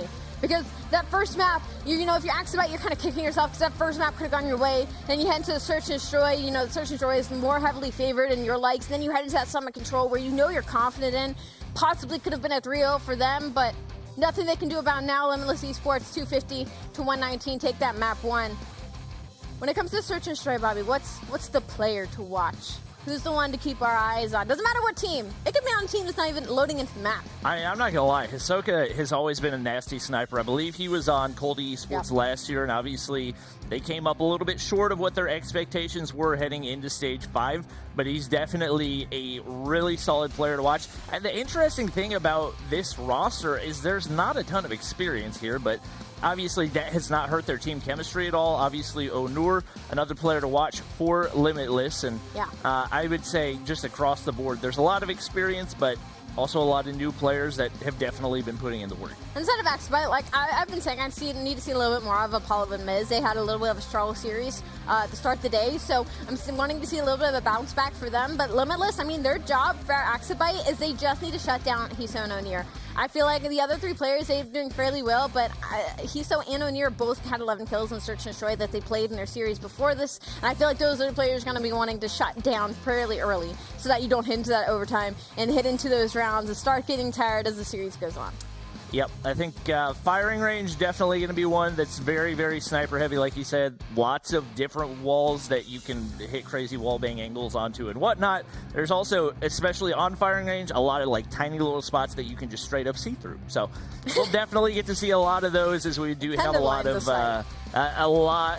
yeah, definitely. Yeah, there's definitely intended lines of sight. Exactly. So very experienced snipers going to be able to capitalize on those. On the side of Activite, I'm still feeling worried in the Search and Destroy just because from what we saw earlier is they were not confident in their decision making. I definitely thought in that hardpoint right off the bat they were much more aggressive than what we saw. It felt like a little bit of a different team. Maybe they felt more comfortable about who they were playing against. But in the Search and Destroy, it was we're going to be aggressive into this one position on the map and we're going to be stuck here. And then we're not going to decide what bomb site we're going to go for, even if we get the pick. We're going to stay back in our spawn. So I'm very worried heading into this fire rings that we're going to see kind of the same vibe going on inside of Exabyte. Yep. We do have another match going on right now, so we are actually going to go ahead and hop into Animus versus Zidium. And right now it's looking pretty one-sided as well. Not only is Animus up 1-0 in the series, but they're up 4-0 here in the Search and Destroy as they look to secure the second playoff spot available. We do already have Nova locking in 1. They would be the second undefeated team and would definitely make life a lot easier as that's a lot fewer games that you have to play. And this is, Animus is also the team you guys talked about at the start of the day. Nova and Animus, you think that's going to be kind of like the auto locks for their spot, and it's kind of like who's going to take the third. Well, it's not looking like Zidium. I want to make sure I'm saying that right. It's not looking like Zidium right now in this series. I don't know how the Hardpoint wins, but the Search and Destroy is looking fairly dominant. 16 seconds on the clock, bomb is down. Storm will win that gunfight to put another round on the board. Hardpoint was 250 to 145, so that wasn't fairly close either, Bobby, as I've just been notified by our lovely producer. Yeah, right now, obviously Zidium does get the round, but you got Cry with 1 kill, Afer with 1 kill. Pretty sure heading into this series, Afer had the highest respawn KD of anybody so far. If I had to guess, probably dropping a little bit in the standings based on the score of that first matchup, but definitely has been a player to keep your eye out for this weekend. And interestingly enough, no snipers in play right now for Zidium, especially with Karma on that roster. Very experienced player. Have seen him use a sniper before. It may have been a minute since I've seen him use a sniper, so he's been across a couple of different teams, but especially with how experienced he is, you'd expect him to be carrying a little bit harder, and he's alive right now. But it's a 1v4, and it's not looking good. I'm very curious at the standoff Search and Destroy pick from the side of Zidium, just because we saw Animus play this earlier with a fairly dominant win versus Axel, and they're doing the same things that Axabyte did earlier. They took the bomb, they took all their pressure, they threw it towards house, towards the B side, and then they just stopped. And they just didn't move. And Animus is like, okay, well, if you're just going to hang out in this house, I'm just going to take, Marvel, I'm going to take Narcs, and we're just going to come from your spawn, clear out that lane, and shoot you in the back. And I just don't understand why these teams are being so hesitant to take over these bomb sites and to take over these lanes. When you look on the side of Animus now, they are going to drop their first blood. It is now a 4v5, but they're being aggressive. They're trying to make themselves known on the map. They're trying to force themselves onto this B site right now. Bomb is going to be out mid, but you can see number 3. That's going to be Guthila. He's going to get this information on players on the A site. He's going to connect, Marvel's going to connect the snipe. It's going to quickly be traded out, still 3v4, but it's so much more aggressive, and I think that's what gives Animus the edge when it comes to Search and Destroy. Right now, Marvel is sitting on 11-1. That's right, he has an 11 KD in this game so far, and of course, Caster Curse right there gets to kill number 12, but he gets traded out, so the KD takes a big hit and drops down to a 6.0 now. Looks like his teammates still looking to clutch up. Cathilia, Grizz still alive, and Storm going to get the information, but not going to get a whole lot of shots to land. Cry timing not going to be there, but Guthila not able to land a shot either, and with one player dropping, now Cry in a 1v2. You got to think Grizz probably going to play for the flank pretty soon. Might actually stay in position. Somehow, no encounter quite yet. Double dingle headshot! Are you kidding me?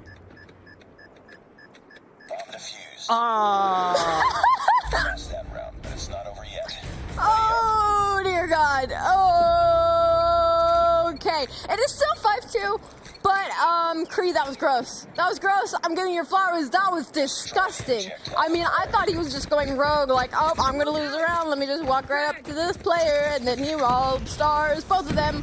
Unfortunately, maybe not have been enough to save this Search and Destroy. Maybe have just been enough to give them momentum now, as it is still 5v5.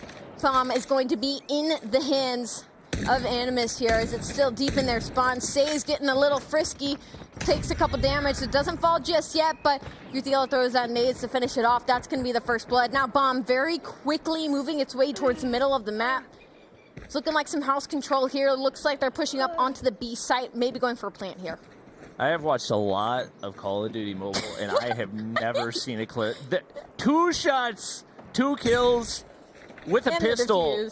That's just freaking unbelievable. I really hope that Zidium comes back after that, not because I want Animus to lose, but just because that would be an absurd storyline. They come storming into the bomb site, and they're going to get an easy plant onto A.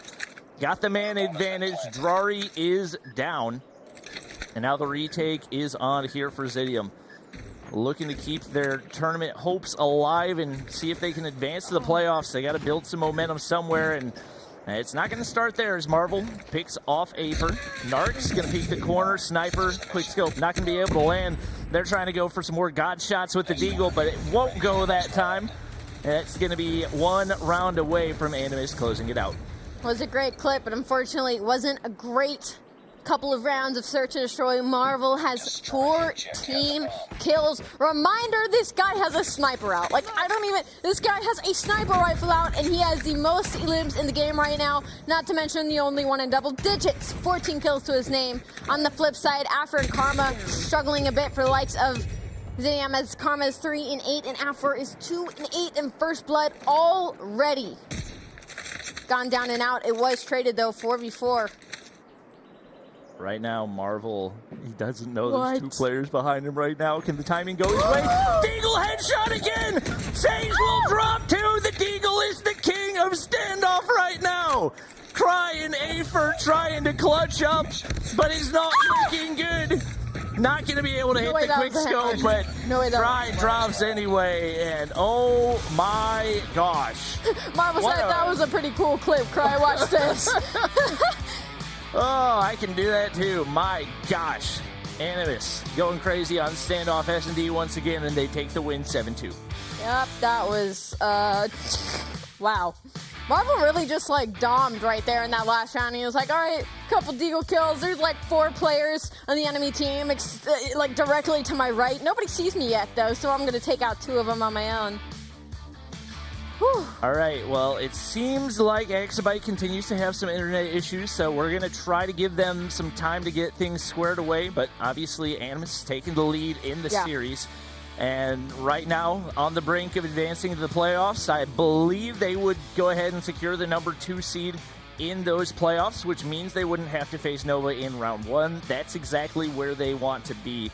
And definitely a big opportunity for them, as they've got a lot to prove, especially given the fact their only 2 losses in Stage 3 were to Nova. Yeah, no, 100%. And then, like, as we're focusing on this matchup, like, it's been dominant wins pretty much across the board. Like, the respawns have been beautiful. The search and destroy, I mean, that was just gross. I mean, I feel like 3 of the players from Animus could have just put their controllers down with the way that Marvel was shooting. But across the board, everybody being fantastic. It's not like anybody's falling behind and getting carried by the rest of the team. They are all on point right now, and I think that's probably the scariest thing for the rest of the competition here. Yeah, Kree doubled his kills in the entire search and destroy in the span of 2 shots in less than a second. That's some nice percentages right there. Marvel with some nice Deagle shots as well. It would have been really nice if they'd both been headshots, but you know what? Beggars can't be choosers. Animus takes the game, and not too surprising to see the scoreboard where it is right now.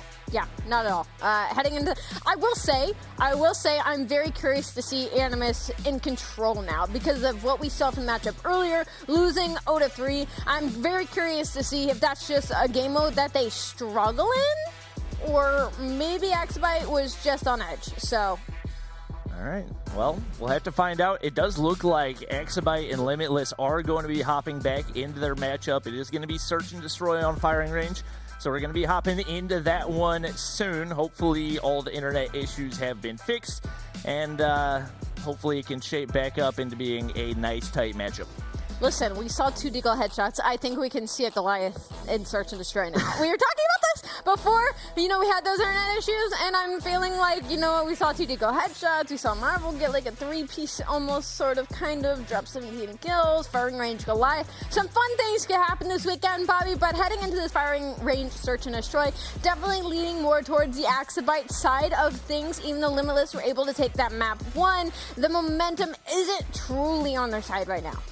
I think you're kidding, but just in case, I need to let you know it's not possible. It's not at all. No, because score streaks reset after every round. See, and I didn't know that, so now I just look. I was just letting you know, because that's one major difference. I got excited for nothing. It's a big difference from COD Mobile to other Call of Duty, so it's a good thing to know. I'd suck at COD Mobile. I did download it on my phone, like, after last year and tried to play it. I thought I was really gross, but it turns out it was just a bot lobby. It was just bots. Yeah. It gets to the best of us, you know, but to be fair, bots in COD Mobile are cracked. They're probably better than I am, for being honest. No, don't say that. Oh, don't say that. You have Bobby Bot for a reason. Game. Come on. Did they actually call you Bobby Bot? Yes, that's what everybody calls me. You guys actually call him Bobby Bot? That's kind of. I'm sure they're that's saying not it. Fair. I'm sure they're saying it in the comments right now. Saying it right now. Well, all right. I feel like we've beat this firing range search and destroy to the ground as much as we possibly can. And Axibite, like I said, I just need to see more confidence out of them heading into it truly. And it's been on Apollo for me. I need to see a big turnaround. Yeah, I feel like firing range, to be honest, is one of the search and destroy maps where we see teams be the most indecisive. There's so many times where we'll see, 2 snipers and they just sit in the back of spawn and wait for a pick. I think, especially if you're Axibite, you got to push things a little bit. We talk a lot about their tactical usage as well. The way you use the smokes, the concussions, that's going to be a big factor in whether or not they're going to be able to push the issue, get aggressive here on a firing range, and maybe come away with the W. You know what? I just clicked in my brain because of like how OP the Goliath is. Like that makes sense. That like they would definitely have to reset and search and destroy. We don't have really cool score streaks like that in the CDL, where like you can have like a giant transformer robot that just like doesn't die. So like my brain didn't compute that right away. But on the side of Axibite, they're gonna need to shut down Hiso. That's like the biggest takeaway for me. Hiso and O'Near. I hope I'm saying that right. Like I said in the series beforehand, they both dropped 11 kills. That you got to stop that fire while it's going, and while they still have some momentum in their camp as well after that first hard point. Yeah, there's absolutely no question. And it's tough to evaluate things based on what we saw in that game number 1 because you had a disconnect. And so you can take into account a little bit, but it looked like it was basically a tie game whenever that happened. So I'm very excited for this search and destroy. We're just waiting for one more player, and then we should be good to hop into things. But right now, no way of knowing. We haven't gotten to see live what Limitless really looks like in the search and destroy right now. So we'll see if they're on their A game, especially with 2 absolute monsters in Onur and Hisoka. We're loading into game! We're loading into search and destroy. Firing range. Hopefully we didn't keep everybody waiting for too long. It was a great time to go to the bathroom and get some snacks, and if you didn't, well, that's just too bad. You don't want to miss this. This is a matchup against 2 teams that are 0-1 currently, and I just completely lied to you. Unfortunately, we're going to have to restart the lobby, but we're almost there. We are almost there. Limitless versus Axibite. Limitless up 1-0 in the series right now. If you missed the first map, it ended up being a 5v4 because of some internet connection issues on the side of Axibite. Hopefully they get those fixed soon, and now we're in game. I just lied to you once again. Let's go! And they leave the bomb in spawn. Guys, search and destroy. You gotta pick up the bomb. Miz is gonna do that, so I think it was just a little slow. They didn't leave it. They just knew Miz was the guy to pick it up, and he was off to a slow start. So, as expected, very passive approach off the start. Typically, you're gonna expect to see the snipers sit in the back of the map and wait and see if they can get a pick. Come on, Axibite.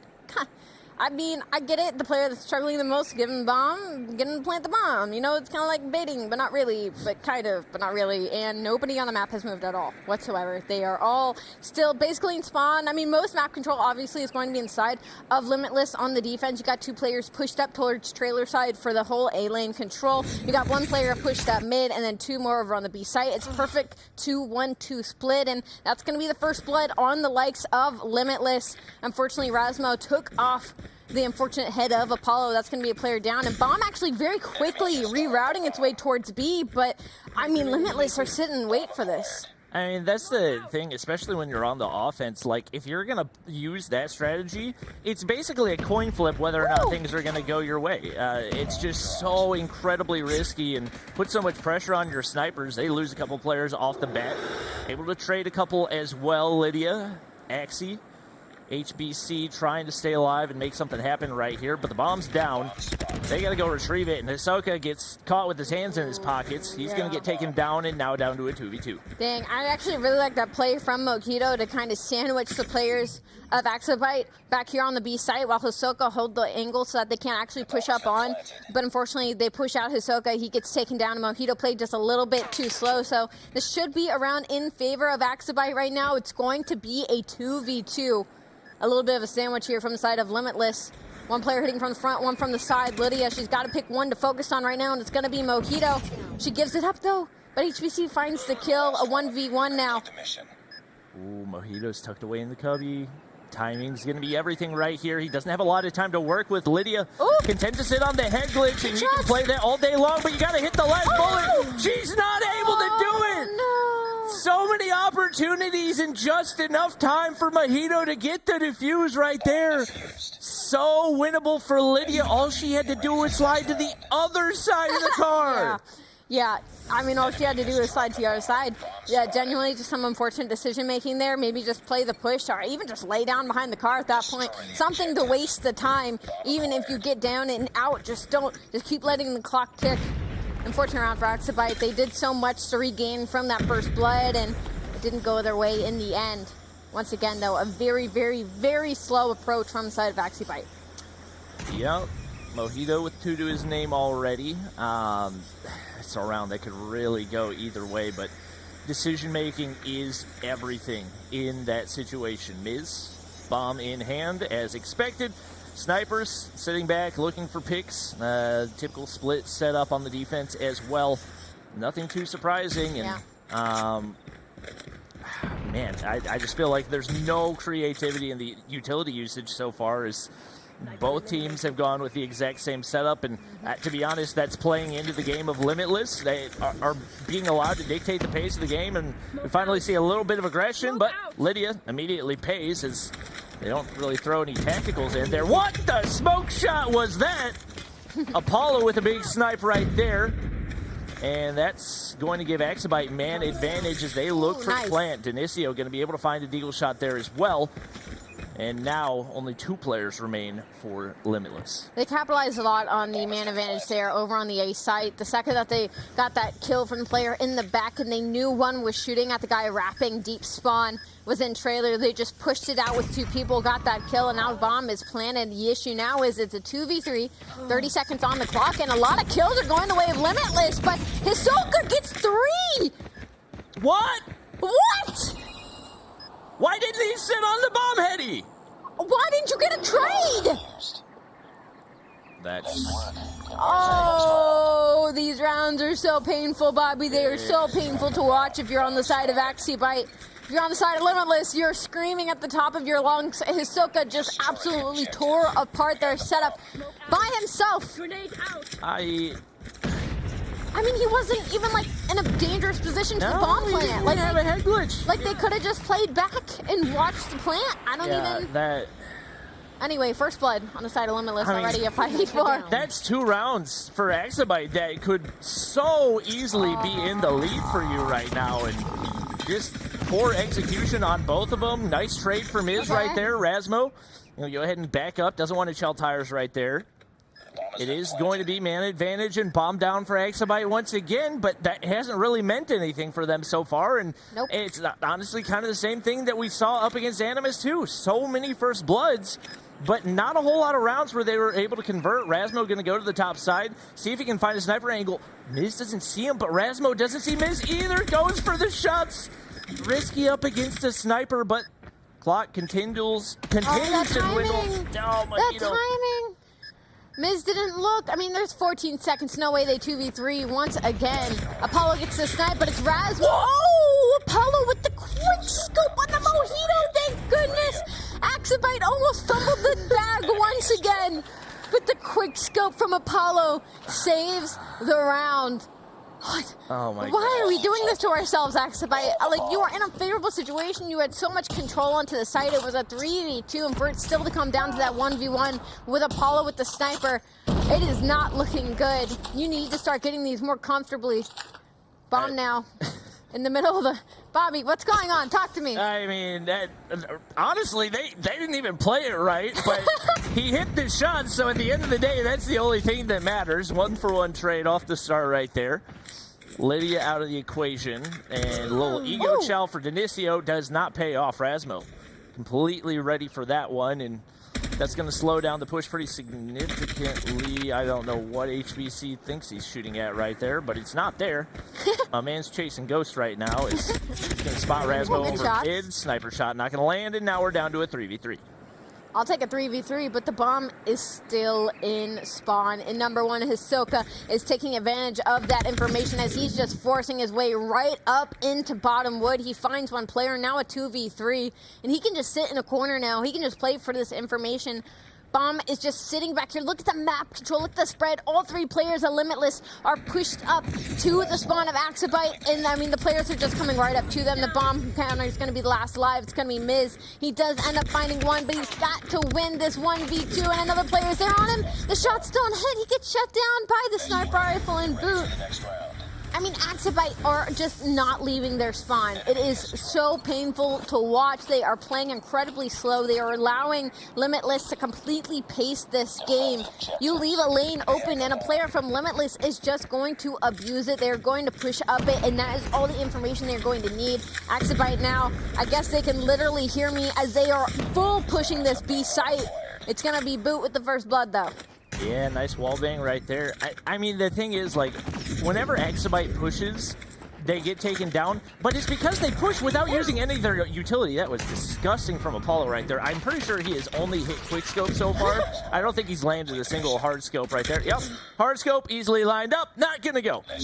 Now it's gonna be Limitless. 4-1 lead right here. I mean, Axabite, you have smokes. You have concussions, you have nades, like, use them. If you want to open up a bomb site, use your utility. Praise Bobby Coach. Man. I mean, you are completely 100% correct. Come on, guys. That's another first blood, and like to Limitless. Rasmo's going to connect the snipe onto Denicio. Bomb is still in spawn. Like, just commit to something. I understand that when they commit to that B site, they just weren't able to win those opening gunfights. They got the wall bang on the sniper from Boot, so it was just first blood down and out. But in this situation, you cannot keep playing this passive when it's just this pace is not going your way. That's another player down for Axabite. A 3v5. 3 members of Limitless over here on the A site. One pushed up wood. That's going to be Hisoka once again. This is painful to watch, Bobby. It is. It's just watching your team get picked apart. You get HBC, finally gets a trade onto Hisoka, but you haven't moved an inch. You got one player in wood, one player in bathrooms, one player in spawn. Like you have no map control. Yeah. You have no information. All they have to do is sit on the head glitches and wait for you to run around the corner because you're the one that has to plant the bomb. You got to make a move somewhere. Apollo gets picked off as well, and now 2 players remain. HBC on the high ground trying to find somebody, but it just, they seem lost. They seem lost. They're not even playing with each other. Like, they're not even playing close enough to try and attempt to play out the trades, to try and give somebody the opportunity to maybe get the 2-piece to put them in a favorable position. They're afraid to leave spawn. It's very painful to watch. We are now going to flip sides, so maybe they'll show us something special on defense, but we're going to have to see what Limitless has to go. I mean, already you can see all the utility from the side of Limitless. They're smoking out mid. I mean, already the tactics from the side of Limitless are night and day compared to Axable. And right there, you lose a player, but you immediately get trailer control. That's crucial control that's going to open up the bomb site. Sniper missed the shot. Okay, you still get the bomb down right here. You're down a man. You can play for the retake. Rasmo pushes in. Beautiful. It's all about the map control. Denicio going to be able to find one onto Hisoka.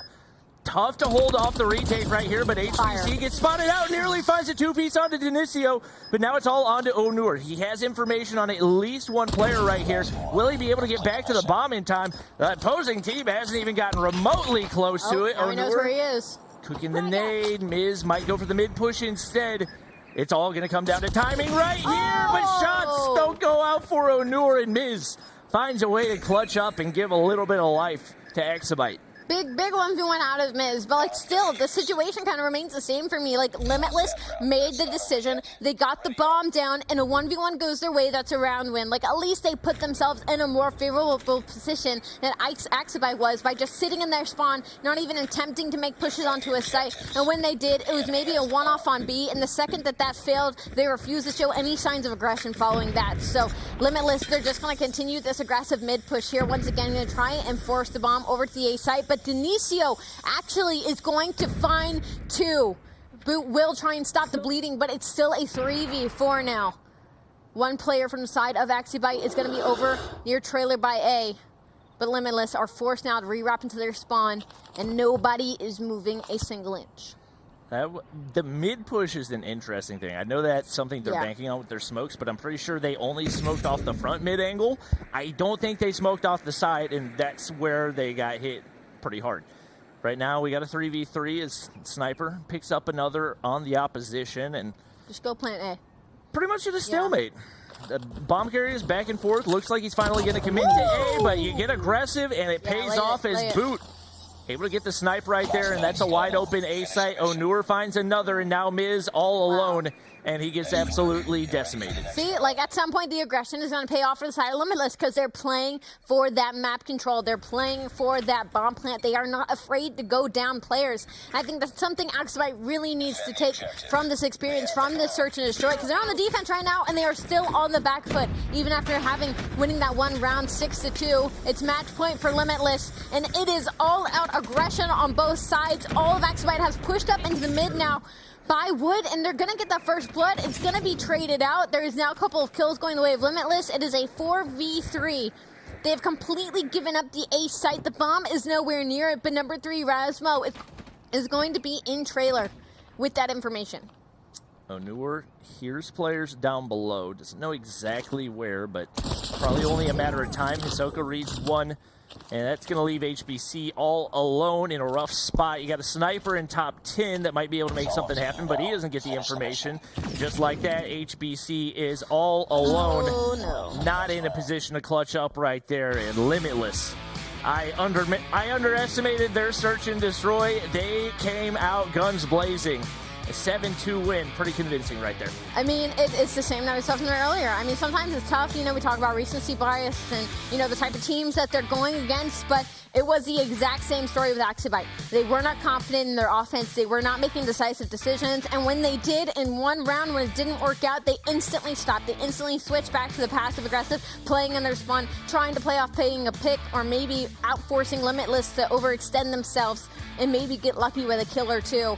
Limitless simply outclassed, especially in that offense. I mean, it's just a decisive decision-making. Even on the side of Activision, like, even if you just had to start playing some mental games, throw a smoke in mid and full push onto B site, throw one person over to B, make some noise, and go plant the bomb A. Like, try something different than sitting in your spawn waiting for a pick. That is what is going to separate good teams from great, is that you have to make those in-game decisions, those in-game changes. Because it wasn't Hisoka, it wasn't Onur. They were doing well, but it was Rasmo. 15 kills in the search and destroy.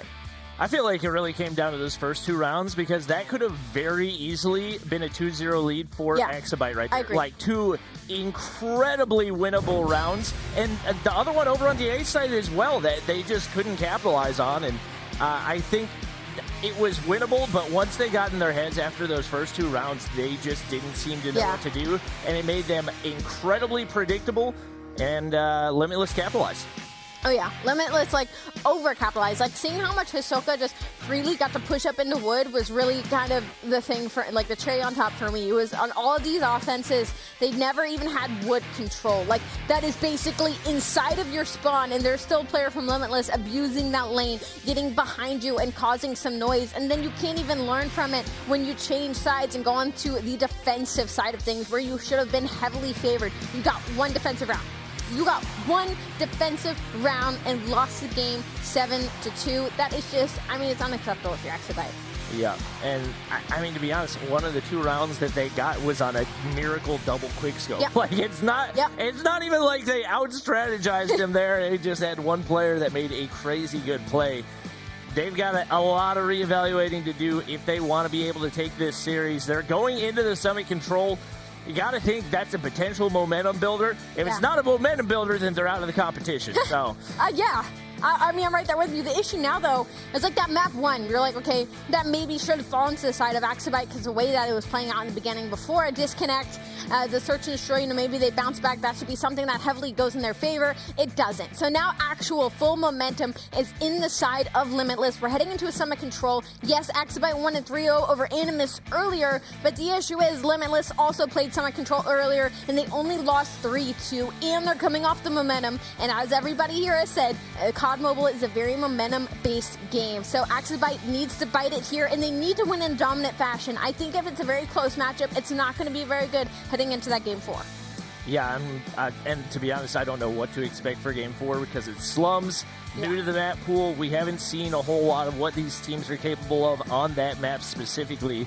And you definitely you don't want your fate to come down to kind of a toss-up. Like you said, a lot of money hills, P2, absolutely crucial, and I think especially for a disciplined team like what we've started to see out of Limitless, they're probably going to be the team that's able to capitalize on this.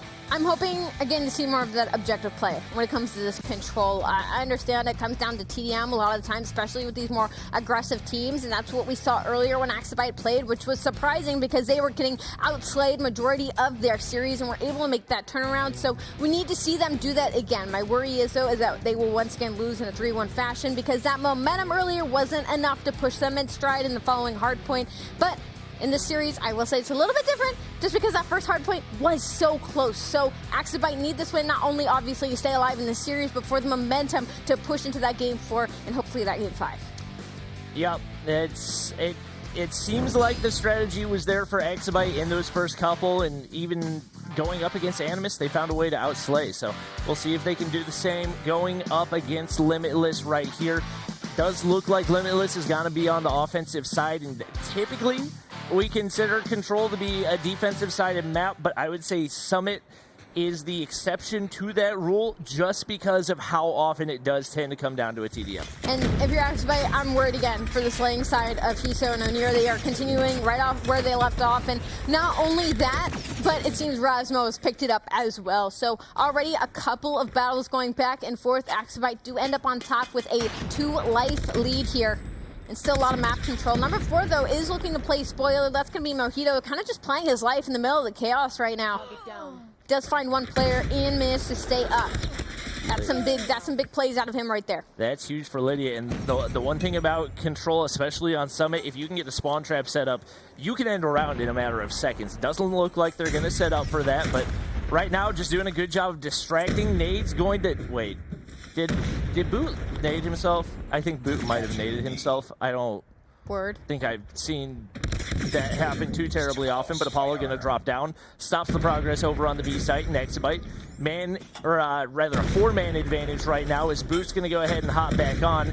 They do get the trophy systems down. That should keep them a little bit safer from those nades. And right now, Axibite a little bit slow on the push back toward it as well. They do get things cleared off, and that'll remove all the progress right here for Limitless. And with an 8-life advantage, looks like more than likely round 1 locked in for Axibite. I'd like to see Rasma here push up and get some of this ladder control here as his teammates get to the point. That's what he's going to do. Good heady right here. Ooh, unfortunately doesn't get the second kill, but will at least find one. That's 2 players falling for a side of Axibite. But the issue right now, if you're Limitless, is that you are down 7 lives. Currently 20 seconds on the clock. You got to get on something somewhere. They have no map control. Number 2 looks like it's going to be Boot. We'll get on A for just a moment just to stop that clock, but will it be enough? I mean, the thing is right now, even if you get one of these control points completely captured, you still got to worry about the lives, and the gap is just maintaining right now. 5-life advantage for Axibite right here.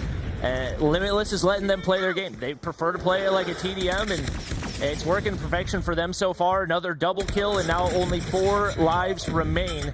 I believe that was actually a concussion that killed Ahsoka right there, which is Just truly unfortunate. Never what you want to see. It looks like B Control is going to go through. And I'm pretty sure that's the first time we've seen B Control go through on Summit. Wait, the lives are disappearing. Oh my God. 3 in the feed. That's overzealous. Denicio gets a big kill right there. It's a 1v3. Oh, no. Who is but that? not actually a 1v3, but in COD Mobile control terms, it's a 1v3. O'Near could do very, yeah. I knew that was going to happen. O'Near was pushed up into the enemy spawn, unfortunately, and I was like, there's just no way he does not die here. So it does still go the way of Axibite, but that was very scary for just a moment. It was a 10v, I believe 10v4, 10v5 at some point in the favor of Axibite, so Smoke out. a little worrisome near the end. They do pull it out, though. Now going to be on the offensive. Looking like they're going for a hard A control here. Mojito's going to be on the other side of this wall, but it doesn't matter because Denicio finds 2. And that's going to be a lot of mid-map control here for the side of Axibite. Yeah, they actually sniff out the player tucked away in that corner. Maybe not the best thought through position for the trophy, because that's actually what gave his position away right there. So they've got the life advantage and a big chunk of early progress right here, not only on A, but also on B. Gravity Vortex going to be able to pick up a couple as well. Lydia sitting on 9, and Onur is pushed up like he's trying to spawn trap right now. You got to set up for map control. You cannot put them in a solo spawn trap. I don't care how good you are. You just can't do it at this level of the competition. And right now you got half a take through on B on top of what you already had. You got 2 takes through on A. You need to sit back and play a lot more passive. Wow, a lot of specialist usage getting pulled out right now from the side of Limitless. They're trying to stop this bleeding because there's 2 ticks on A, there's 1 on B, there's 54 seconds on the clock, and they're down 2 lives as well. So Axibite picking right up where they left off, and incredibly dominant control thus far. As another gunfight, another 3 gunfights, excuse me, go to the way of Axibite, but Boot tried to stop the bleeding. He does get 2 kills to stop some of that map control, but there's still going to be 2 players here pushed up incredibly far for the side of Axibite. 14-14 though, they were able to even it up. It's all about that B site now. A is going to be gone.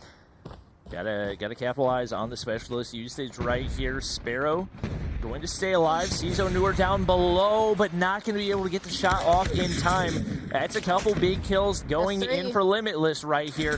And right now you just got to hold these positions and make sure they can't get up to B. Obviously only 2 takes needed, but 2 players going to get taken down right there once again. You got to play a little bit more passive. Rasmo able to capitalize on this position, but you don't want to get too many players pushed up too far. You got to try to work those headies and capitalize on the lives. And right now it's still Axibite coming out on top. A little bit of a stalemate now as some players from the side of Axibite are taking an absolute route to try and put Limitless in a box here. Number 4, that's going to be Lydia. She is completely pushed up into their spawn. The issue is right now is that she needs to really trust her teammates to win all of these gunfights and then push the stack onto B. And honestly, so far it's working. They know she's back here, but she's done an incredible job of just staying alive. And that was 3 players from side of Limitless going on the hunt for her. Now lives, a 5v4, a 4v3, quickly traded out back and forth, 3v3, 26 seconds on the clock. It's going to be HBC to try and stop it, but he gets shut down. Looks like Limitless is now in the driver's seat, a 2v1. I mean, something crazy could happen here. That's going to be a kill, but Limitless comes out on top in the end, now tied 1-1 in the Summit control. That was definitely winnable for Axibite, but Limitless, I will say, played it really well. They slowed things down, which is exactly what we said they needed to do. And especially when you're on the defensive side, you got a control point that is incredibly difficult to capture. There's so many exposed points. It's just a tough thing to do. They played that exactly the way they needed to and capitalized on the way the mode's played. Mixy gunfights should be going on here, but heavily in the favor of Axibite right off the bat. Actually, that's going to be 3 dead already. An incredible collapse from the side of Axibite on this defense so far. Already a lot of map control, but once again, it's Boot and Onur. As soon as it seems like Limitless is getting put on the back foot, somebody does something incredible to put themselves back in the game. That is now a lot of pressure onto the B site. That should be at least a tick to go through, but they aren't stopping the clock. The clock's still going down. They're not focusing this objective right now. Number 1 actually is going to try and force their way up towards that spawn side on the side of the Snowy. It's going to be Hisoka. He has 10 under his belt. And now all of Axibite is going to have to go in on the hunt for him. I'm not entirely sure what those two players are doing. They're going to go ahead and wrap back to A and see if they can help with the reinforcements right here. HBC should be stuck right there, so he's not going to get hit by the gravity vortex, but now they get pushed up for a little bit of map control on the A side as well. Denicio looking to push up that snowbank, but he gets shut down as well, and now 2 ticks go through. And Limitless, for the first time, I think, in the entire matchup, actually has the life advantage. That was so weird. Hisoka and Denicio were at it for a hot minute on the other side of the map, like completely isolated from the rest of what was going on. And finally, Hisoka gets dropped, and Razbel quickly trades it out. That's going to be A gone now. Mojito's going to be the one closest to the B site, though. He's going to be joined by Hisoka as well. They're going to be the top side control center here. One will get shut down. The Hunter drone should find at least one, hopefully on the side of Activision. Unfortunately, it does not. It does get wasted. 18 to 14, Limitless down 4 lives, a minute and 16 seconds on the clock. Mojito, only 9 kills to his name, unfortunately, on the back foot here in this game. Gonna need to step it up. And right now, Activision just has to do the exact same thing that Limitless did in the last one. You gotta sit back, play defense, play your head glitches, and get map control. You got a life advantage right here. It's not easy to get control over on that B side. And right now, it's a pretty easy counter to the current situation, but Onur pushing up for some map control, shut down by Miz immediately. Will they be able to get the trade? It looks like not yet. And all that B progress going to go ahead and disappear. Hisoka peeks the corner for a second, but they aren't getting on it enough, and just like that, the life advantage now up to 6. A couple kills do go in, but you can't afford to play TDM, and right now you need to play for the objectives. There's just no play to be made for Limitless. Not really, no. A 9v2 now. I really wish to see a little bit more of life and objective play out of some of these teams when it comes to offense, because they're in such a favorable position, but they are not focused on the objective. They're focused on just getting the control around the objective and try to play that TDM rather than actually just trying to get those ticks to come through. I mean, some serious plays trying to come out of Limitless. I mean, they have 1 life. Not a single player can die, and it looks like one might be falling here in mid-map. That's going to be the end of it. Activision now at match point for this control, up 2-1. It's just been a defensive battle. Yep, and that also goes to their favor because they do have the majority of the defensive roles as well. You don't have a switch based on who wins more gunfights, who has more takes, whatever it is. It's just non-stop 1-2, 1-2, 1-2. So that also works their way, especially with the way that these two teams have played Summit Control. Definitely seems to be very defensive-sided, and just like that, off the bat, Exabyte pulls out a whole lot of operators, and they get a whole lot of kills as a result. Yeah, we talk about the defense. They might be able to pull it off here in offense. There's a lot of kills are going their way, and a lot of specialists being pulled through. Sparrow has been pulled out, and a lot of kills already going their way. 27 to 24. It's going to be in the likes of Activision right now. A lot of map controllers are trying just to get to this A site. Denicio's got top side control right now. Mojito going to get rid of the progress over on B, but A has already been completely captured, and Exabyte's got the life advantage once again. We'll see if maybe they can adapt right here and take a little bit of a different approach. They've got that top side control, and as long as they do, should be able to win the majority of the gunfights and get a player on the objective at the same time. HBC looking to get pushed up. They got to clear out the bottom side of this control center right now. For the most part, it's 1-for-1 trades as everywhere, but Miz gets a big kill right there. That opens up the point. They got to clear out the top side. If they can do that, they might actually be able to win it on ticks. I'm going to need you to stay on the point there, Miz. I'm going to need you to stay on, stopping that clock. He trusted his teammates to win those gunfights, and they did. And now if he stayed on the point, he probably would have gotten a tick, stopped the time, not let the clock run any further. I mean, you've got a minute and 40 to work with, as well as a 5 life advantage. So not that you really need it, but Razo is pushed up in your spawn with a Sparrow right now, and he's looking to capitalize on a couple of kills, and he will get traded out. But 13 to 7, Limitless certainly need to close this gap and close this gap quickly. Minute left on the clock. Yeah, I mean, you've got a minute and 15 seconds to play TDM with a 5 life disadvantage. That's not a good spot to be, and Boot, I don't think he realized if he took a step that way, he's going to get sucked into the gravity vortex. A lot of kills going in. Limitless looking like they've got a shot right here, but another player drops. It's only 3 kills separating the two teams. right now, that with the map control that they've got, they can sit back, they can play passive, and they can force Activision to push on into the control center.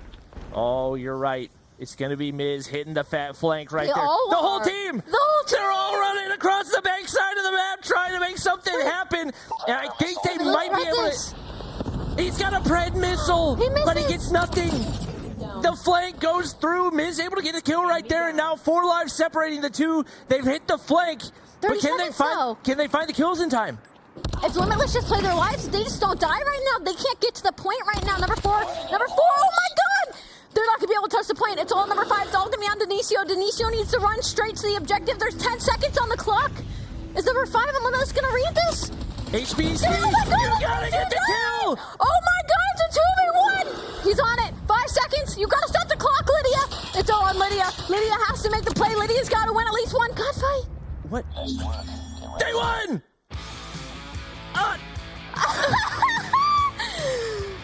Oh, that was scary for just a minute. I'm lightheaded. I'm gonna be honest with you. I still don't understand what happened. That was almost, I think it was 2v1 on lives, and I think just another kill happened somewhere on the map, somewhere on Limitless. Someone on Limitless didn't play the lives well enough. I have to go back on my phone and watch who got the kill right there because I still am super confused, but oh my gosh. Shout out my girl Lydia. Shout out my girl Lydia. She made the absolute play getting on the point right then and there. There were 5 seconds on the clock. If she dies there, or if she did not instantly run to the point, they lose that round. Like, they just lose that round because of time, because no one on Limitless was dying. Wow. That was insane. That was something else. It's such a risky play to send your entire team on the complete opposite side of the map from where the objective is. It paid off. I'm not sure that it should have, but it did. Yeah, it came down to a 1v1. They were 1-1 on the life advantage, and HBC got the final kill onto Rasmo. Oh my goodness. Gosh, what a round. I like the play of everybody in the flank. Like, that's fun. Like that's like one of those play calls that you need in the search and destroy. Like, Activision, where is that in the search and destroy where you make that decision to just do something rogue and it pays off? I don't like that there wasn't that much time on the clock for them to do that. Like, that, they definitely chose to do that at like 30 seconds, and it's again, guys, the objective kind of exists, but it pulls off in the end. Denicio, astounding 29 and 30. Rasmo, astounding 28 and 22. Unfortunately, those kills just weren't enough. HBC 26 and 22. What a control. We definitely knew it favored Activision, but a lot more exciting as we were into it. That was just non-stop chaos, and I absolutely loved it. That was just something else. And I don't really know how to break that one down. I like the flank. I think especially when you know that the opposing team has all of Control Center locked down, trying to push anywhere on that side of the map, more than likely going to result in a death. So I like that they were able to catch him off guard. Did they get a little bit lucky with that win? Tough to say. But you get the win, and at this stage of the competition, that's the only thing that matters. It was not luck. It was Lydia. The clock was so important to me at that point because that gunfight didn't even go down until probably about 5 seconds after, to where they won by lives. So that's a heads-up play. That's a heads-up play. That's a heads-up play that I need to see in the search and destroy, because I believe in you, Activision, to force it to that game 5, and I need you to take some of the balls that you had in the Summit Control and take it into the Takeoff search and destroy. Obviously, you have to make it through the game 4 first. You have to make it through the Slums Hardpoint, but Activision is one of those teams that is very good at prioritizing rotation, and they are obviously not having a lot of issues when it comes to slaying in this series. We saw how the beginning of that first Hardpoint went, so heading into game 4, I'm not that worried, but Limitless obviously could still come out swinging. Yep, I think this map is going to come down to primarily the P2 rotations. That is, I would say, probably the toughest spawn to break in Call of Duty Mobile Hardpoint, so keep an eye on the timing for when those players start to make that move. It's probably going to be pretty early in the clock, because more than likely that is going to set up for those later hardpoints as well. Most of the other ones, a little bit easier to break, and definitely the pacing of the operators and the score streak is going to be crucial as well. Right there with you. The usage of specialists are so important, and we've seen a couple of hiccups already from both these teams and some of their play calls and their specialists. It was better in the control, but we have to talk about the first hardpoint, obviously, because we're heading into a game 4 hardpoint. Some of the Goliaths, just a little too early, guys. Don't do it when there's 20 seconds on ult, and you're rotated for next, and nobody's around you, and the hill hasn't even popped yet. You're not even collecting time. You're calling it in spawn. Just a little bit more heads-up plays, a little bit clearer communication. I would love that. I would love to hear some COD Mobile comms, a little listen-in action. Do you think that would go? We used to have that. I guess we don't have microphones or something. Wait, I don't know. Wait, Bobby, Maybe how are they talking to each other then? Wait a minute.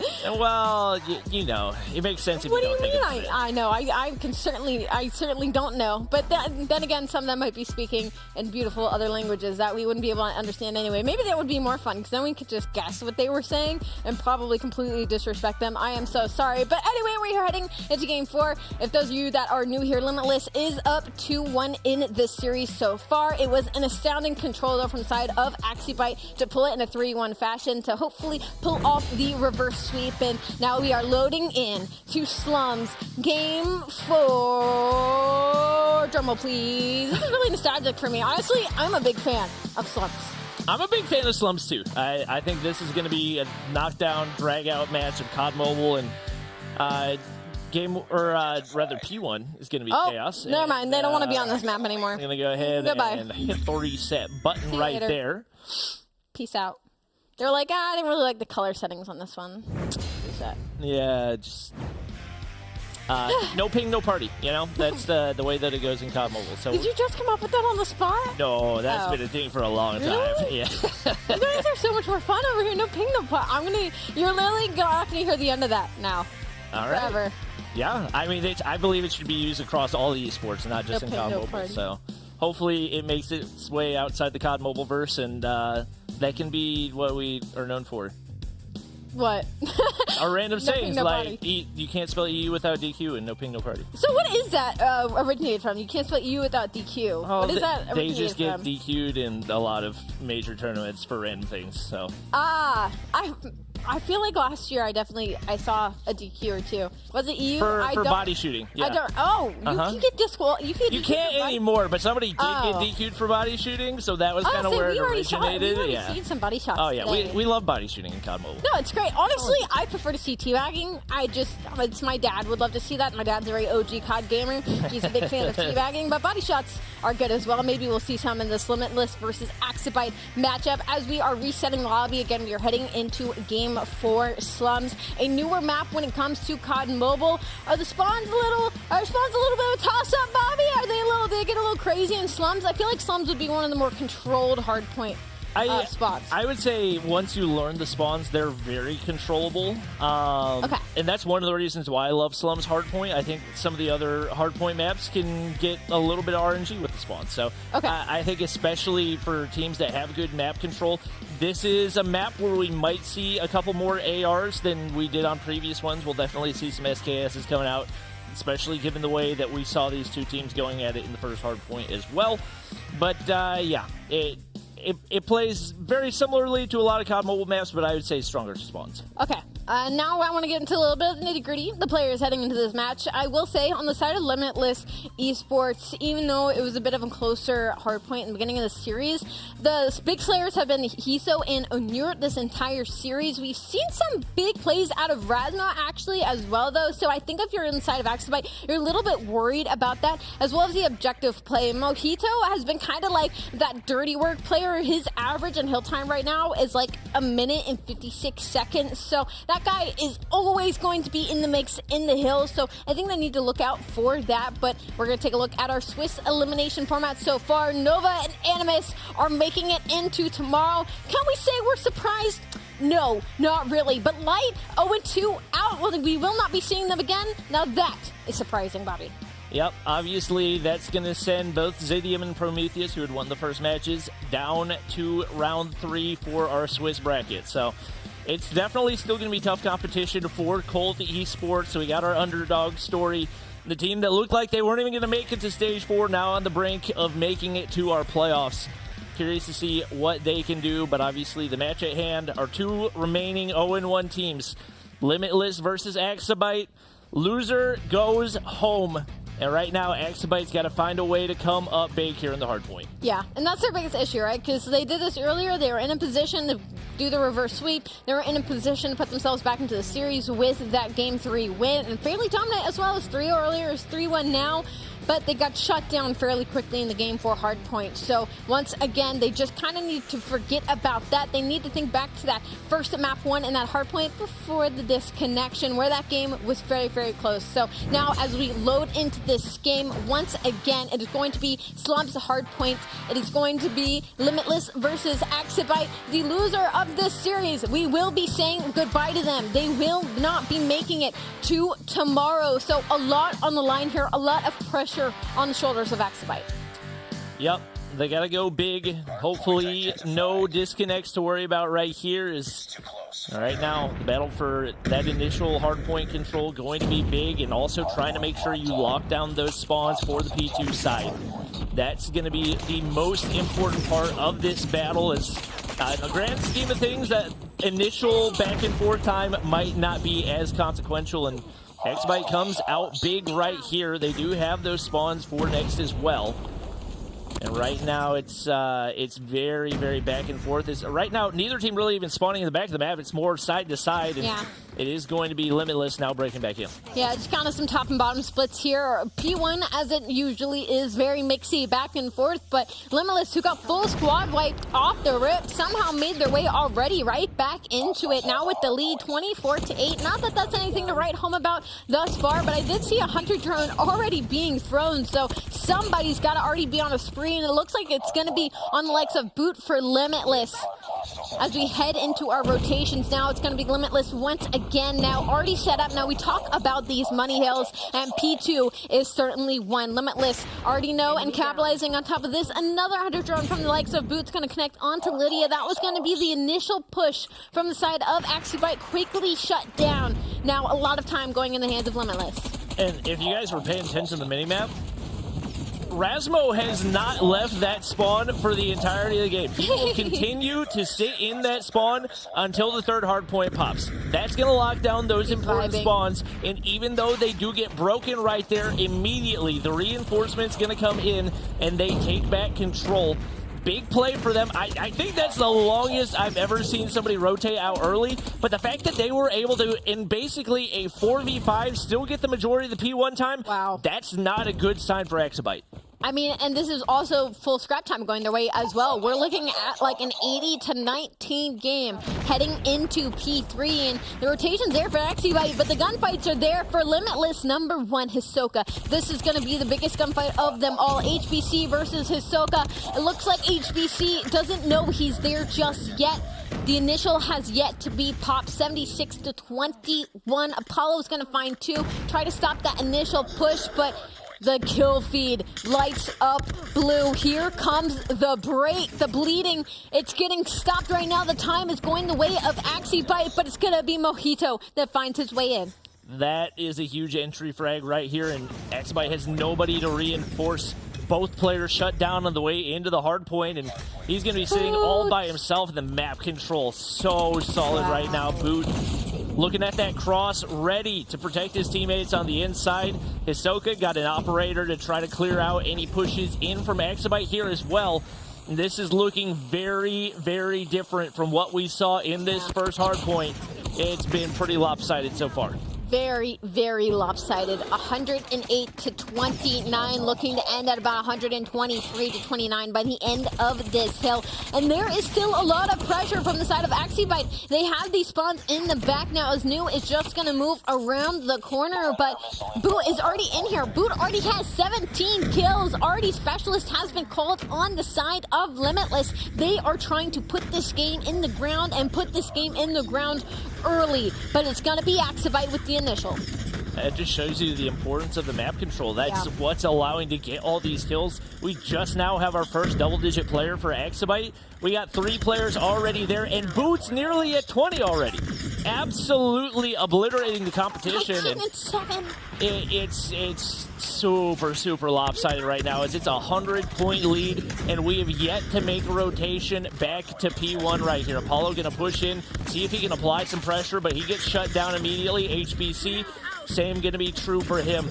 Miz looking to push in, but And there's just not a lot of teamwork right here. They nonstop try to push in one at a time, and for the most part, they've gotten shut down. They're going to be able to get some scrap time here if they can clean up these fights. Miz on the backside, I don't know why you peek out the backside when you're 1 HP and you can pick up a little bit more time, but just a lot of questionable decisions right here for Axibite, and looking like they're very likely on the brink of elimination. They are feeling the pressure right now. 150 to 38. Limitless is completely in the driver's seat. 23 for Boot, 18 for Mojito. I believe when I checked as well, Mojito had like 80 seconds in hill time. I was talking about that objective play. That guy is always going to be in and around the hill, and you have to be able to clear him out, but it's just been single push by single push by single push on the side of Axibite. They are not working together as a team right now.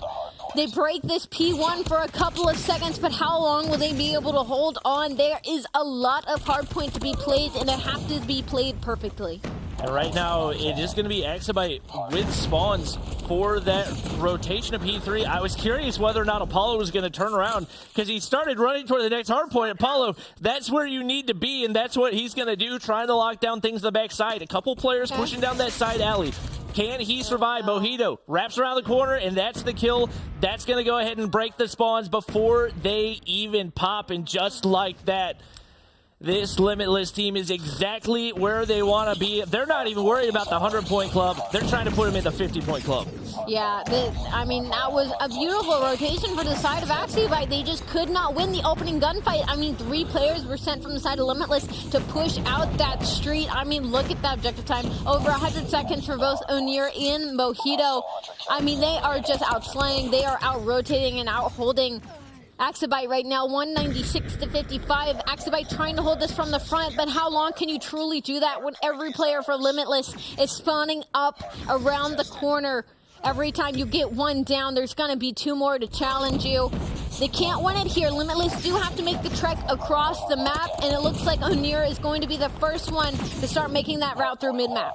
And they just keep single file marching one by one on into the hard point.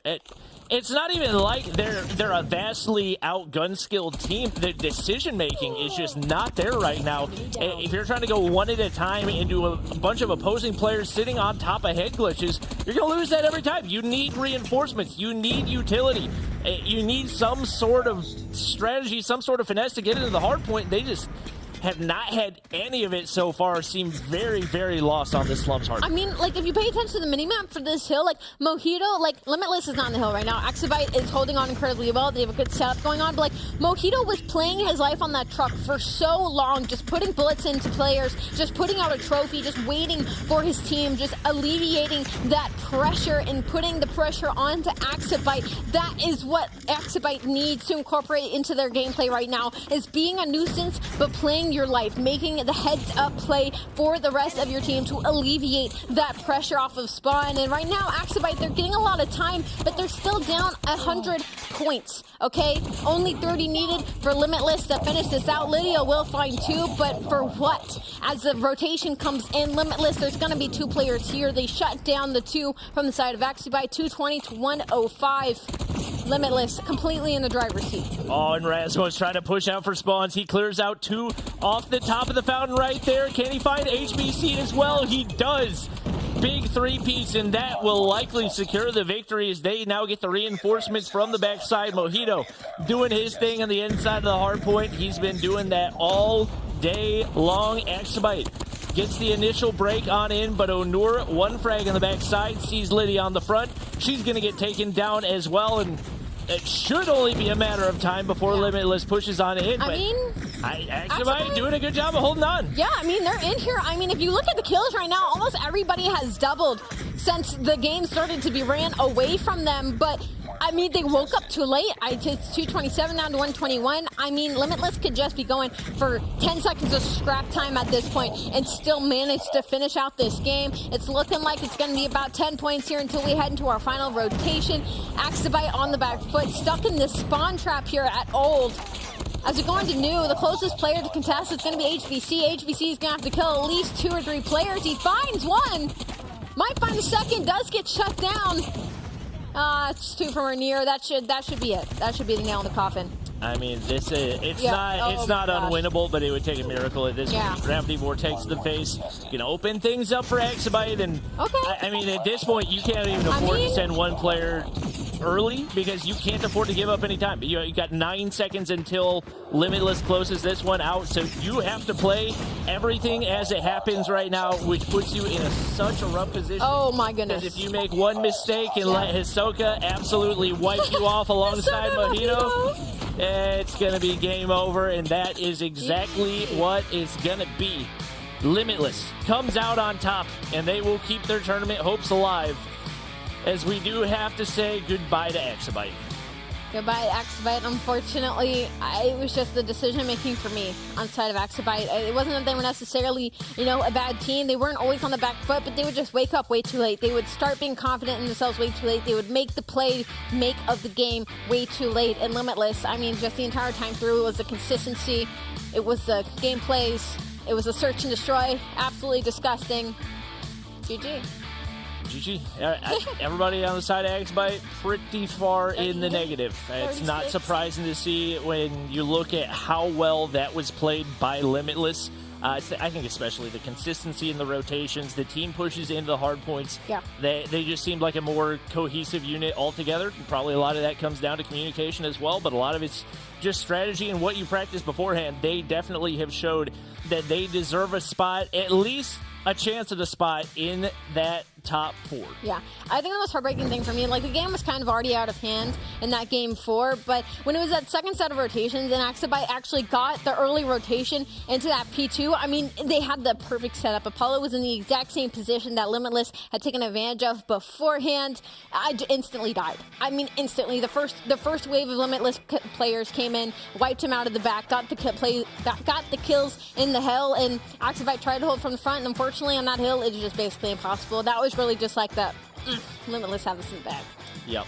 I think as far as the gun skill between the two teams, they're pretty evenly matched, but the strategy, it was like we were watching 2 different leagues. But I'm sure the other guys have lots to say about it. So, Desk, what do you guys think about the matchup? Man, what a great matchup that was. You know, we say bye-bye to Exabyte. In that series, they really only had control over map 3, and really throughout the entirety of the day, the Hardpoint, the S&Ds wasn't looking too good for them.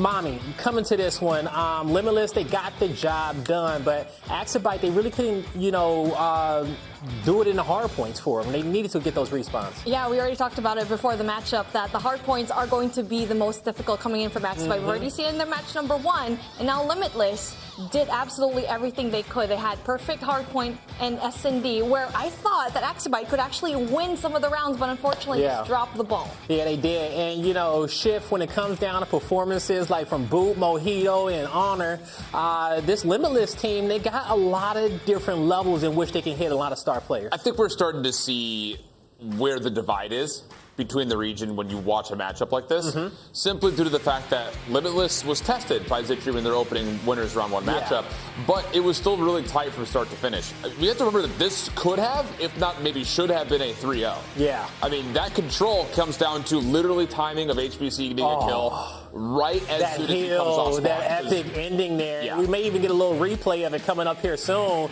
Right in this moment, the 1v1 there.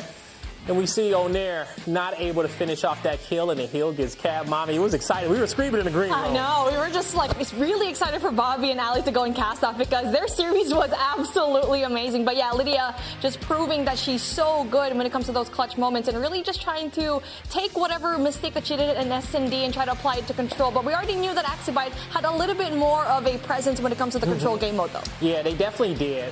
But you got to have the fundamentals there, too. It's game modes 1, 2, 4, and 5 in any Call of Duty series. The respawns on a hard point, the single life in the S&D play, it has to be superb if you want to be a champion at the end of the day, if you want to make it to stage 5. Now, congrats to Limitless as they will move forward on in the bracket. They're going to end up having to play up against Prometheus, okay? So that's going to be an epic series to end off our day. But coming up next, we talked about the close match matchup that we saw Limitless have against Zidium there earlier in the day. We'll take a look at this results because coming up is going to be Zidium versus Code Esports. We got our 1-1 teams remaining. As you see, 2 squads qualify. Give a big congratulations to Nova Esports and Animus in the chat, and bye-bye to Exabyte and Light as you got our 0-2 teams there. Now we know our 1-1 matchup, Schiff. Which one are you looking forward to the most?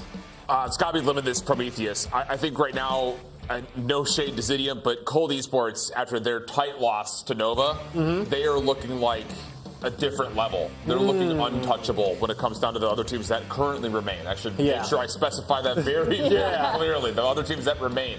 I still think, though, that for Limitless, there's still some learning to be done, and we didn't really get a chance to see too much out of what happened with Prometheus versus Nova, but we can at least report that Prometheus did not play Nova nearly as closely as Cold did. So is there much of a margin between Prometheus and Limitless? I don't know. That's why I'm excited about that. We're going to have to find out on that one soon. Mommy, do you share those same sentiments? Most definitely. I mean, Prometheus is definitely looking like a different team. But for Limitless, we've seen how scrappy they can play. Yes, they won majority of the games a while ago up against Activision, but scrappy and a lot of mistakes were made. And so they need to polish it up, especially if they want to go up against a team that has been looking really good here so far. But I mean, Zidium and Cold, just like what Schiff said, I am really excited for the next matchup. All right, you see it on your screen. It's coming up next. Swiss round 3 is about to begin, and we're going to send 2 more teams home and 2 more teams towards the winner bracket tomorrow.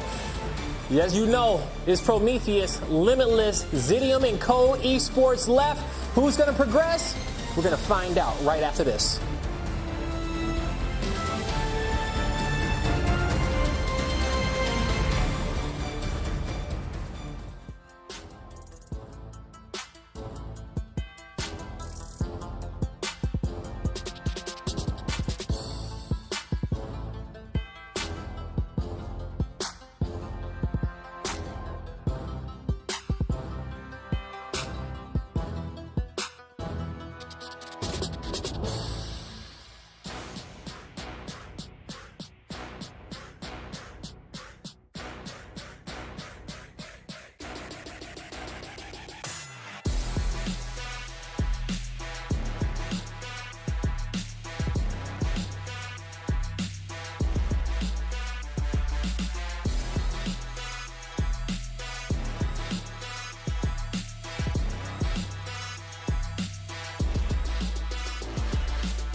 Ladies and gentlemen, welcome back to the Call of Duty Mobile Regional Playoffs. Stage 4 is here and it is delivered so far. We just watched a bunch of exciting matchups, but now it is time to enter Swiss Round 3 and figure out our next 2 teams that's going to be going forward towards the champ bracket and our last 2 teams who will be eliminated. On the desk, I'm going to have Ali and Bobby with me. Guys, in that last series, we probably saw one of the sickest plays that we've seen in Call of Duty Mobile. Even though, they didn't come out with the dub, that double deagle kill, come on now. Did y'all see it at home?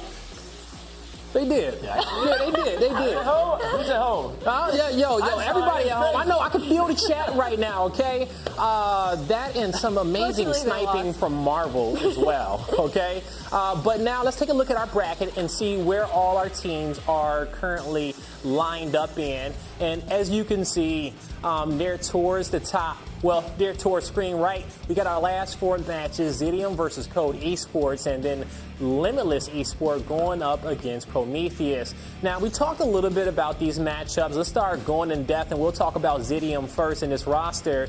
I'm going to kick it off to you first, Ali. Yeah. How do we feel about this Zidium team and their chances on progressing forward? I think they're pretty high. We just saw, I feel like, an incredible Limitless, and that's the first W that Zidium had on the day. Yep. The issue is that Cold Esports, we don't know their complete capability yet. I feel like their ceiling is incredibly high. They had an 0-3 loss to Nova, and then they had a dominant 3-0 win knocking out Lights. So I feel like it can kind of go either way. If we're going to have any game 5s, I'd almost bet it on this series. Yeah, hey, it definitely can be. Bobby, do you feel like this one go to game 5? Code Esports has been the underdog so far in the stage 4 for the European region, but they're showing that, hey, we can keep up with everybody else. I'm thinking Cold Esports 3-0. Oh, wow. My bad, I got chills when you said it, okay? All right, casters, do y'all feel the same thing? Bobby called it a 3-0. We're going to find out. And with that being said, I'm going to toss it on over to Shift and Mommy to take it away. What are we doing? The Wonder Twins thing? Yes, we are, because I think we're thinking about the same thing. Yeah, Bobby's right. Hey, well, we shouldn't discredit, Zidium, after what they put Limitless through, but obviously Cold Esports is a different team and a different caliber. I agree. I think in this matchup, if Zidium were to have a chance, it has to be by players like Karma. Players like Afro, who had a great opening series that we kind of caught little bits and pieces of. Those 2 players, I think, have to be better than they've ever been in their history of ever playing COD Mobile. Because right now, based on what we saw in the last matchup between Cold Esports, they're looking like they're hitting form. All the mistakes that were made during Stage 3 are starting to get corrected if they're not already fully corrected, and now they're really starting to elevate their game to a major championship level. And now, speaking of a different level, this is a map that we haven't really seen much of these teams play out. No, Summit, it's true. Right? Exactly. Yeah, Summit firing range for Search and Destroy and Takeoff Control. Oh my goodness. Takeoff Control is a map that I'm really looking forward to because so far we've only seen Hardpoint being played here. And honestly, I really want to see a Hacienda map coming in, especially for Hardpoint. I mean, it's just a wish for me, but at this point. It's not a wish for Zidium, who got smoked by Animus on that map in their last round. So it's interesting, though, to see that, Summit is in for the first Hardpoint. I have to mention that Cold Esports probably selected that simply because Zidium throughout the day so far has been opting to play more open maps, save firing range, which you could still argue is more open than Summit. But I think when you look at this series in particular, my mind immediately goes to Takeoff Control, which we've seen 0 of in any of our series, if I'm not mistaken, so far on the day. And out of all the control maps that we have, it's probably the easiest from the defensive side to immediately spawn trap. So I'm really curious to see if that's going to be a win condition once we eventually get there. But it starts first and foremost, Zidium has to be good in their rotational decisions against this Cold Esports team on Summit Hardpoint. Otherwise, this map might get out of hand quick. They really need to take control in P3 because early rotation going here is definitely going to be key. But as we start things off here in Hardpoint Summit, we need to see some sort of control here in 2F because if you lose that gunfight, you can definitely go and rotate again. And not only that, you can go and find a way, after this Hardpoint especially, to rotate over to Catwalk, basically. Good start from Karma, too, which is something that you really want to see if you're a Zidium fan. I would say between Karma, Saze, and Effort, those are the 3 players that really looked good in their opening Swiss round. They were the ones that were mostly competitive in their second round matchup, and they're going to need to be massive here. And so far, so good to those conditions being met. Onto the hardpoint goes Zidium. We'll have a tie game and an early lead swap as now the next contest comes out for Colt. And now for Karma and Afer, they need to find a way to win the gunfights, but unfortunately, just as I said, that Nev with a really big 2-piece just absolutely denies that entrance and the power position going into P1. And just like that, is going to be control over here for Colt. A little back and forth affair. Like to see this, honestly, if you're Zidium. Just keep it scrappy. Don't let anything get too wild right off the gate. Try to feel the things out, throw a couple of jabs, see what you can get away with, and then really set your focus on what will eventually come towards the first money hill we have over towards P3.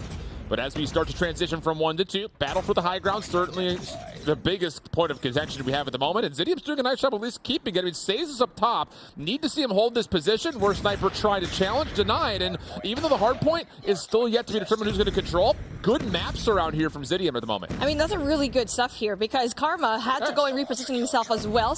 But then they need to go and have control in second floor, like what we keep saying. So far, so good for this team. And now just blue on the feed, so that's going to be a really good start. But then just as I said that, the contest finally goes through, but Karma is still there. So really big kills coming in from him. And really, that is going to be their really big trouble. Okay, here we go. Out trading on top of the catwalk is currently Cold Esports, who, while this is all occurring, by the way, they did actually flip spawns back around. So Saze, who's having a great start, he's got, what I have to imagine is probably about 8 or 9 in a row. He's already earned himself a bolt full streaks using the Predator missile. Also has the ability to go to an early Goliath. And this is a key piece of timing. 12 seconds left of the old time. And as you start to see Zidium come across the map, every kill will turn Cold Esports to spawning gold. This is a massive moment for Zidium to try to get away with this game early. Most definitely. Now they need to win the gunfight. That's number 3. Storm needs to go and flush out the players, and yes, he did, especially with the help of Saze. And there you go, but then the spawns not going to be in their favor, unfortunately, for Cold Esports, as unfortunately for them as well, they just lose all the gunfights trying to go in for the break. Saze pulled out a really early Purifier, but only found 1 elimination before being traded out. A massive shutdown for Cold Esports. Now the focus has to be largely on the front. Zidium doing a little bit of 2 things at once, trying to play around the back while also threatening the front at the same time, but it's not really working out. The Purifiers are now up defensively, and where Sniper only gets 1. Eventually the second will decay off, but the break is still in here from Zidium, and they've got numbers to reinforce. And yeah, like what you said, they have reinforcements, and not only that, using the Purifier to their advantage, and both of these teams are heavily utilizing here in P3. Even so far, Rondo, that's going to be a good start for him, and yes, he died, but he does have a Hunter-Killer to play with later on. Saze is absolutely lighting things up. 20 kills. We're not even through the 3rd hard point yet. After trying to get involved, tries to shut down the mid route, but largely speaking, it's dealt with, and the scrap time will be forfeited, conceded, and earned now by Cold Esports. Over towards the 4th. Look at number 3. It's Nev in yellow on the backside, just anchoring the backside plow area, trying to deal him out as Zidium, but now the threat from the front starts to come through, and honestly speaking, Jim is right in position, so you're going to get the Goliath called in, but this is going to be contested. Oh, can Saze get in time? And yeah, just barely is able to before he likely would have been overwhelmed, but this Goliath is not going to find a lot of value as it's stuck in place and immediately gets shut down. And speaking of, he does get shut down at the worst time ever, and now we get to see Cold Esports finally even things out. And I feel like that was a really tough spot, really just pushing into the Goliath where you could have just held it in, probably into the next hill. And now we get to see it. Purifiers all across the board. That with a really big 3-piece. Absolutely shuts him down, but Storm with a Purifier of his own tries to go in there for the contest, and just like that, Zidium's back at it again. All specialists off the tables. Hunter-Killer drone rather, is earned by Jim, and he's going to go ahead and throw that out immediately. So now there's no more extra tools for anybody. This is key when it comes down to who's got the edge in the overall slaying, and well, the kill feed gives us our answer. 4 straight kills in yellow start to come through for Cold Esports. Still a tight game. Saze kind of worried about the rotation to New. Going to get pressured by a handful of members, and he's just going to look to back up and anchor. I love this little finesse out of Saze to value his life, wait for help, and as it starts to come through, now Zidium have a chance to win the rotation to 1. I mean, not only that, he has 23 kills to his name and just waiting for the streaks and really just saving his life for just to when to use that score streaks and also the operator skills. But like what we see here, Colt has pretty full control here, but then just like that, Zidium needs to go and find control in 2F as well, which we are slowly seeing here, but Karma losing that really big gunfight. Unfortunately for him, Storm is there for the backup. Yeah, good follow-up from both Cry and Storm. Kind of playing the support role, so to speak, considering that the main trio has still dominated the kill feed for Zidium. 10-point game. Still well within the grips of either of these two teams to start to find some favor, but as Karma gets on to 3 in a row, eventually the trade out will come through. So maybe an opportunity for Zidium to start using this kill potential as a way to overwhelm, and so far so good. A couple of kills come through late here for Cold Esports, but largely speaking, the majority of time so far has stayed with Zidium Esports. And there you go, Says with the Purifier, just absolutely trying to go and flush every single one of the Cold players out, and it's doing such a good job, but then gets stopped, unfortunately. And now the rotation comes through for the next hard point here in Catwalk, and the fight going in for 2F is definitely going to be very good if you do win that. The rail control at the moment good for Cold Esports, but look at the focus. A lot of it is around the backside still, trying to make sure they can contest for any early routes being hit by Zidium, which, to be fair, the whole team is trying to hit at the moment, trying to get around the backside over towards the third hill. Now the surround, starting to make their play forward. Vac going to be tested, but is equal to the measure, no problem. And all of a sudden, Cold Esports have kind of dominated the opening 15 seconds. Saves will also drop, and oh, this is not great news for Zidium. They didn't get the spawn pump they wanted, nor are they finding any success in towards New. This is a really tough hill coming in from Zidium because they were losing all the gunfights. Not only that, spawn's not in their favor, because just like that, you get a lot of points. I think so far there's no contest whatsoever, and we need to see some sort of presence. And finally, as we said that, they try to go in there for the contest, but doesn't really quite get a lot of the points. So at least they stop the bleeding somewhat, but the rotation already coming through. 1 and 3, take a look at that. Cry and Storm trying to go in there for the next spawn. Sniper was aware of this though, his teammates calling out that they're spawning out, but he gets flat out just overwhelmed in a 1v2. Still a lot of scrap time to fight for here. Says trying to finesse from the top rope, comes down but gets caught on the reload, and he will only be able to really touch toes for about a second or two. 5 seconds left. Again, same situation, but choosing their foot. Cold Esports, the team trying to break across. Any kill is a good kill for you, because as this hard point opens up, spawns will be all the way out towards the right side of the map. Can they find a way to try to break up this hard point? Not against Karma's Purifier, he says, with an easy double. From the backside, not going to work out either, as the pinch is not successful, and that is a flawless opening hold from Zidium. That's a beautiful kill by Nev, just absolutely denying that Purifier up in cable cars. So Storm again with the Purifier of his own, overextends a little bit, but he gets really big kills, gets that third. And there you go, essential kills coming in from Storm, but that is going to be really big points for them if they're able to hold it, because so far they're also winning the spawn fight over here. Perfect hold at the moment. Predator Missile going to get called in, just trying to block out the main doorway. Storm, though, shut down. He does earn the Goliath before falling, and Zidium's teammates behind that will actually be able to pick up the kills and hold still. So this is looking like a perfect 60 all of a sudden for Zidium. Oh, this is definitely not at all, I think, what Bobby and I expected initially, but man, Says at 33, Karma at 24, Effer at 23, they are showing up exactly when their team needs them. Glad to be proven wrong, and Zidium's definitely bringing the fight over here to Cold Esports, the heat, like what we say, but then the fight going into P4 is definitely going to be really big. This is where we saw the Goliath not really being used well coming in from Zidium, so they need to play it right this time, as they're flushing out one by one, and yes, spawn is going to be in the favor into Zidium. Break, though, from the bottom side of Snow is still good. So now it's just down to, can you bunker things up? Predator Missile being called in. No one reads Vat around the back. No one reads Vat around the back. He's got an opportunity to pinch. It's number 2 in yellow, trying to fight for spawns. Wins the second kill.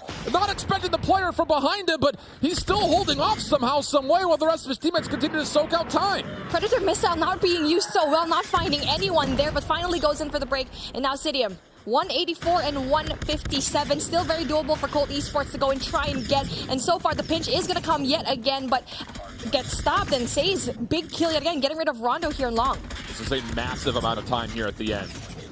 And you can see Jim holding things down over by Plow. Wants to try to find a way to stop the reinforcements to give his teammates a chance to break for scratch time, but it's not going to work out. 2 Goliaths at the ready for Zidium.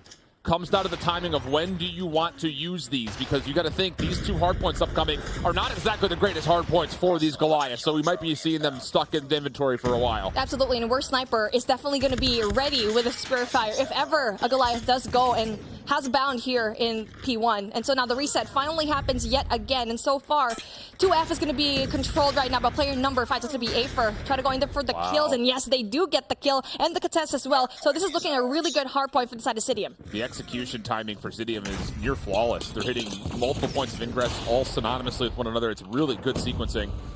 Storm stunned, sees Nev, still finishes off as he shakes off the concussive effects. Now a chance to make a play back. But honestly speaking, for again, Cold Esports, if you can hold on to this scrap time and still make a rotation to 2, you could get this game right back within your grips, and you wouldn't have to face up against all these Goliaths still. So big moment here for Cold Esports. Have to have the scrap time first. And at the scrap time, still not going in favor, Clean. but there you go. Very big kill coming in from Nev and Rondo. Big 2-piece for him. And now the rotation comes through. There's still number 2 over there. That's going to be Vat all the way in Catwalk, so that's a really good sign. No contest whatsoever. They're just going to give it away. And now we see player number 4 trying to go in there for the backside push. Saves. No, not really quite see anyone. They're not trying to go in for the contest. They're not pushing in. Yeah. They're doing it. This is going to force a decision for Zidium. Do they panic here? Do they possibly try to pull a Goliath because this game is starting to get a little out of hand all of a sudden?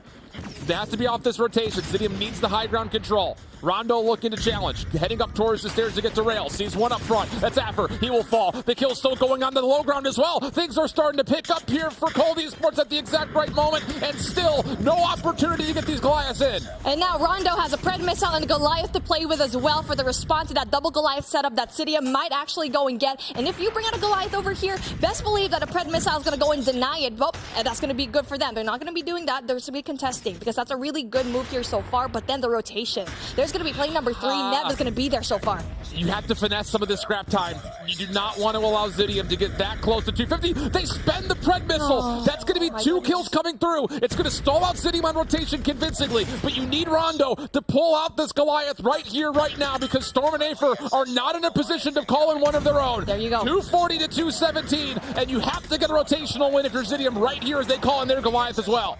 And now they have another Goliath to spare with, and Storm needs to decide as well. And there you go. Rondo takes him out so easily, having a Purifier in his hand as well. 34, trying to get out these points. 241 and 223. Only 9 points for Zidium to get this hill. But unfortunately for them, they're so far away. Storm's trying to call in his Goliath. It's going to take him too long to get here. It's going to take him literally an entire playthrough of Summit to walk all the way to this position. 241 to 240. All of a sudden, Cold Esports zoning out the front. Rondo's just happened to be here inside of his mech. Storm on the way forward. Tie game. Cold Esports now going to flip the lead. Storm through the smoke. Tries to get there. The Purifier meets him. And Rondo is still in the mech. Cold Esports need 2 more kills to finish it off. And bang! There it is. A 9-point lead and a huge comeback for Cold Esports. Cold Esports. Ice in their veins. And what a matchup that we saw. The Goliath just took too far. Not only that, the smoke just basically shutting down the visuals of Zidium. That was absolutely great. And not only that, the combo of the Purifier as well just shuts them down every time. Unbelievable. That is resiliency to the T of what the definition would be. As we look over the last 30 seconds, this is just so good. And it actually starts before this, well before this. Cold Esports getting the streaks off Rondo, setting up the pinches and making sure Zidium couldn't do anything at the end of the second hardpoint, sets them up to control 3 and force tough decisions from Zidium. Neither of these Goliaths did anything for him. Whoever threw that smoke, I must commend you, because that is probably one of the best plays ever, because they didn't know where the Goliath was. And not only that, a lot of missed plays coming in from Zidium at the very end of the round, just spawning off that XS1 Goliath. We already see it. We saw it. When it went down, it's going to take too much of time to go in there. And now, ooh, I mean, it's just hard to see, because take a look at what Karma has. 43 and a minute into the hardpoint. It's the core 3. Karma says that Afer had unbelievable starts.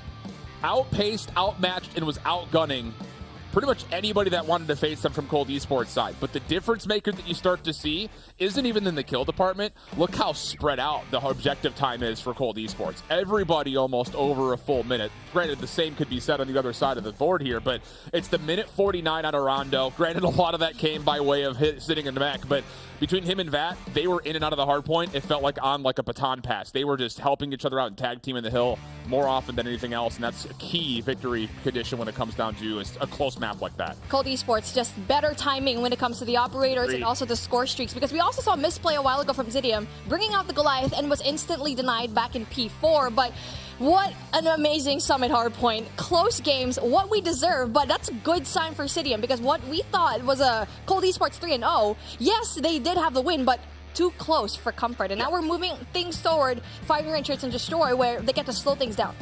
If you're Zidium, you have to take a breath.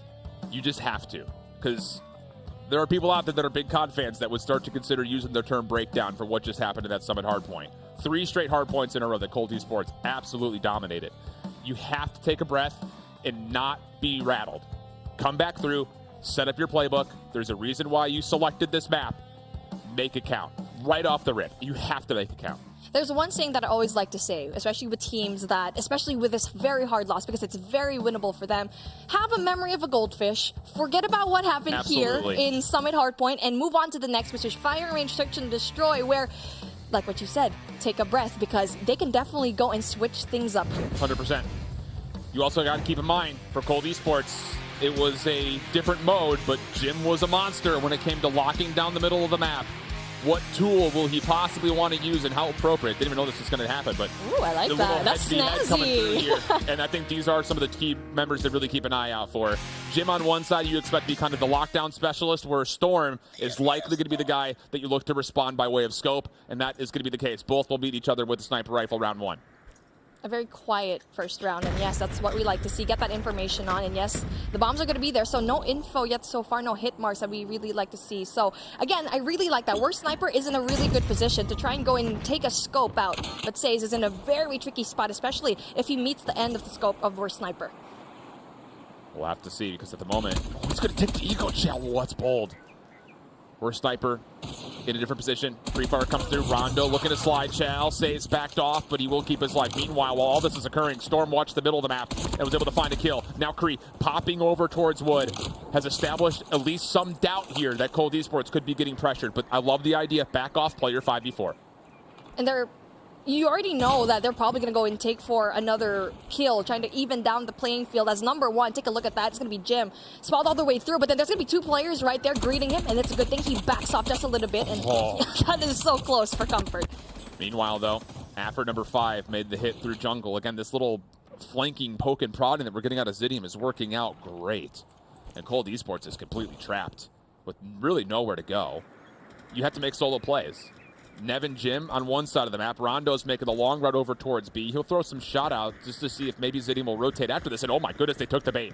3 members have given up their position through mid-map to help out over towards B when there was no hit coming through. So now you've got a 3v2 on the A-zone. This is how Cold Esports makes this comeback happen in this round. Oh, that's beautiful, but then Storm with the denial. Nev goes down, and Storm yet again. And well done. He puts the nail in the coffin.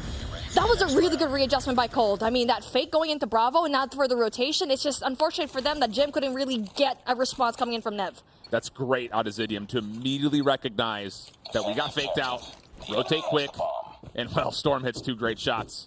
Saves to finish the round off. So here we go. 3-2 split defensively for Zidium. Different look. Not a lot of focus over the middle of the map, while as for Cold Esports, a lot of focus with utility. Once again, push forward, but no one ever saw Says in this position last round. So I like the fact he's still here. He's going to try to line him up, but runs into the force of Cold Esports, and first blood's tallied for the offense. 3v1, that's going to be a tough spot to be in. Now take a look at that. Bomb is finally going to be planted. And there's only going to be one person, but Jin takes out Storm, takes him out really quickly. Now, just like that, a 3v5 situation. And now, if you're number 2 going into trailer, that's going to be Karma. You need to wait for your teammates. And that's what he does. But then with Where Sniper, this is going to be done already really fast. Yeah, Jim's over the top of that as well. He'll find a 3rd kill. Pistol, good luck, have fun. No special moments with Eagle here. I love that setup for the post plant, though. Vat just gets the bomb down, go prone. Jim says, I got you, brother. And Where Sniper over the top, make sure that there's never a really established threat. Great offense. They got the angles covered, every single one of them, and a really clean win coming in from Cold. And now, again, they're trying to go in for the same situation here, where a little bit more passive play, where the bomb carrier, though, a little bit spun out. Oh, goodness. So the first 2 rounds, you have to remember that Says tried to push forward on this perspective, left side Wood. He got figured out last round. He tries to make a move over towards the tin side, gets absolutely picked apart. Now it's a full vacancy towards A. Zidium tried to hit a bit of a flanker on the backside of Wood, but Jim's aware of it, at least in some regard, especially now that he falls to the play. And this is going to be a really tough retake for Zidium, kind of splitting their focus between both sides of the bomb. Now, I feel like for Kraid, he needs to get 1 kill. He needs to take out Nev right there in bathroom. That's going to be the biggest kill of your game today. And now, for Says going down so early, I mean, he keeps overextending all the time. But then Storm getting that 1 big kill, needs to worry about 1 more. Vat doesn't really quite get the scope. Affer is able to at least clear some space, but again, that post plant, as soon as you get that first pick, you're in there. And even though Jim falls in the backside, he's essentially just an alarm system saying, they're on our flank, and then you just readjust how he was jetting out the post plant. That's really 2 solid back-to-back offenses for Cold Esports. A big mistake from Says, though. So how does he try to play it this time? He's number 4 in blue. That's something I'm most curious about. And he's going to try to play over towards trailer, but he loses his teammate in Karma. Jim finds the opening first blood, and he gets the pistol on the stage as well. Not even shooting back. And now Cold Esports, a massive advantage as they once again threaten A. Jim had 1 HP. And, oh, goodness sake, needs to be more aware, needs more presence of mind. But Jim, really big 2-piece for him. And now, not only that, they're having a 2-man advantage here. And again, post-plant, really solid. And now, if you're going to be Storm and Afer, what are you going to do? Are you trying to go for the pinch? And you're going to be spotted already. That's too much information given. Storm gets 1, though, third trailer. So if maybe you can find another little pop-up shot on Vat, it could work out. But Vat, I mean, you should expect him to be there by now. Tries to back away and ends up nearly lining up with Nev. A chance here for Afer, but he's going to go to the Deagle. Oh, it's going to be a dicey one. The hipfire connects. One more to find, but Vat slips right underneath. And it's 3 consecutive offensive rounds for Cold Esports. I mean, we like to say that the KSP 45 is the meta for this season, but it looks like the Deagle is slowly getting that crown as the best secondary weapon here for Stage 4 in EU.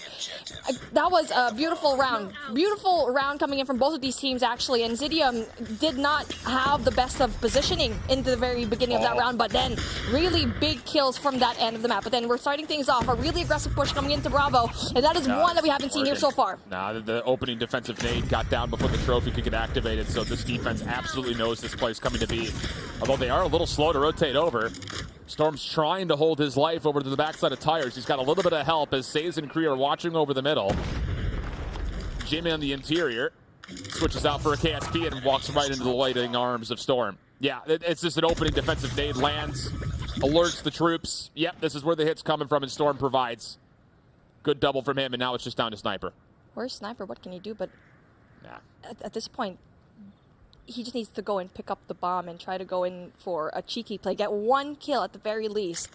But then they're spawned out really far away, so they don't know where the bomb is going to be down. I mean, if you're Zidium right here, you give B away. If you plant, you just play retake. 3v1 retake. Just don't give them individual kills. That's the only thing that you cannot do right here. So I like the fact that Zidium is just playing safe angles in the middle of the map, and they'll just respond to where Sniper plants the bomb at. Where Sniper having 2 to his name. Finally, the bomb goes down. Now the Itfo, you shouldn't be isolated at this point. You already know that Worst Sniper is going to be the last one left. And if you go through mid here, that is definitely not going to be the play, because Cray finally doesn't really quite get one, repositions himself, and there you go. A round going in for Zidium, and that is a good start here for this team, especially with that loss of Alga from Hardpoint. They already know Search and Destroy is their game. It's just, that's the best play available to you. Just don't give anything away. You have a 3v1, just play retake together. He's not going to be able to get all 3 kills with you being stacked up like that. So good response, good early alert off of the open defensive nade towards B. And I would not be surprised to see if Cold Esports just go back over and try to abuse Saze over at A. Gonna split the map this time, see if they can try to maybe flex the defense around first. You got Jim watching the angle through the obstacle course, but the defense for Zidium around A has adjusted. Saze is gonna play on the interior, and it's actually gonna be Kree on the bottom side of Barrel by the look of it, kind of watching his own cross defensively through A. Worst Sniper sees that there's 1 person here in Trader, so that's 1 info for them. But for the side of CDM, there's no information whatsoever. But taking a look at player number 5, that's going to be Afer. Spawned out. I mean, he went all the way here in Wood. He's going to be in a little bit of a troublesome situation, but if he gets that 1 kill, the bomb is going to go down, and there you go, Afer with 1 big kill, 2-3! A beautiful 3-piece in Afer, and just like that, a really quick round for when he started was slow. It was all the Afer game here. Love that. Just hit him with a quick switch. The final round of the half. Get in there, do something weird. You feel good about your opening defensive setup. No one's going to get picked early, and it works out great. So now we get 3-3. Swapping the sides around. What does Jim want to watch? He's going to take the opening cross. You would feel pretty lucky to see anyone cross from that particular angle. And it looks like, for the most part, both teams will just kind of respect each other in the first 20 seconds.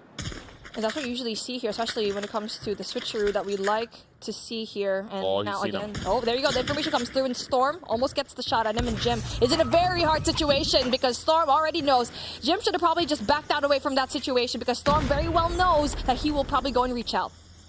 Still work to be done here, though, for Zidium as far as getting on towards the A site. You don't really have a lot of information on where the defense is played, and Rondo has gotten all the way up to the front side of Wood. He could hit a quick pinch depending on when this execute towards A happens, and no one's even going to check from. Uh-oh. Has Sniper seen anything, though? He's smoked out at the moment. 1v1 happens off screen. That's not going to be good for Rondo, as he's now forced off the angle, and the defense has to be from the front. That is the foot! Oh, the foot! Oh, no, 2 feet! 2 feet! Okay, good. Oh my goodness, where's Sniper? Could have had that shot easily, but then the smoke played very beautifully by Zidium. Not only that, Nev, where's Sniper going down as well. Storm with a really big 2K, but then gets get rid of by Storm. I mean, Vat rather, and there you go. 2v3, still winnable by Cold Esports. Yeah, it's just, they still have to get saves off the bomb heady. You're playing off the pinch where everyone knew where Rondo was. Yeah. Great stuff from Zidium here. Honestly, the last couple of rounds, adjustment-wise, love the curveball in round 6 on their defense. Love the idea here where it's just get some control, see if you can pick out where Jim wants to go. And honestly, I think Jim's just too antsy. Just pick an angle and hold it. You don't need to keep moving around like that. Absolutely. And if you see a person there, best believe you should probably just readjust, go away, and try to pick a better angle, because you know that is going to be a hot spot, top 10 when it comes to snipers. And now, very slowly, we're going to see another. I love how these teams play. They play so smart and it's not even that passive. I mean, they're just trying to go and play for picks, and that's the readjustment that we really like to see. But so far, they're not going to commit to any kind of bomb site. They just need to gather that information first. There is zero reason that Cold Esports should move right now. Yeah. Just hold these positions and force Zidium to come to you. Jim getting a little antsy in the middle of the map, continues to throw off some pre-fires. And as Zidium does a little bit of the same here over towards backside trailer. I like it. Cold Esports say, whatever. It's, I was going to say a Mexican standoff, but a Mediterranean standoff here in Europe. And now let's see who's going to win in this standoff in firing range, where so far no information whatsoever given. And now at some point, there you go, finally Krieg gets that big kill, opening pick, but then where's Sniper with a response as well. And so far, they still haven't decided yet where they want to go. And 53 seconds left on the clock. They need to make a move right now. You have to test the scope. I think you have to go to where Sniper's direction. Oh, getting the pick on the Jim is actually massive. That actually opens up a route to possibly hit trailer from the mid. Smoke covers over towards barrels, like the call from Zidium. Should lead to a plant here. Karma's in a really good spot to watch over the top as Says goes prone for the plant. Once again, you've got number 5 in Rondo playing off the flank, and this time he's successful. And that all of a sudden will be a little bit of a stretch here towards what Zidium wants to set up post-plant-wise. Now this is like the repeat of the last round here in round number 7, where you get to see these 2 people going in prone and trying to go in there for the smoke. But there you go, Says. Spots Nev. There's no reason why, exactly. I mean, there's no reason why Nev should go and move there. Tries to go in there for the shot. Will he be caught timing at its finest? Yes, he will. Well done. As Nev gets the shots, and Karma, you're the only one left here. What can you do? Yeah, that's textbook. You just say, SOS, someone come help. And your teammate says, I got you, don't move. Absolutely brilliant. And that's the maturity that we were missing from a lot of other teams so far today. I feel like a lot of other squads that have already been eliminated would have been like, I'm stuck, I'm just going to force the gunfight. No, you've got good help nearby, really heads-up play. And this has been a really fun game of chess between both these two teams, still knotted up at 4. And we didn't really expect that this was going to be this close, and it was played so well. Like what you said, a perfect play, perfect display of really good showmanship and IQ. And this is something that we don't really get to see a lot, and we're Sniper. Goes in for the wall bang, but Creed gets rid of Jim, and Jim so far has been having such a hard game here. Yeah, he's had really no kills. I don't think he's had a single elimination on the defensive side of the map yet. In fact, I want to say he's been first blooded every single time we've been on this defensive side of the map, which is not good news for Cold Esports and their defense, which is being tested over and over and over again in the first 30 seconds. And now you're down one person, and Jim is definitely going to be that one person that you heavily rely on for information. Now you don't have that, and you only have we're Sniper left, which doesn't really have the best of kills as well. And so 4 and 6 to his name. And now, if you're going to be Zidium, are you going to be playing the same thing that you did a while ago? Because I'm seeing that smoke being held by Afer, and it looks like they want to commit here in A, but the bomb carrier right now is going to be Says going back into Wooden. I don't know. I feel like the B push might actually happen. The thing about this is losing Storm is a big missed piece to setting up for a good control at B. You're going to have to hold this pretty close to the chest if you can even get the bomb down in the first place. Rondo's here defensively. Good help out of Nev. They will combine for at least one elimination, but the trade comes out. Now it's down to, can the Snipers get in position for Cold Esports? The answer is going to be, well, it has to be now a yes. Where's Sniper holding over towards container? Vat's still waiting to see if he can deny the plant, and all of a sudden, it's Zidium who's trying to create some doubt by killing the noise. Nades come through, Saints gets tagged. Vat not quite able to finish. Maybe a chance now to get this plant off. And now they already have that information a while ago that Worst Sniper was going to be there. But what? That and Worst Sniper gets that kill? You already know it. You already have that information. But then Saves with a beautiful two-piece. Not only that, gets the plant down, applies that pressure going to Cold Esports. Ooh, what a game. But again, I really want to commend Zidium there for not pushing going into American, because you see the laser sights. That is one downside when it comes to, you know, that scope. You get to see that information, but damn, what a big back and forth from both of these teams. That's so huge from Zays. So now everything starts to be a little bit more moldable in favor of Zidium. Once again, default defense here from Cold Esports. Jim's not sniping this time though, so figure that he's just here to challenge anyone who tries to contest topside sniper tower or topside 10. He should not be first blooded. If he gets first blooded here, he's made a massive mistake. I mean, Zidium already knows that Jim's going to be here in top 10. He's been there for the next year. Exactly. And so let's see if that's going to be the same case, if he's going to be taken down, especially since it's a very hot storm that we're seeing here. That's definitely brewing for this side. But then he does get spotted out, a little bit damaged. So that's information coming in from the side of Cold Esports. And you still have Rondo in the middle of the map, contesting a different angle. This is much more reserved from Cold Esports off the rip. It's going to force Zidium once again to have to try to challenge one of these two sniper rifles. Well, I guess technically just the one, because it's just not War Sniper now. Smoke comes through to barrels. Here comes the hit. Have to still clear your corners. And the question's really going to be on to Vat, who's the defender inside a trailer. When does he want to try to make a play? And how will he try to make the play? Because honestly speaking, there's really not a lot of freedom for him to take this peek. And now for Says, he's in a really spot. There you go. Finally gets the shots. Not only do we have to worry about the Worst Sniper, but also Karma with a really big kill. Gets rid of Vat here in trailer. I was going to get one more, but then Rondo, unfortunately, gets taken down by Afer. And now it's a 2v4 situation in favoring Zidium. Nades were too late. That's going to walk right into a trap. Right behind him is Jim. And that's just, yeah. Honestly, Zidium is doing a really solid job. Just smoke out Worst Sniper.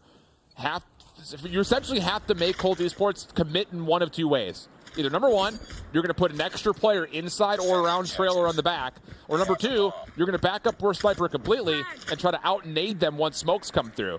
And this time, look at the call. That's playing up. Worst Sniper's also playing a bit more forward, but Jim once more gets first blood. It's just, you can't have that happen. Jim's got to be better than that. And he's back to the sniper as well. So going back into where initially he had a hard time going into, and now he's first blood yet again. And now the rotation coming through from Zidium. Really full push going into Alpha, trying to go in there, retake, but then number one, number two, number three, two people go down. That's going to be really hard, but Worst Sniper really goes in there for the shots. Oh, and Rondo's on the play through wood. He's going to be able to cut off another. He gives his teammate a chance. It would have to be 4 kills in the round and a 1v2 for Worst Sniper. And you know he's going to trust the base booster right here. Thing about it is, Zidium's not going to give him a chance. There's no way they go back this way. There's no way. No, they're going to make him think that the plant might go down in B, but I think Worst Sniper. Is he going to fall for it? Storm. Very good. And there you go. A search and destroy coming from the side of Zidium. 7-4, where I think it could have been an easy 2-0 for Zidium right now here, Shift. I mean, yeah. That's a completely fair shout. I mean, it really was about a 60-point swing at the end of the Summit Hardpoint. There could be a lot of woulda, coulda, shoulda conversations depending on the outcome of the series, but I think it's the biggest walk away from this search and destroy. Jim got 0 eliminations from the defensive half and was first blooded in every round except for 1. That is a problem, and it needs to be fixed depending if, of course, Cold Esports win this series and go on tomorrow. Yeah, I mean, let's see what happens in for what we have for next, especially in game number 5. That's where he needs to go and step it up if we do reach the distance. But taking a look at the scoreboard right now, Storm having that 15. I mean, that's going to be a really good combo. I mean, Cry, he's going to have a hard time, but he still isn't the first blood every single round, almost like Jim was. I really feel like it's so detrimental. He's been at 5 kills for such a long time. Yep. Nothing in the defensive half. That's an unbelievable performance, though, from Storm, honestly. We look back to it, and I do think, just generally speaking from this first half, Cold Esports was making all the right reads. But when you see a team like Zidium come off of a 9-point loss on Hardpoint and then have the stones to say, round 6, we're going to push against you, I think that all of a sudden changes the entire mentality of the rest of this Search and Destroy, because Zidium was getting countered pretty heavy outside of Storm, kind of giving his team a chance. And this play from Afer, I think, was the big difference maker in kind of how this Search and Destroy was going to fare from here on out once they swapped the sides.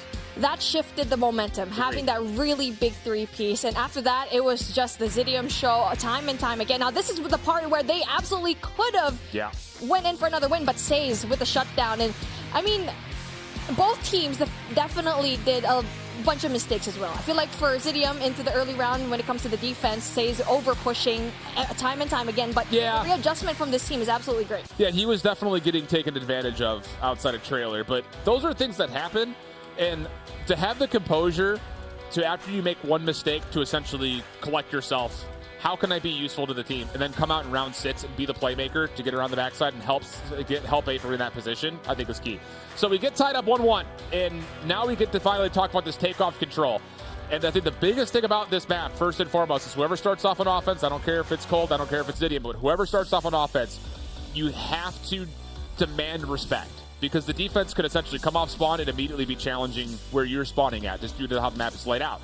So you have to demand the fact that, okay, the defense does not feel the freedom to make those sort of plays. They have to be a little bit more cautious in how they move forward in towards the launch bay, because otherwise this could just be a full defensive spawn trap map, and whoever gets round 5 defense wins. Absolutely. Not only that, it's a huge map, and it's our first time seeing it, so that's why we're very excited to see what goes down here in Control Takeoff, because you don't really see it that often. I don't think I've ever seen a Control game mode, so it's going to be my first time seeing what happens here, what goes down essentially. Okay, so Jim's playing a little bit back, just watching the corners. He's going to give intel out to his teammates, and then I imagine they'll start to move in off of that. But look at Zidium. Oh, yeah. They're saying, do you want to come forward? We'll bait you in. The kill's looking good, at least initially. Nev able to find one. Jim providing some cover fire, and here's the movement. Now, all of a sudden, you start to see Cold Esports making the move from the B side of the map, trying to get up to try to control mid-fountain, but the kills are evenly dispersed, and this is not terrible news for Zidium. You got one player through in the form of Afer. He can help make sure that at least the clock can be stopped here as they get on to A. And there you go. That's a really good response here by Says, getting one more. So that is going to be really good kills coming in from the side of Zidium. Again, yeah, well done, having one tick down. And now for the side of Cold Esports, you don't have any sort of control when it comes to... You need to get 2F here in Launchpad. Clearance comes out for the side of Cold Esports, but you still have members deep, including Storm up top. Gets a good first blood in the second set of engagements. 40 seconds on the clock. Very reserved pace from both of these two teams, but you see Cold Esports. They're locking down all of the 3 lanes you need to set up a bit of a spawn trap, and they're saying, yeah, Storm, you can be in our back line. We don't care. We're just going to keep killing your teammates off of their respawns, which is exactly what's happening, by the way. And this is what I like to see from both of these teams, because they're very reserved, like what you said, and they're just trying to go in for the kills. And yes, it's harder because, I mean, A is so open, and Bravo is just like so far away. So that's why it's going to be really good for them. And now, the lives just in the favor of Cold Esports right now. I mean, you can see Storm. He's number 3 in yellow. He's just looking for something to do, because no one's challenging him. He's like, how is nobody coming back to get me? Well, Storm, no one cares that you're back there. And the clock will expire. It was a 27v27 at one point in time. We finished in an 18v5.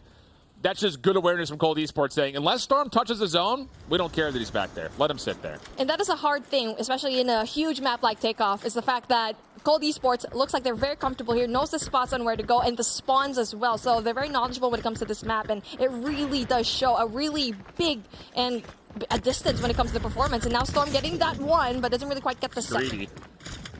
Zidium are going to full flood through mid, right down the gut of where A would be. But Cold Esports, they've got some launch center control, and they're stopping the clock for a first tick of progress here at B.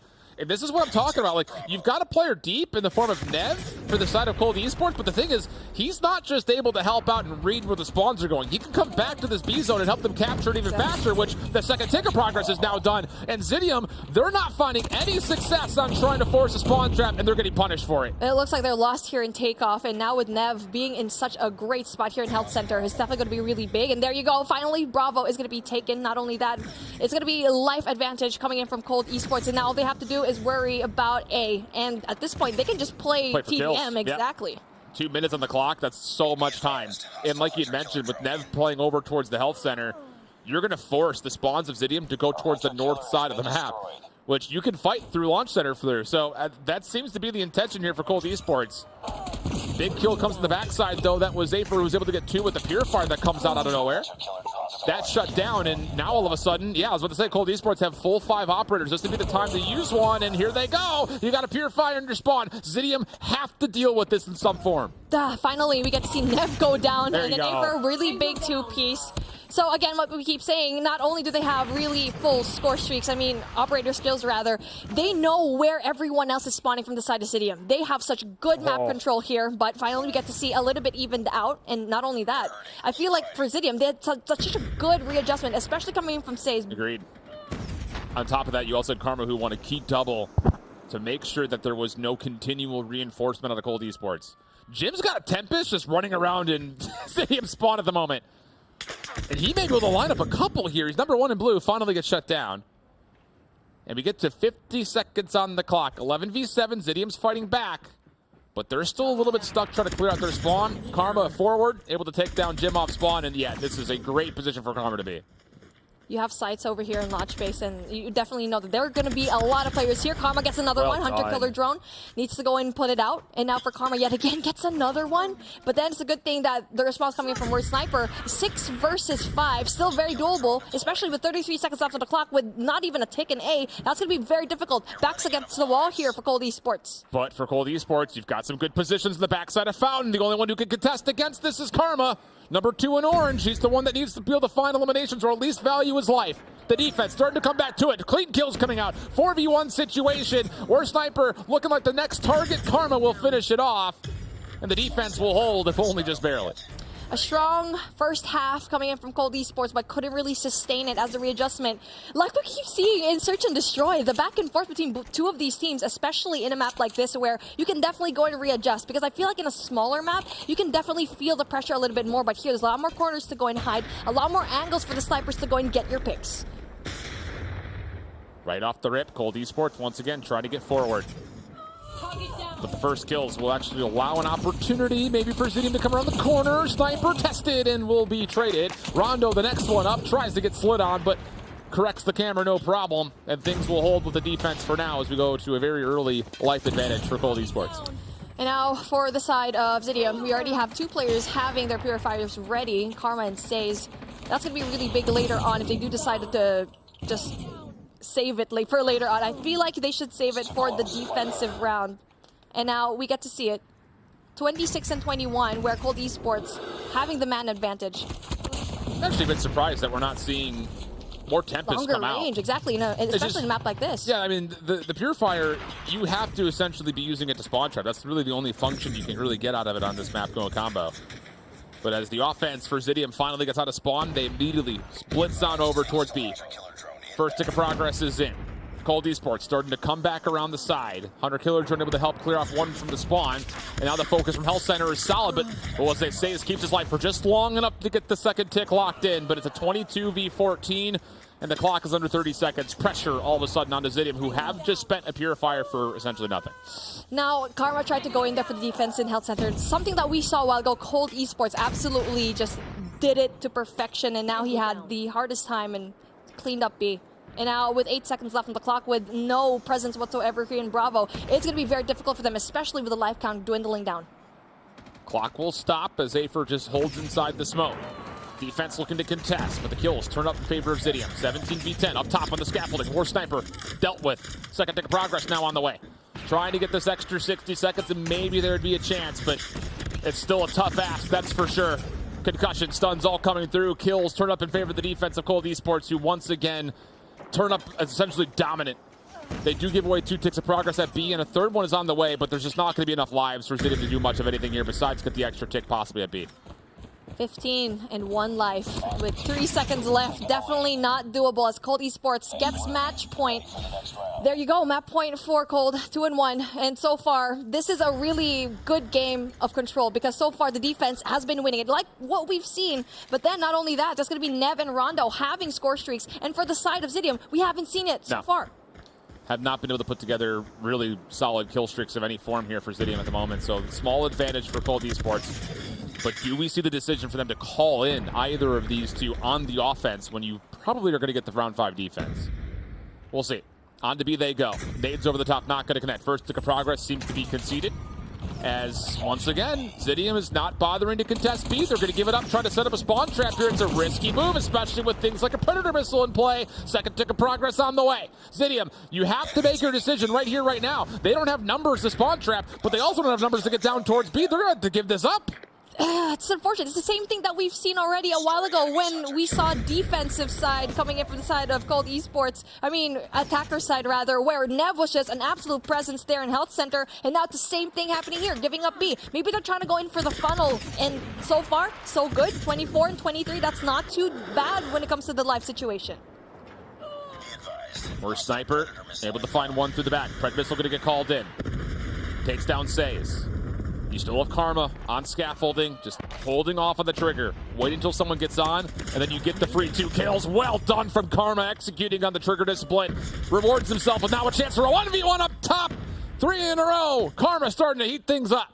So I guess the play here was leave B alone for them to get, and then just funnel everyone else in Alpha, because you know it's going to be an absolute show. And now the Karma definitely goes into the backs of Cold Esports, especially in the name of Karma himself. And with 21 kills, especially with Afer as well, with a 21 of himself, that is definitely going to be important for them. Nev is on. He's got help. We're Sniper on one side of scaffolding, Jim on the other. Good look from overhead. First tick of progress done. The second's on the way. The kills are decent, but they're not good enough to get Nev out of the fountain. Should be overwhelmed here. Desperately tosses out a nade. Good help from the smoke from his teammates, giving him a chance to stay alive. And that's going to be enough for Vat to come right back in. Second tick of progress is locked. The third is possibly on the way. But Zidium are waking up at the exact right moment as things started to get tense round A. But the good thing about Zidium, they have the operator skills ready and down. 4 out of 5 ready for that. Not only that, Predator missile already in for Aper. And there you go. It's going to be a 6 and 10. Just when we thought that Cold Esports was actually going to get this with one more tick left. Down to 5 lives with 1 minute for them to play with. But then, just like that, big kills coming in from Jim, Rondo, and Nev, bringing things down into an even playing field. Not only that, Alpha being captured, 1 minute left, and there you go. As when we thought that Zidium was going to get that comeback, Cold Esports, again, with a win here in Control. Poor decision from Afer on the Pred missile. There was only one player in front of him. Teammates came away with a clean kill feed, and he used it to isolate the one player that should have been the freest kill on the map. That one's going to sting a little bit, but my goodness, you do have to say, comparing both teams on the offensive side of that Control, Cold Esports were honestly getting away with too much. Yes. I mean, I don't know. I think there's something to be kind of thought about when it comes to Zidium just freely giving away the B zone, trying to force a spawn trap that really neither time came through for him, and that may have been the punishing factor that caused them to lose this map at the end. I feel like if they were going to give away a site, I feel like it should have been Alpha, because it's an open site, kind of hard to defend. But I mean, I get the idea of them leaving Bravo all open. I feel like if it was supposed to be that Predator missile, that was going to be the biggest difference, stopping the push going in for Alpha. That's got to be your get out of jail free card. Yeah. When things start to get like, oh shoot, none of us are up and none of us can contest this, that's when you call the Pred missile, not as an initiative.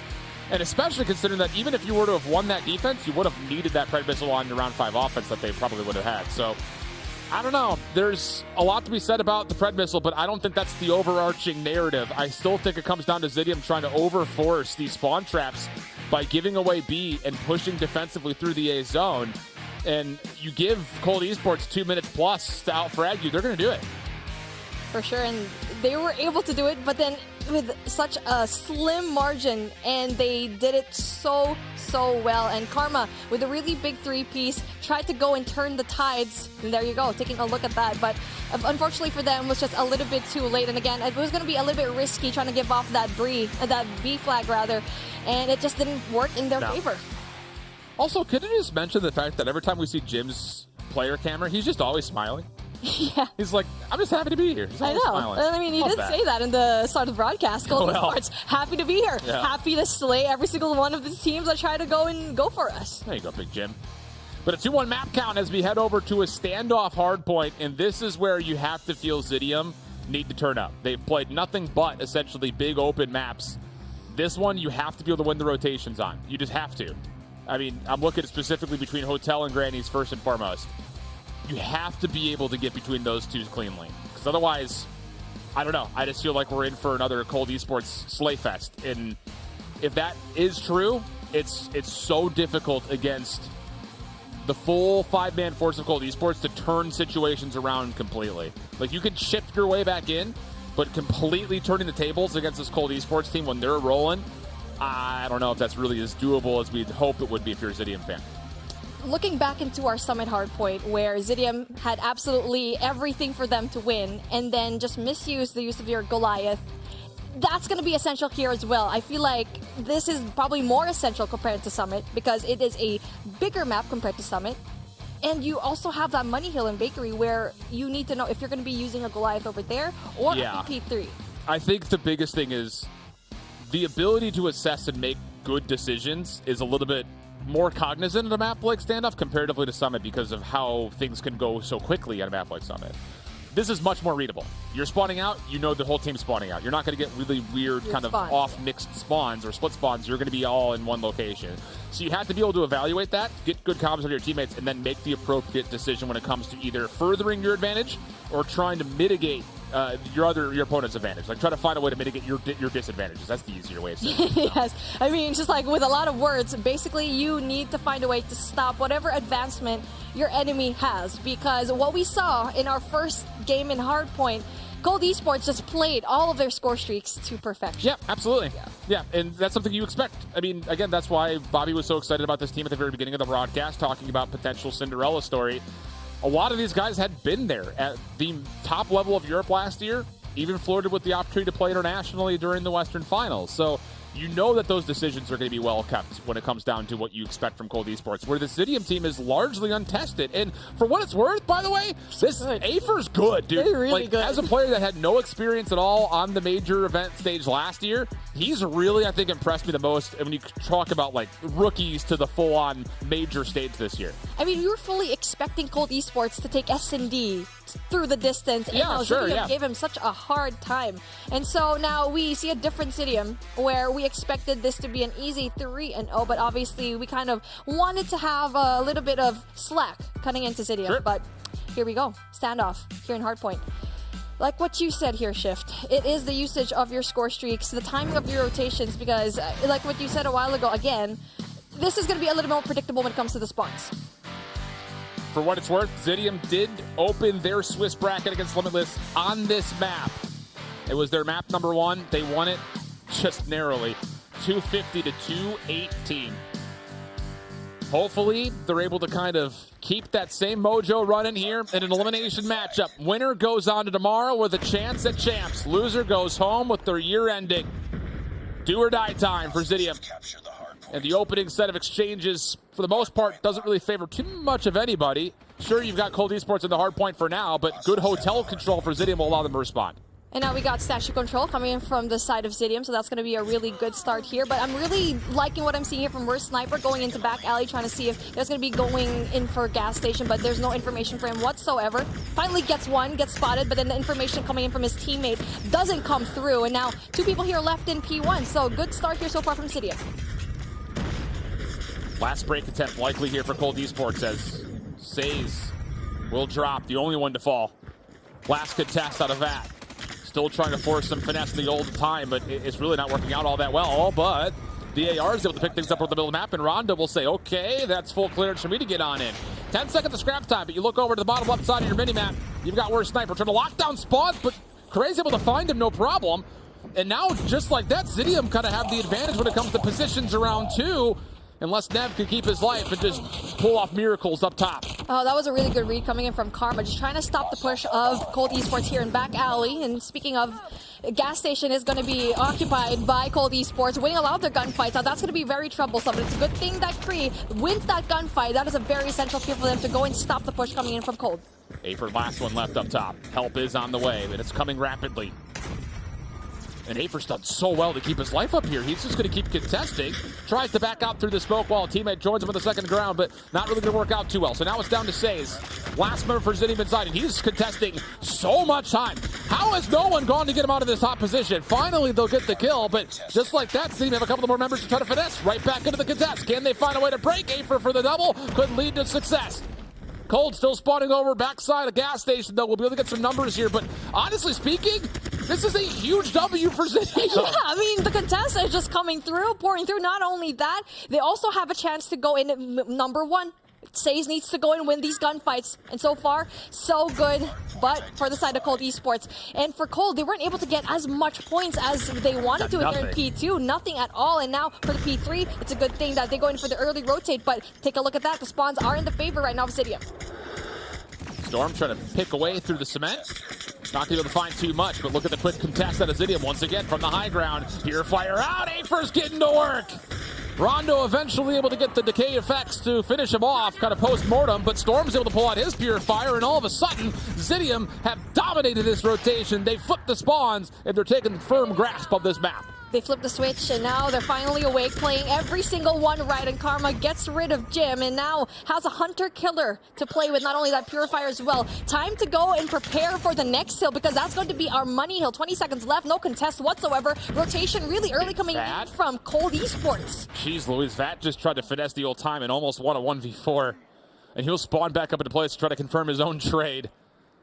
But once again, that means if he's spawning up bulb, Zidium is winning a rotation. Big moment right here for Cold Esports. Try to make sure this game does not get out of hand. Nev, Purifier in hand, gets the first. Would love to get his perspective, but no. Kree will be able to trade. Eventually they will kill each other off, and we head back into the hardpoint with numbers starting to flood now all of a sudden for Cold Esports, but Storm hits the perfect trigger on the Pred missile. Able to find a double with it. A second one gets called down. Maybe a bit of an overinvestment here for Zidium, but at least they're able to at least lock down this hard point for now. Sniper with the Purifier trying to change that, but won't be able to do too much. Heavy investment in this hill coming in from side of Zidium, where I feel like Karma's Pred missile probably shouldn't have been saved. And now we got to see the hill being braked. Just back and forth. Still a perfect game coming in from Zidium, getting most of the points here in this Bakery Hill, where this is going to be the money hill, because it's going to be the easiest to defend. Not only that, with your Purifiers ready, and we only have Jim just being ready for that Purifier, so there's no response whatsoever from the side of Cold Esports. 28 and 112 with 18 seconds left. The scrap points being left here for Zidium. Cold Esports have found 9 seconds since P1. 9. And all the German fans that are watching EU said 9. They're not getting no points. 0 points. That's terrible wordplay. Fire me. Just fire me. That was just so bad. It's okay. I mean, that's the reason why we love wordplay here. I mean, I tried to look for a German word, but I can't think of any right now. But one thing I can definitely say is definitely a really great start here from Zidium. They're winning all the gunfights, but then finally retaliation coming from the side of Cold Esports, where they took granny control, and they're finally getting a lot of the points. And so far, they've had most of the points here in mid, so maybe they can take it yet again here from Zidium.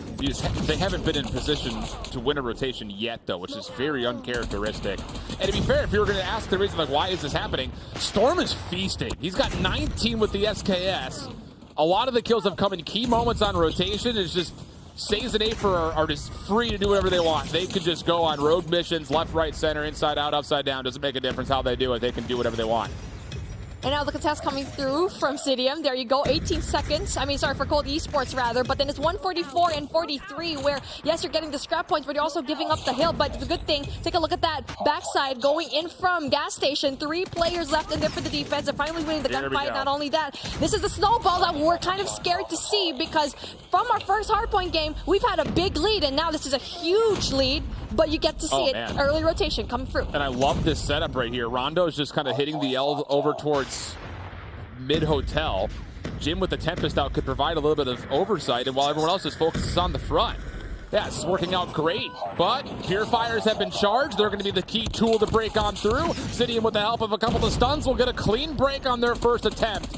A lot of operators are used, but it's absolutely worth it as they're back in earning more time. Oh, that is a beautiful defense coming in from Jim, so he just needs to wait for his team. But no, he doesn't. Just going in for the contest. Goes in for the pre-shots, doesn't really quite get any. Finally gets that help from his teammate, but then it doesn't really quite matter. Afer with a really big 3-piece. That is absolutely insane coming from this man. And he could possibly earn towards a second Goliath for Zidium to possibly use. Pred missile going to get called in. That should secure a kill on rotation, and he actually catches another off the respawn. So Nev and Vat are down. Second Goliath has been earned, and Cold Esports they found no time really outside of the first hard point. That's all they've been able to get.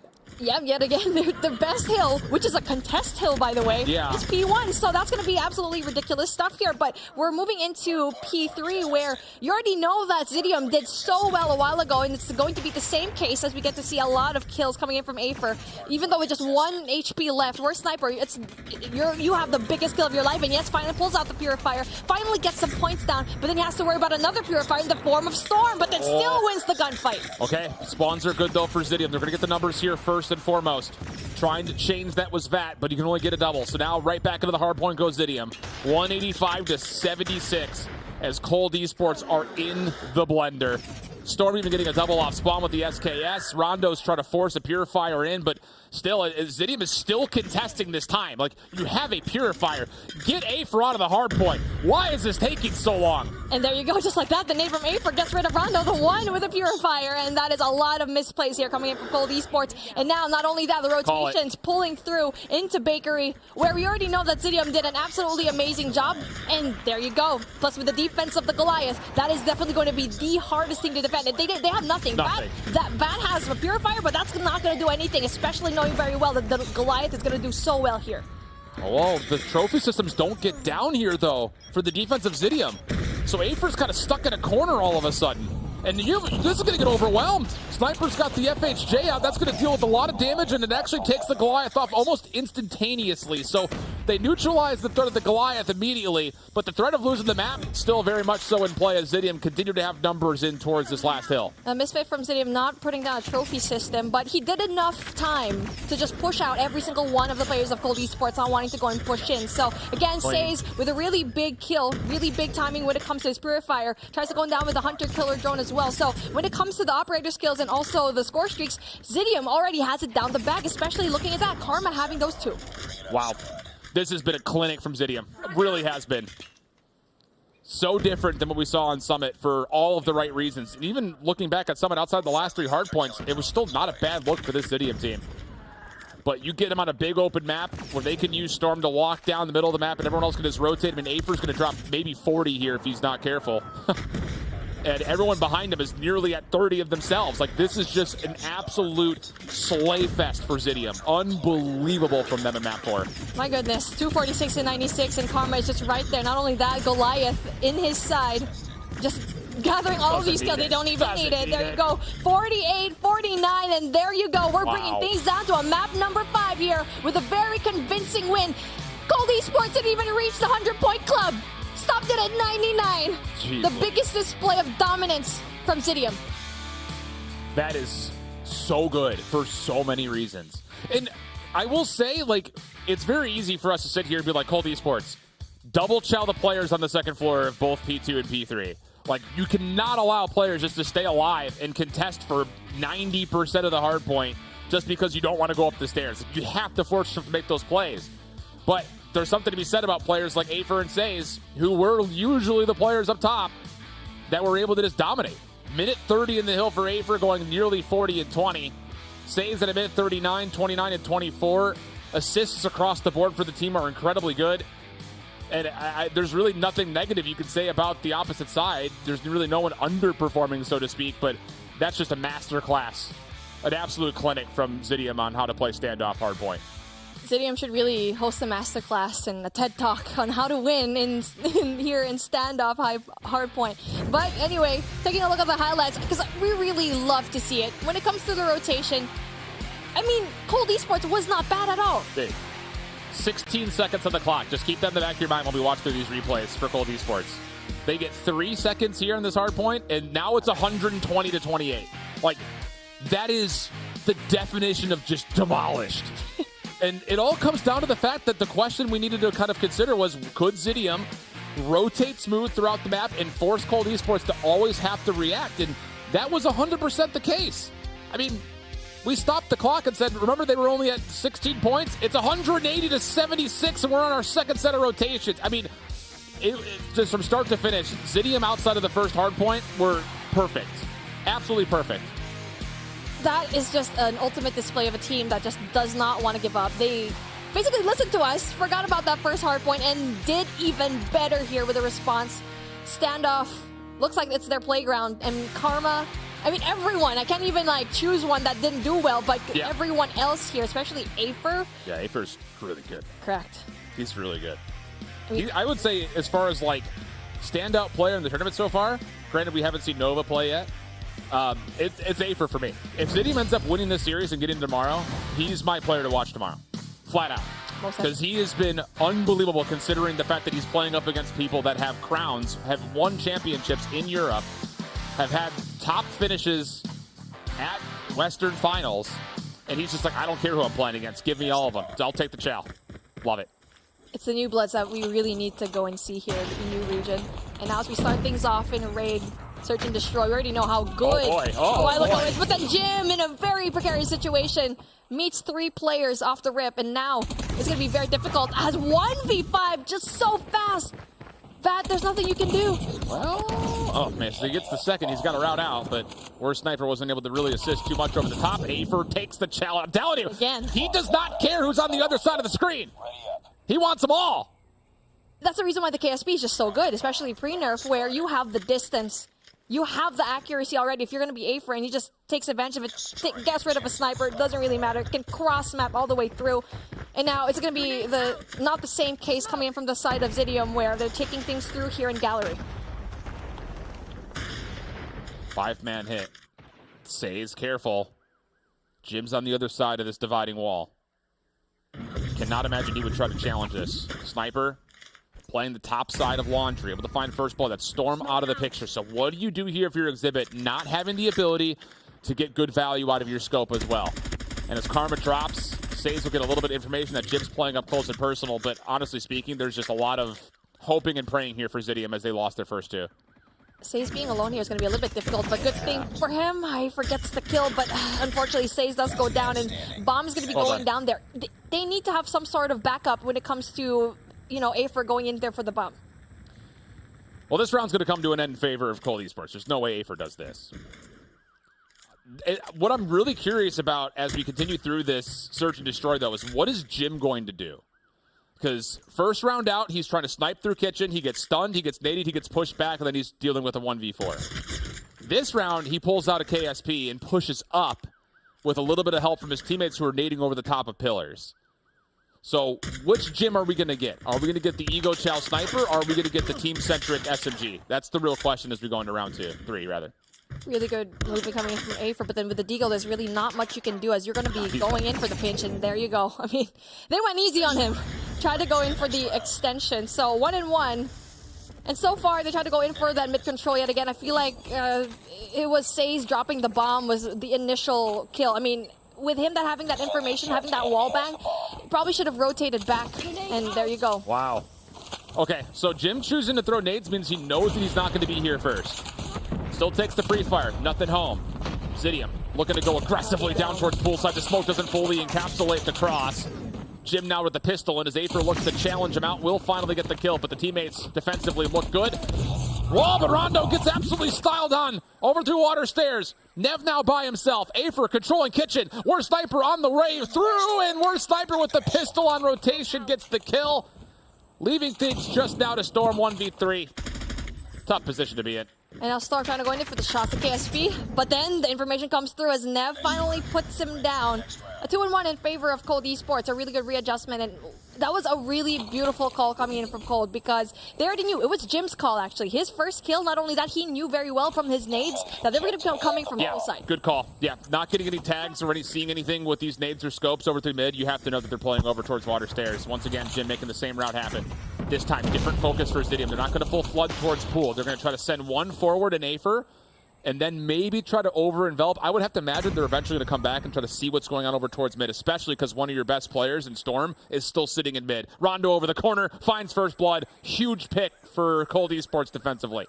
That's unfortunate because for Storm, having that sniper, especially through mid, he just did not have any kind of shots whatsoever. But then Afer takes out Jim, so that's a really good adjustment, a 4-4 for both of these teams. And now all they need to do is probably get that info through A, throw a stun. But then so far, yikes. Yeah, that's going to be really hard. You can't leave here. You cannot go through this money window, push to Kitchen. You got 2 players looking at you. Worst Sniper is one of them. Fat's the other, watching the cross. And you also got Rondo behind you. Here comes Rondo. Easy for the first. No problem for the second. Trade is fine, but Says is completely stuck. Yeah, it's so the problem now starts to turn into what do you do about the middle of the map here if you're Zidium? Because since the first round where they full flooded into Gym, they haven't found any success through Kitchen or through the mid P5 area. It basically becomes like a mousetrap. And it really does. Once you go out through the spot, it's a crossfire, and you're just not going to win all those gunfights, especially with the amount of range that you can get in from that side. And now coming in from mid yet again, Rondo gets that information and probably can go in for the backstab. Wait, how does nobody see him? No one heard him take shots? He literally threw 3 bursts around the back. He still gets away with first blood. And now, once again, Zidium are a bit trapped. Jim giving away a little bit of space, respecting the numbers for Zidium as Nev is in a bit of trouble. Say's trying to finish things off, but can't get there in time, and the numbers hold with the defense. Oh, maybe not. Only for a small time.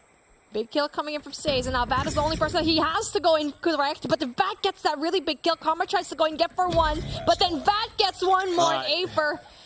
A 3v1 situation, it's going to be a very tricky spot. They love this spot too much, and it's not going to be good for them. They've been trying to push here for the past 3 rounds. If we could get the perspective of Afer, that'd be great. He's in the 1v3. Pistol out. Oh, it's the first, but not the second. So the defense is really starting to step things up. And outside of the opening charge through mid, honestly, the response out of Cold Esports has been pretty much picture perfect. Jim's still smiling about it. I love the energy. I know, the positivity. Positivity for this match is great. We need to see Zidium do something here. And they have not threatened the B site once. I would love to see them get some nades over the top and try to force the defense to have to deal with that driveway hit, especially now that they've lost Jim through the middle of the map. But then it's a good read coming in from Cold because they know that A just not working out for Zidium, and now they stack it a little bit heavy with 3 people there, but obviously 1 man down. It's going to be a little bit quiet as Rondo crawls his way through mid. And now again, they're trying to go in for that mid control. Just choose a side. You already have that information down. Especially with Jim out of the picture. Can you isolate worst sniper and just completely overwhelm him? Storm's still looking for picks. There's plenty of time to make this play happen. You don't have to do anything yet. But as you start to get to about the 45-second mark, you need to have kind of shown your hand. And it looks like they're going to kind of feel out both sides of the map at the same time. A little play over through pool for 2 members. The bomb's starting to think, well, that could be an option, but this could all be a head fake. Honestly, they could try to pull the defense over and then go B, but it looks like they are going to try to commit, and the defense is ready for this. Yeah, that's so good from the defense. Says is going to be all alone, though. Yet again, we've seen this already before, but finally wins that gunfight. So, okay, good start here so far. Kind of risky leaving the bomb carrier all alone. 3v2. Bad. Bat in the corner. Bat in the corner gets the first, the second. 1 more. Says wants to take him away from getting the regen and successfully confirms the trade. So to a 1v1 we go. Sniper didn't see anything down low. Expects the play through Cubby. But instead it's going to be a full rotation for Says. He should get a free planet B. Beautiful call coming from Says because you already know Sniper's going to be down there. You have a better advantage if you are going to be planting here at B. So where we thought that our Sniper was probably going to be getting that kill, Says is going to have that response. Finally gets that shots down, and there you go. Well done, Says.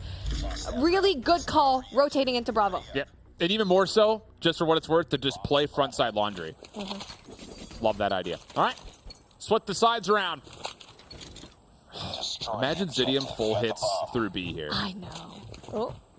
Speaking of. I'm saying, after that first offense, you had to know that they were going to do something aggressive. Exactly. It's a double hit through pillars. They're going to be able to surround this play. And the smoke is going to block the vision. Cold Esports has completely isolated themselves on the top side of ring. It just comes down to who gets the kills from here. The defense still holding things off. Afer staying prone. Tree in the middle. You have Saints, top side window. Saints could be a problem here. Number 4 in orange. He gets the first. Bomb trying to be planted. And the help is good. Saints should be in a position to completely destroy this, but he maybe gets cold feet, and all of a sudden Cold Esports are the ones getting the plant off. My goodness, Cold Esports. They're finally getting the bomb down, and the full send going to Bravo is just absolutely great. And I feel like for Karma, that was just a little bit too late of a rotation. Now he goes down, and then again goes down. What a beautiful take. And just like that, we're going to be reaching match point advantage here. Oh, great play coming in from Cold. Says must have been tagged heavily. Again, we didn't get his perspective on screen, but he was in a perfect position, topside art, to just completely pinch off that play and isolate Cold Esports in the worst possible position as they try to hit through the wall. Storm, buy yourself a lottery ticket, gets the first blood. Jim will drop, and all of a sudden Cold Esports have to be wary about their flank because they've got nothing watching it. Now, speaking of a flank, you're going to have to worry about Afer and Sage trying to go in there, but it's a good thing they just stay put. They don't try to go and over-aggress here because they don't have to going in for the defense. One person, though, that's going to be the bomb carrier. That's Nev. If he gets tagged up by Afer, that's going to be a very difficult situation where you get to see Cold Esports trying to get the bomb, but it's a good thing that he doesn't really overextend. Cold Esports have no information right now. Do they have any utility? Nev has just one nade. Sniper's looking to try to hit a bit of a cross. He's one underneath. That's a huge pick. Afer will drop. Defense starting to move. They still have good control pillars, though. No need to panic right here if you're Zidium. Storm in the corner, misses the opening shot, but gets the second. Says also pushed forward, has just enough help from Kree. Rondo on the flank, though, coming around the back. Says, could he find one more? No. Oh, pardon me. Yes, he does. He actually gets Sniper. My bad. Pardon me. And now all of a sudden, there's no trades in part of the picture. Here comes Says again to help out his teammate on the cross. It's just down to Vat for a 1v2. That was an amazing play from Says because he could have easily died off of Rondo going in from mid and pillars. But it's a good readjustment that we've seen so far. Now, Vat already knows where Karma's at. Maybe. So that's a really good sign here so far. I don't think he's seen him. I mean, we're looking right at him because he's outlined in orange, but I don't know if Vat has actually seen Karma. Now, surely he has. Oh, yeah, absolutely. Isolates. Oh, that's not great news. Says wasn't there to take the challenge. 15 seconds on the clock. Says still playing topside laundry. Vat down low. Reloading first, planting second. Says is going to allow this bomb to go down. Looking for the exit. How does Vat want to get out of here? Just trying to keep under cover of the van. Backs up. A little bit more space. Now the onus is on to Says. How do you make the play forward? Denied first entry through the staircase. Huge advantage to Vat. Says going to go high. Can Vat snap? First shots are in. Vat on the refocus. Gets back under cover. 25 seconds to play. Vat repositioning. But Says is down. And Vat has no idea. Vat has no idea. Says on the backside of the corner over the Lambo. Heady v Heady. Vat using the clock as his biggest ally. Says jumps on. Tries to force the challenge. Vat sees it. Backs down once more. Says this time goes prone. Tries to hold. No! The kill comes through. And we go 6-2. Match point. Beautiful play of time by Says. He could have just challenged it, but he just stayed put, played for time, like what you said, his BFF right now. And then for Vat, that was his BFF, and now for Says, the bane of his existence. And now what a really good display, and now they are at match point, where Zidium could have won that, especially with two. And again, chaos ensues here in Bravo yet again. Both teams throwing smokes. They say, let's just go do this the old-fashioned way. Trades coming through, favor the defense, and Zidium meet the hit head on. Keep the map going another round. It's going to be hard to close out the search and destroy, knowing very well what Zidium is capable of. Probably could have won 2 rounds ago, but you know what? It looks like that B push doesn't really work out for them. As the rotation full send all the way through A, and now Cold has the advantage, but has to worry about 2 people. That's going to be Storm and Karma. But they don't have any kind of information whatsoever. They're just going to be staying quiet in the corner. Karma just needs 1. He just needs 1. That's it. If he can get 1, it's fine. He gets more than 1. He gets the second. Nearly has a chance for the Storms. As he's getting involved for the 3rd elimination. And all of a sudden, Cold Esports are stuck in the worst position possible. No bomb. Stuck just outside basketball. And they're going to get fully surrounded. Not just that, no util to play with whatsoever. And now Afer spots him, tags him down, and they're going to be stuck in this cubby. And there you go, the pitch finally happens. Vat versus Says and Kree, but that doesn't really matter. Another round going inside of Zidium, and then now this is where you kind of scratch your head. And Cold Esports just having a little bit of a hard time closing out this matchup. That was Karma's first 2 eliminations, and they were the most massive kills we've seen so far in this map. Unbelievably good for Karma. Stuck in a 1v multiple to walk away, get the double, help Storm get the 3rd. And now a little bit of aggression coming out from Zidium, starting to feel themselves, getting forward, trying to challenge driveway. No contest initially, as Cold Esports hit the brakes just a touch. And they still have full utility, I expect, to play with, but Storm takes an angle on Statue. First blood secured. Not only that, Bomb is going to be down. But then, I mean, the easy pickup comes through, but then Storm can definitely go and have his sights. But then Zidium doesn't know that the bomb is down. And now for them, Cold Esports, he can find a way, gets another kill where Sniper goes down, and it's in shambles. Oh, they finally have the information. They know that the bomb is going to go there, and probably going in for that rotate through mid. Rondo's going to be in trouble. Oh, but he still gets Stormed for free. Not free. He got taxed. It was free initially, but it showed up on his tax report. I mean, we're in high, so maybe it's a lower tax rate. That, the last one left. Has the bomb and a full 60 seconds to work with. Just 1 nade and a trophy, though. And a lot of clearance he has to do. Afer caught off, but oh, the shaky shots don't land. Afer fires back, and we're one round away from either sending a team to tomorrow or heading to overtime. Round 12, here we go. And finally, we really like to see it, the closest S&D that we've seen here so far. And now, again, same kind of rotation coming from Cold Esports, going in from Gallery, where we know that Storm has going to be a lot of sites here. Really heavy util coming in from the side of mid, so Says. Very aggressive. Can we please get Says? He's making the flank happen over through Art. He's taking away that complete space. Storm is watching across just to make sure nobody hits through Cubby. And fortunately for Cold Esports, they are a still 5-man force because Saves was in a great spot to blow that play wide open.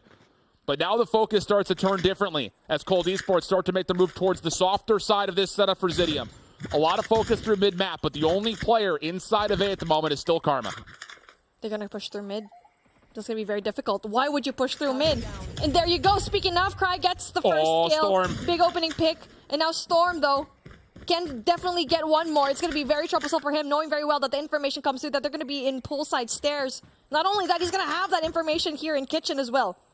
I can't believe they're going to give up mid for this. Karma's in a great spot. Again, he only needs to find one. He's going to get the first without even being shot back at. This is perfect for Zidium. Storm now there to assist. Karma gives away his spot.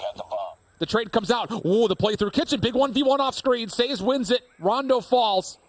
So now 35 seconds. Bomb has been collected, but it's Jim and Vat essentially versus the world, and they're working from the opposite side of the world. Storm shuts down Jim, and Vat's going to find nothing on rotation. It looks like overtime, pending Vat doesn't do something miraculous.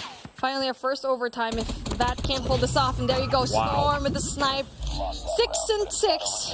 And I'm so glad we're finally getting our first overtime of the day, where Cold Esports, it doesn't work out if you go through Gallery. They've been trying to go in there so far. They just can't stop Storm. There's no response whatsoever. All right, we'll go back and forth on the sides through these overtimes. Have to win by 2. So the target goes up to 8 now for both of these two teams. Forward defender is Rondo on the corner. Sniper just a little bit deeper over towards the backside of Ring. And Storm's just waiting for someone to peek him, and so is the rest of his team. Everyone's just sitting there waiting for him to vanguard this play. There's not going to be any kind of information coming from Cold Esports. They're just going to stay there. They know that very well on the defense. They don't have to move.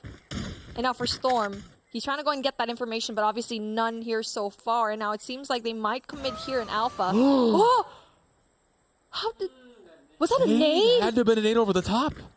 What a great read coming in from Kree. Thing about this is, even though Sniper's down as a major hit, defensively you don't have to move anything. Rondo's still in a good spot. They're going to get a little antsy, force Vat out, and push Nev in. Nev. That's a little bit of trouble here. Okay, gets out just in case. Jim, same situation. And now the full flank comes out. Wait, Rondo's taking over mid. This is actually an opportunity for the defense to completely contain Zidium towards the A side of the map. Opportunity for Rondo to trade back the first blood, but misses his window. And now it's all down to Nev. How many can you find before the full force of Zidium hits you in the face? Now it's a question of, do they have enough util to go in for the break? And Nev and Vat already there in for the defense. Let's see what happens as Storm gets one. Nev is going to go down, and this is just a little bit too late for Vat to go in for the defense. And there you go. It looks like that Zidium is going to have that advantage. 2v4 situation here. Plant. They're not planning. Rondo on the backside. Now all of a sudden opened up another bit of space. Jim from the back has also found one. They never got the bomb planted. It's still not down. Jim over the top gets the 1v2. Advantage to Cold Esports in the first OT. When you thought that Zidium had the advantage, Jim, we're sitting down right now, shaking our heads. Because Jim was just absolutely nuts in that play. This man had such a hard time in search and destroy, and now he's finally taking it back. A quick retake going into here to A, and now Karma's gonna be the only one there. They already know that it's the only person here. There not gonna happen. Just overwhelms him with flat-out nades. Full flank coming around the back though. Say is able to stop the plant, and now all of a sudden shoes on the opposite foot. Cold Esports are a bit pinned up into basketball. They don't have an exit towards stairs. You don't know what's over towards jungle. They have to wait for kills. And there's no way to collect this bomb and plant for free because Says is technically in a challenging position. Yeah, it's working out well. Storm's able to watch to the side of the beach. And now all of a sudden, it's absolutely Cold Esports that are stuck. Zidium just has to sit put because the bomb is going to go down. It's basically not planted for Cold. They're going to have the hardest time to pick up this bomb, knowing very well that Storm can definitely go and take them out. A 3v4 situation. Number 3, Nev needs to go and find a way to go and win this gunfight. Going into money. Is he going to be winning it? He is. He's going to lose it. And now finally the plant goes through, and Rondo with 16 tries to go in for the plant. Not only that, the pinch probably going to happen coming in from the side of Zidium. Rondo gets a look over towards Storm, but he's stuck in the corner. Says over through cutout, gets there. That has to show up, gets the opener, knows there's a second contestant, but he needs to make sure no one's on the bomb, and Afer will find the final 2 kills. 7-7. We'll do it all over again. Here we go. We're going to reset everything, and both of these teams have to win 2 more rounds. And it looks like we're going the distance over here, Shift, as both of these teams definitely great at the readjustments. And when we thought that Cold Esports had the advantage, same thing happens for Zidium. It's just a back and forth that we really like to see. Absolutely impossible to pick out an advantage between these 2 squads right now. Reserved from Zidium, not wanting to give away any intel off of opening nades, and of course not wanting to give away any first bloods. Sniper back onto his normal van position. Second guessing after he got exploded out of nowhere a couple of rounds ago. And once more, you've got number 5 in blue. Rondo playing forward towards Art. This defense towards B nearly crumbles in the same form that it did 2 rounds ago, but this time Sniper lives through the nade. If that happened again, I would actually lose it. I'm telling you, he had PTSD about sitting. I know. And now finally, where Sniper learns from his lesson from the past round. And now a full send, almost going to B, but then bomb carrier. That is going to be very essential for Says. But then number 5 coming from Rondo is going to be very difficult if he finally gets that shot. But then Karma, big opening pick. They don't know Rondo's here. He hasn't shot yet. No. Smoke is out. Rondo takes down the bomb carrier. Zidium has to go back to this. And in the middle of the map, it's Jim. Shuts down the play. That sets up the pincer. It's just down to Cry. First kill comes out. 45 seconds. 80's collected the bomb. But then they're going to be isolated right now. If he decides to go and rotate over into Alpha, he can very well try to go in there for 1 kill and then plan into A. But no, it feels like he wants to go and commit here. He definitely has no time to go and rotate. 3 people are going to meet him, and that's going to be very unfortunate as VAT takes him out. Again, the advantage over here in Cold, and the playmaker of that round is definitely going to be Rondo there. Gallagher just being very quiet. Like we mentioned it a while ago already, the bomb carrier, that's going to be very detrimental. That would have been a free plant. Yeah. It really is just the timing of it all. Zidium a bit cautious about how they wanted to make a move, and looks like Cold Esports want to take about an extra 10-15 seconds to talk about what they want to do this round. Everyone's still sitting in spawn. They'll make their move over towards the right side of the map for now. Full B focus from the side of Zidium through the B site, mind you. But this defense is still very thin. They're trusting Storm to watch the cross through mid. Cry just needs to be an alarm system up top. Here come the smokes. Karma's going to reposition. He has not played this spot yet. And he gets the first. Karma gets the second. What a little switch up. Goes prone. Karma for 3. Not done as Cry gets involved. And Karma sees 7 of his 9 lives slip away from him. It's the Karma show yet again here in Alpha, and he's been such a big presence when it comes to their wins here. Especially going in for the defense, and now we're switching things up again. 8 and 8. They have to go up to 10. And at this point, this is never going to end. That is so damn good from Karma. You get double smoked. You play a position you had not yet put yourself in and reward yourself with 3. That is brilliant. Now, this is round 1 setup here from Zidium. This is what they did at the beginning of the map. Full smoke, full flash, move into kitchen. This time, though, it's absolutely prepared for it as Cold Esports. Rondo on the quick flank. You have Jim with an SMG inside. Jim getting a little greedy. Able to take down Saves for the first. Afer trades things back. We go to a 3v3. Jim probably should have gone and repositioned himself after that 1 kill, and now we get to see a 3v3. Storm getting that 1 pick. Big start here. And now they have to find a way to go and get rid of this one person. Again, this doesn't work out for them a while ago, but it's a good thing that they don't play that side again, because, the crossfire is definitely going to greet you. And now Karma goes in very cheekily. Tries to go in there. No information whatsoever, not knowing very well that this would be retake. that. And yeah, that's a good take. I really like that play coming from Cole. They're just waiting for that information. That's playing through cover. He doesn't see the timing of the exit. Oh, he would have gotten so much crucial information if he held that angle for just a little longer. But now Sniper rotating over is completely blind. That from the front. Gets a look at Karma. Sniper clears off. The first seat misses the first shot. Storm doesn't see it come across his nose, though. And then the connection. Now, Vat, Karma, 1v1. Long flank from Afer. Trying to get around the back. Vat will fall. Just down to the last couple of kills. Sniper trying to make his way through. Doesn't get the quick scope off. Time running out. He has to make the play forward. Gets shut down. And for the first time in the OT, it's Zidium up by 1. Zidium having the advantage. And like what you said, probably should have went there a little bit longer for Cold. I mean, Vat had a tremendous job, especially since I think Storm wasn't looking at the right direction. I mean, everyone else was looking up top and stairs, and now they weren't looking at full side. Full flood. It's a full flood. And the defense is here. Same positions they've been in. Feeling each other out. Shots, I imagine, through the smoke. Can we please get over to B? First blood comes through by the way of Storm. On the cross. Saves has a good look at it, but Jim responds. Back and forth we go. Pinstripe to kill feed. Kree's able to get involved. It's all chaos, but Kree gets the double. It's just down to 1. Nev wins the first 1v1. It's up to Karma, and he finishes off Cold Esports. It takes 3 OTs, but Zidium makes it to Sunday. Zidium brings down Cold Esports, and what we thought was going to be an easy 3-0. No siree, Zidium just proves us wrong, especially in that last game of Search and Destroy, where it was an all-round Karma show. His presence here in A, so good, unmatched.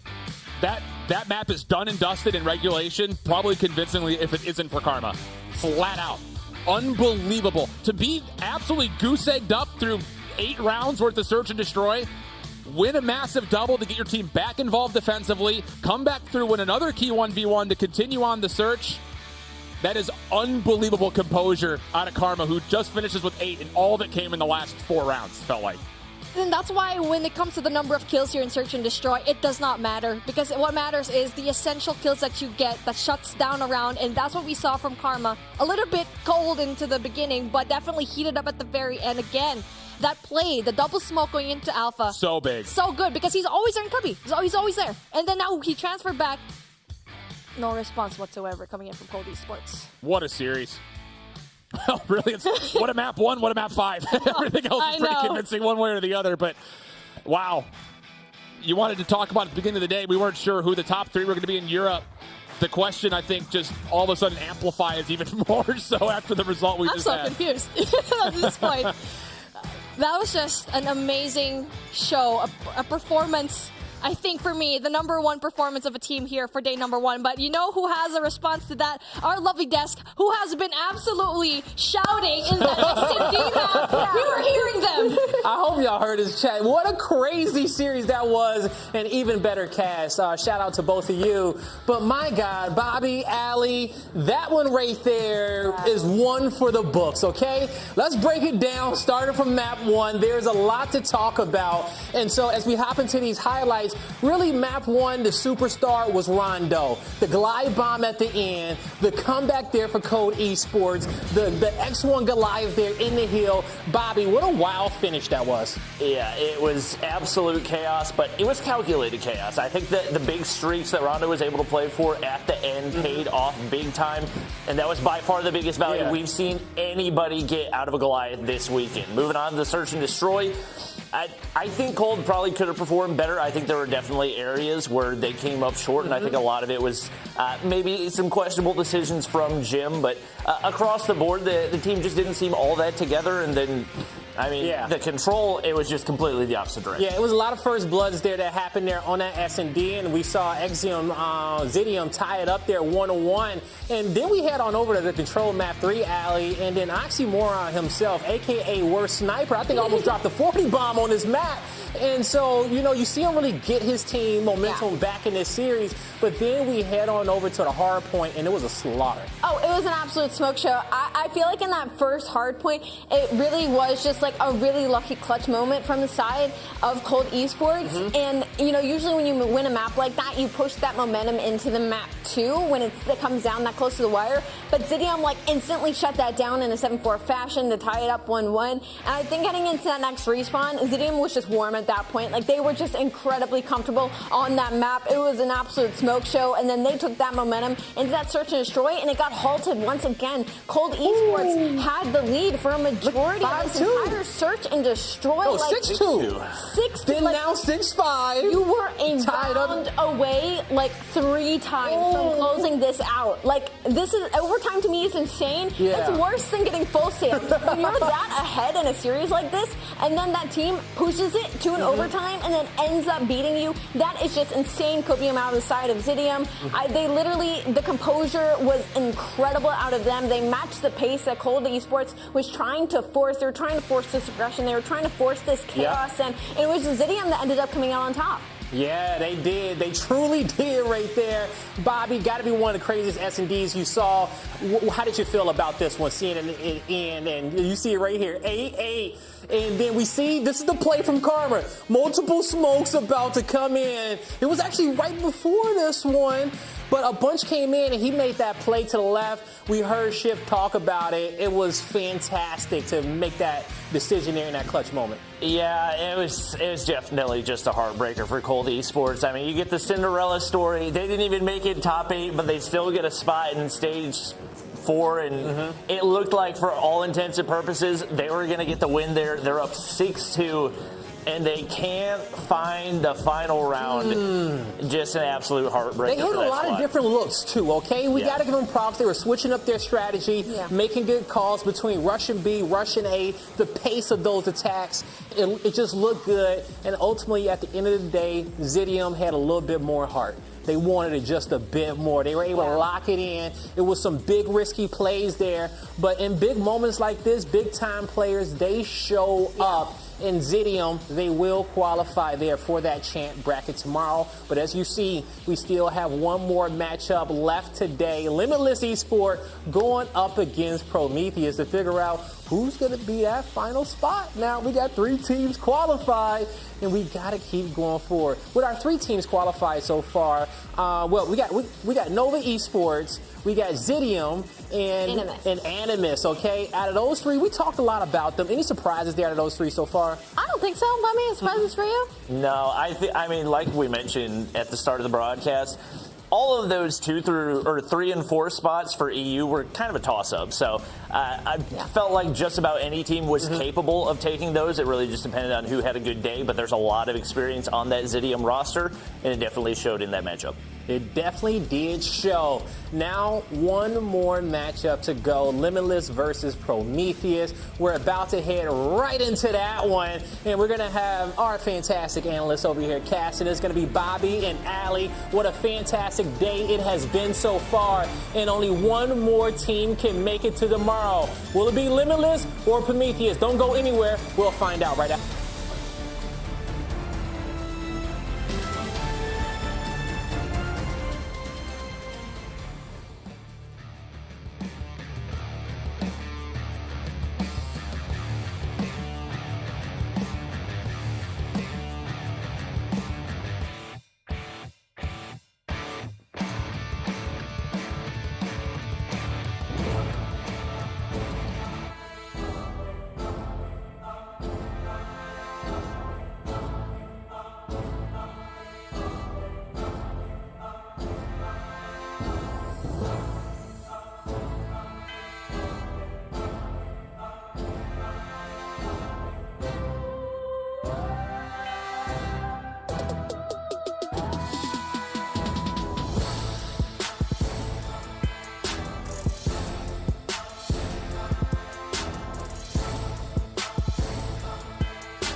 Need some COD points, but running short on cash this month? Just go to codashop.com, purchase with a credit card, and get up to 10% off. It's the safest way to get COD points, and the points will show up in your account in seconds. Ladies and gentlemen, welcome back to the Call of Duty Mobile Regional Playoffs as we are about to enter our last matchup of the day. It's going to be Limitless versus Prometheus. And so far, we have our 1 seed, our 3 seed, and our 6 seed qualified to go on forward. Actually, our 1 seed, 4 seed, and 6 seed qualified to go on forward. But Limitless, as they are a 3 seed, can they make it forward? Or we'll have somebody on the bottom side of the bracket moving on. We'll find out soon. On the desk, I'm going to have Beef Mommy with me as well as Shift. Now, you guys, you just casted one of the probably greatest matches that we saw here in Call of Duty Mobile. At the end, Karma was looking like Meliodas with that full counter of Karma there at the end, turning up there. And so now we have to head into this next matchup. How you guys feeling about it? It was hot. I mean, quite literally, this room was heating up. You could hear the cheers all the way into the broadcast room on the other side, and then the cheers from our analysts as well. And, I mean, it's all the Karma show when it comes to that S&D, really knowing how to clutch up. But then, I mean, obviously, everyone from Zidium deserves our respect in that game.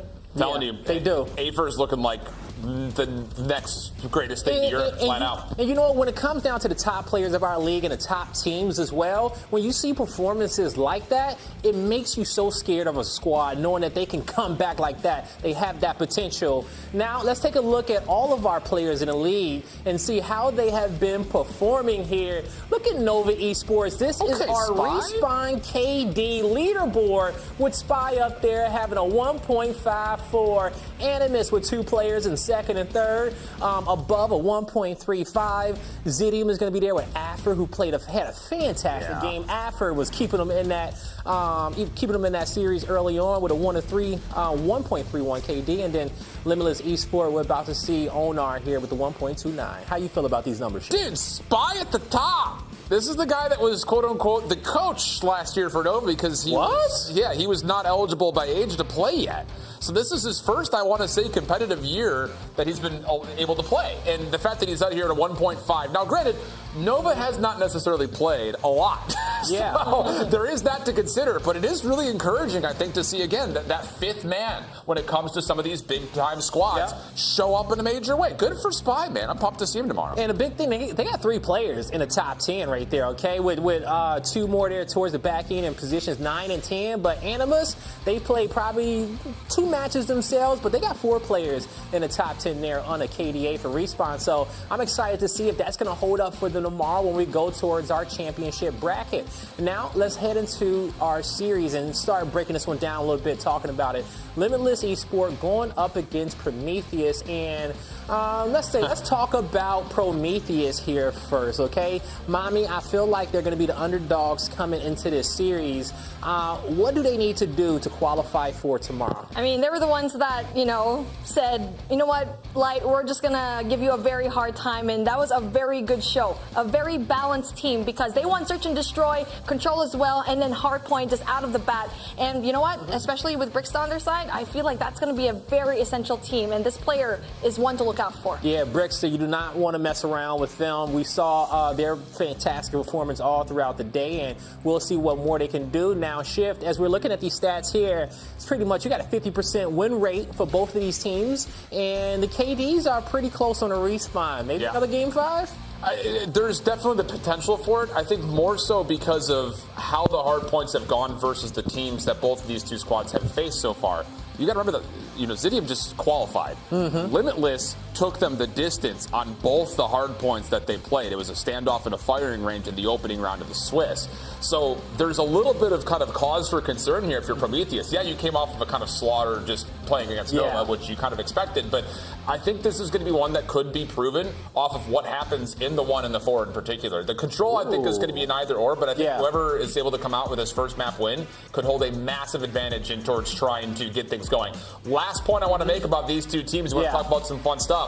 Prometheus was putting together one of the longest runs in the Stage 3 qualifier bracket Limitless was the one to end it. So here's the chance now for Prometheus to get their revenge and qualify for Sunday. It's a revenge series, and its stakes couldn't be higher with a playoff berth here at Champs on the line. Who's going to take it? It's time to find out. Casters, take it away. It's Bobby and Allie. Rematch, rematch, rematch. Limitless in 3, to be honest. Yeah.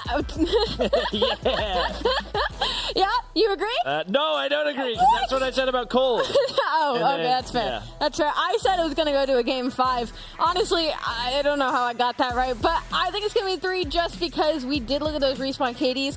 A 0.97 compared to a 1.04 are fairly similar, but the biggest issue is on the side of Prometheus. In Hardpoint, they have 2 players that have around a 0.7 right now, 0.78 and a 0.77. So the slaying on that side of things not looking so good. We're on the side of Limitless.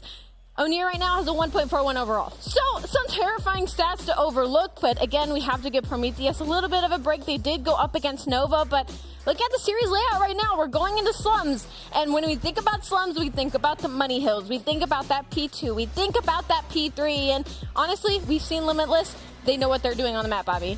Yeah, they absolutely ran it to perfection against Exabyte. Coming down to my predictions, it's pretty well known at this point that I am cursed. That's not something that started today. It's everybody that I've spectated over the last 5 months basically always loses. So you don't want me cheering for your team, so I'm not going to cheer for anybody, but I do expect that we'll see Limitless come out on top in game number 1. They looked absolutely phenomenal on the Slums Hardpoint, and that's the first map that they're hopping into. So they should feel nice and warm as we get ready to go here on map 1. Nice and comfy as we load into slums, and it was all about that rotation when we watched this map earlier. Again, one a little bit newer to the COD mobile scenes, and here we go right off the bat. P1, it's gonna be mixy, it's gonna be fun. Need Prometheus to have short-term memory when it came to their most recent series. This is the last spot they are fighting for to try and make it into tomorrow, and already that is some fights going back and forth. It looked like it was in the favor of Limitless for a second there, but it's getting kind of mixy. Yep, right off the bat, one of the players to watch is going to be Breakstill. We saw her go 44 and 28 earlier today. You know she can slay out, but at the end of the day, it's a team game, and especially when it comes to Slums Hardpoint, it's all about working for those spawns and securing the money hills. So we'll see what they can do right here. Already we see Limitless flipping those spawns. They've already got the setup for P2 and able to contest while they have the lead here on P1. Looks like Mojito going to go ahead and back up and try to reinforce while he waits for the SKS to get there. Typically, that is going to be Razmo for their squad. So there he is. Looking to make the rotation, but Mari looking to contest with an SKS of his own. Utility goes out, and it's going to be absolute warfare, but Razmo comes out on top for the first. Yeah, Brickstyle, I believe, has a 1.26 overall so far on the day, the highest on the likes of the Prometheus squad. And the issue right now is that they have absolutely no spawn control. That's going to be Rasmus absolutely holding down the spawns for his squad, but a break through the front comes in as Zed will find 2 when they're going to try and soak some of this time. A good lead in the hands of Prometheus. If you were watching the kill feed, you wouldn't think that's the case, but it is going to be 40-21 currently. Yeah, this has been pure chaos, and it looks like spawns are finally going to flip. It is going to be Prometheus locking down things on the backside, but just like that, it's going to be Limitless on the inside of the hardpoint. So it seems like the spawn control maybe not quite as crucial as we had initially thought. It is going to enable Prometheus to go ahead and push in right here, and that's going to be exactly where they would like to be, picking up the rest of these 13 seconds of scrap time.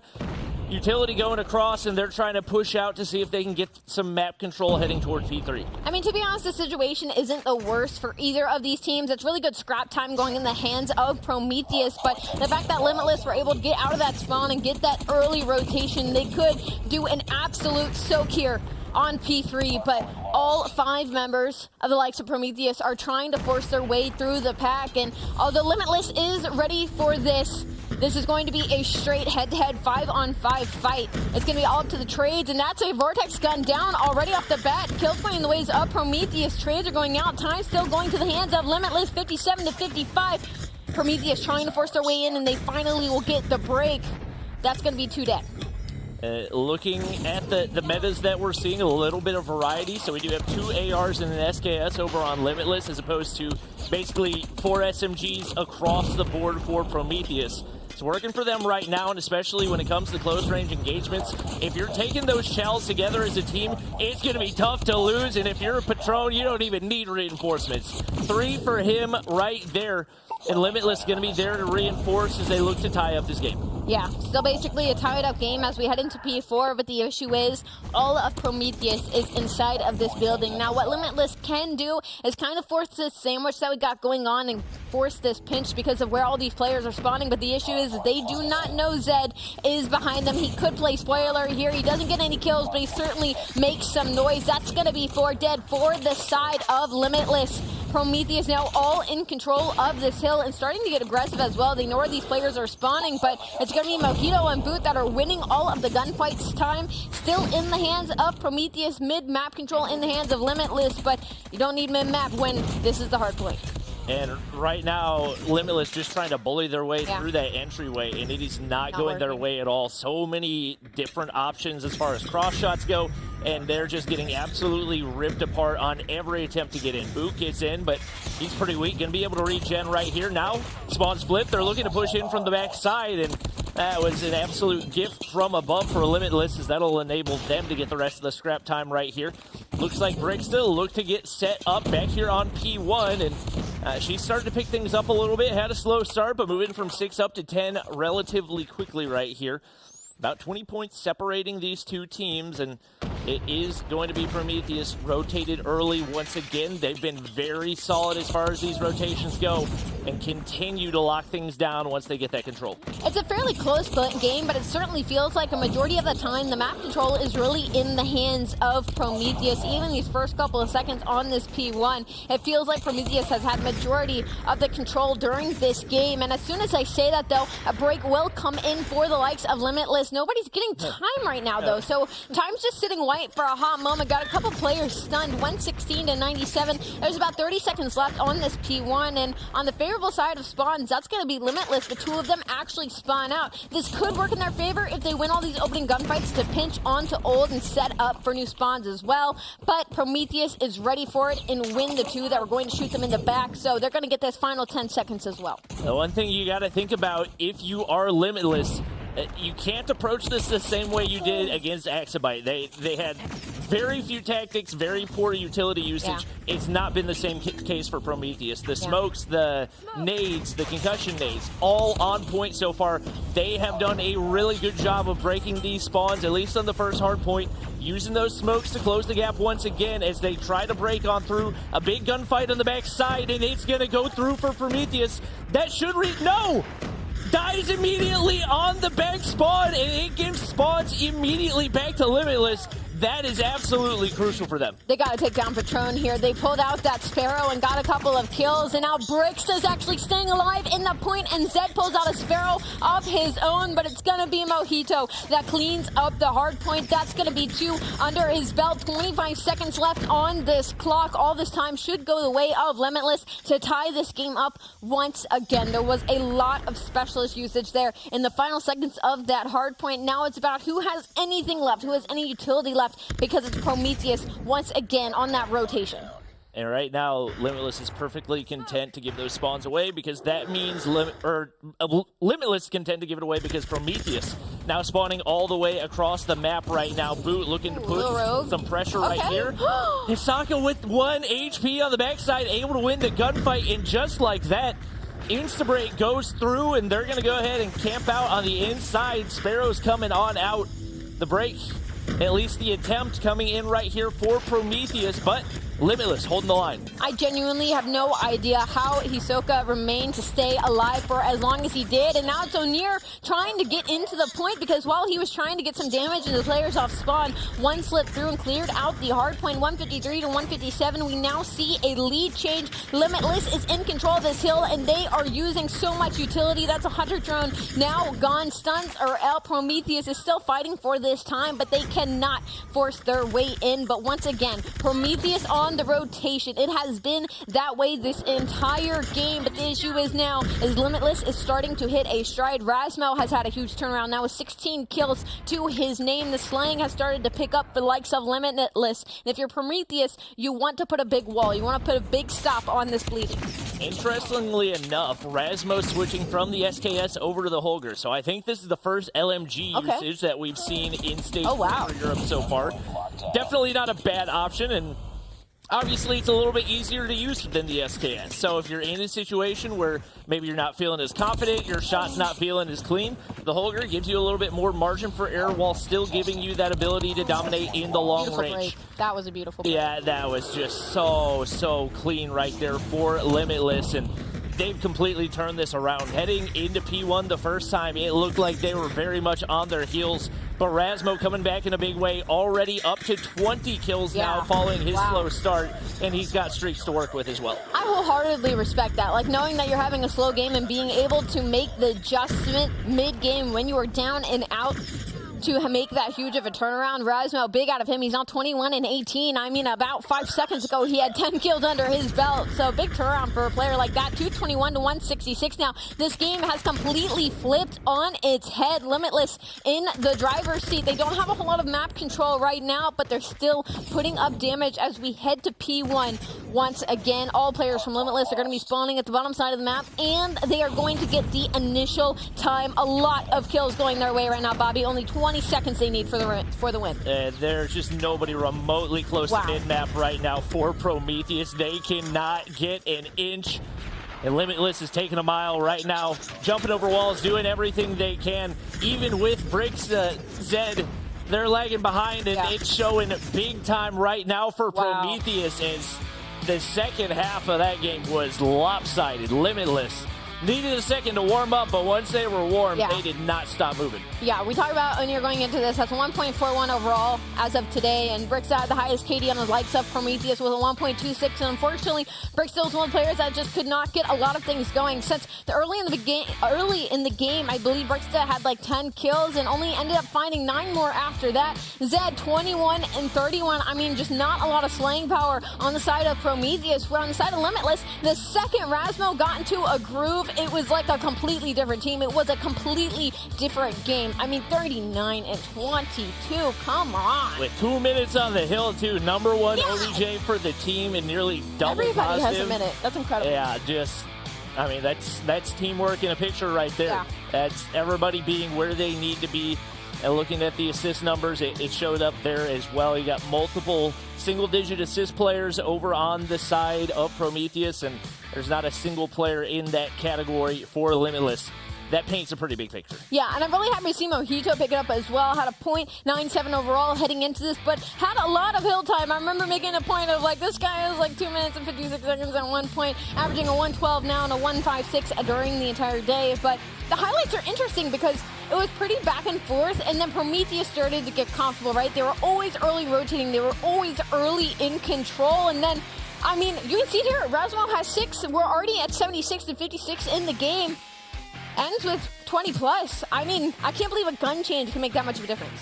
Yeah, and a lot of times it's just a comfort thing, you know, because they do play so very differently, and one's a lot more punishing when you are missing shots. So sometimes you just need that confidence builder. It's like in basketball. Like, if you're a three-point shooter, you're missing a lot of shots. Sometimes you just need to take a couple of layups and you start feeling a little bit better. But, man, what a turnaround out of Limitless right there.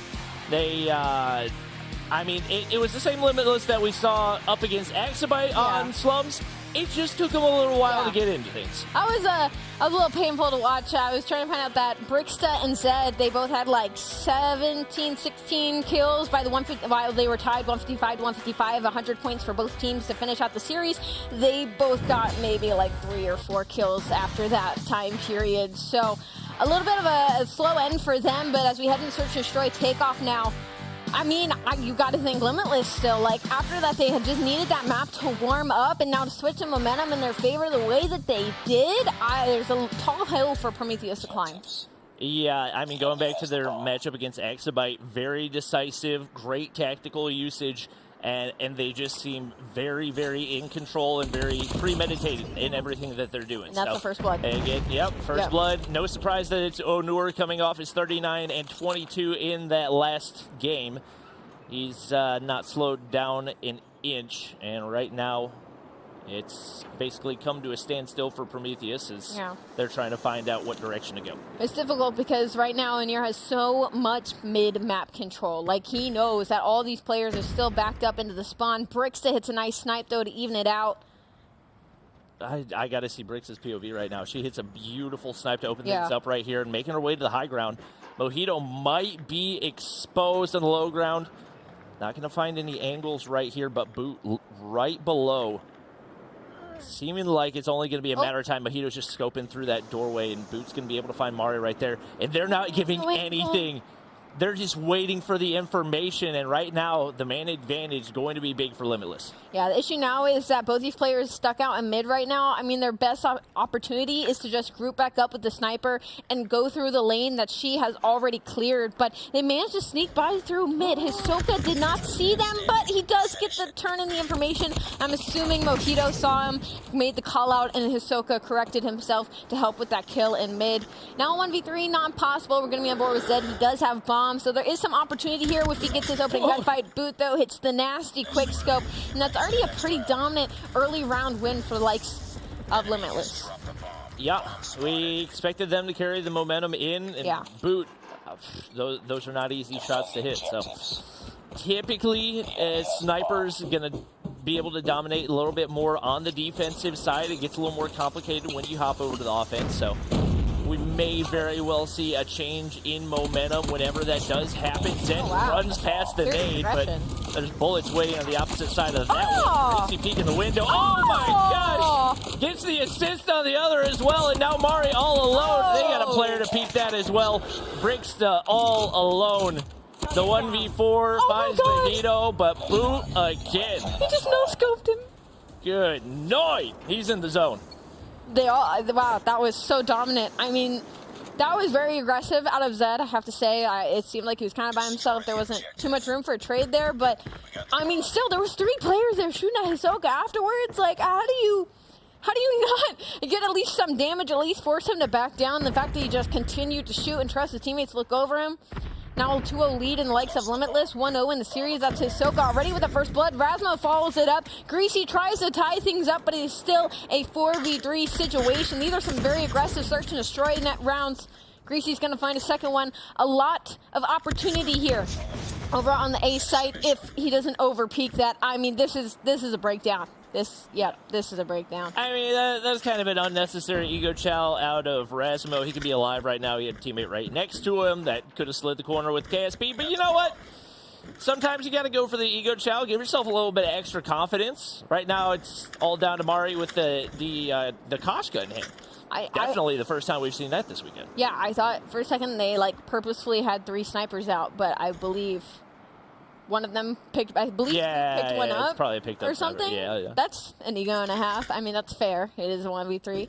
Bomb is in the hands of Mar, though, and Mar doesn't know, or Mare doesn't know that B's completely free. They could totally lay the bomb down right now, maybe take a high angle over here onto this site, but moving very, very slowly.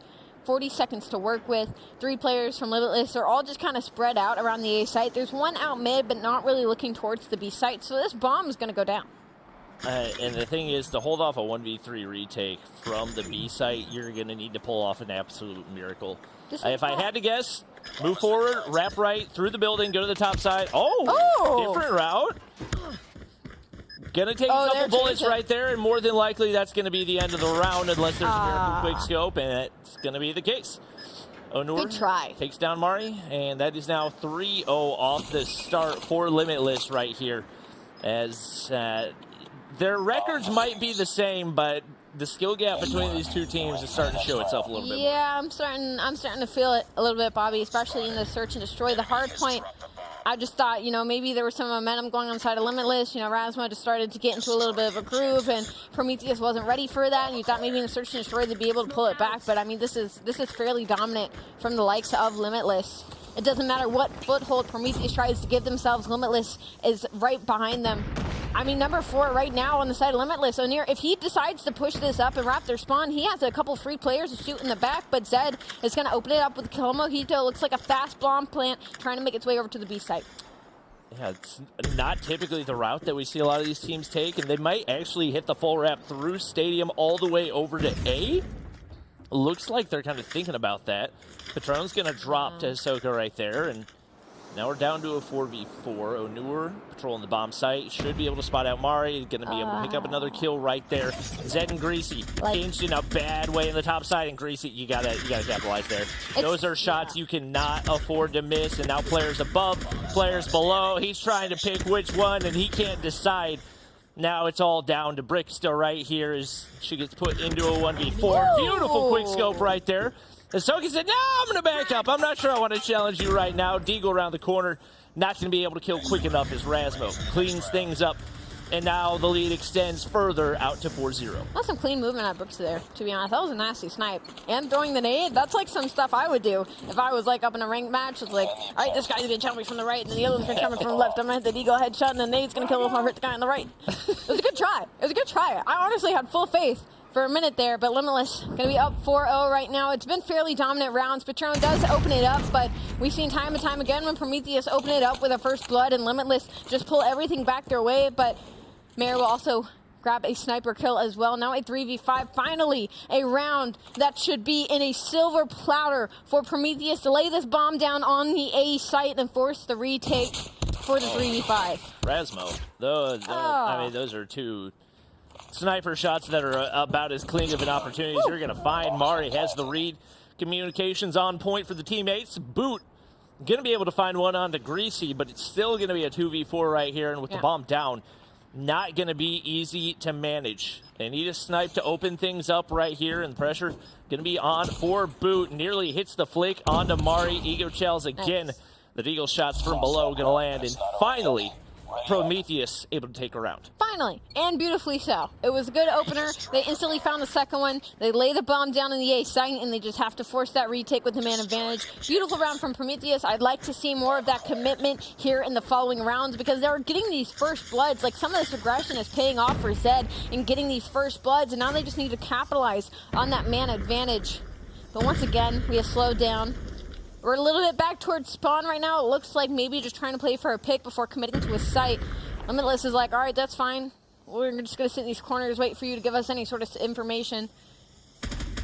And it has felt like the biggest gap between the teams that we've watched so far is how they use their utility. Yeah. And Prometheus hasn't used any. They haven't had any smokes. We haven't seen any concussion plays. Like, for the most part, it's just crouch walking through buildings, hoping that you can find a sniper pick or hoping you can beam somebody with the KSP and Patron. I mean, such an easy opportunity, but can't land the last bullet. Once again, one of those shots that you got to have, and that the predictability is just making life so easy for Limitless. And that's one of those moments, like, you almost wish you get Hisoka weak there. You have your teammates with you, you throw out a smoke, you use your man advantage and kind of overwhelm him out of that situation, plant the bomb, but they're just taking too long. Prometheus is just wasting way too much time. Patron finds 2, but Limitless answer with 2 again, and then Boot finds the 3rd. It is now a 3v1. Once again, Patron left all alone. Will get shut down by Razmo. Now 5-1 lead in the hands of Limitless. I mean, we've seen crazier today, Bobby. It's not like it's impossible,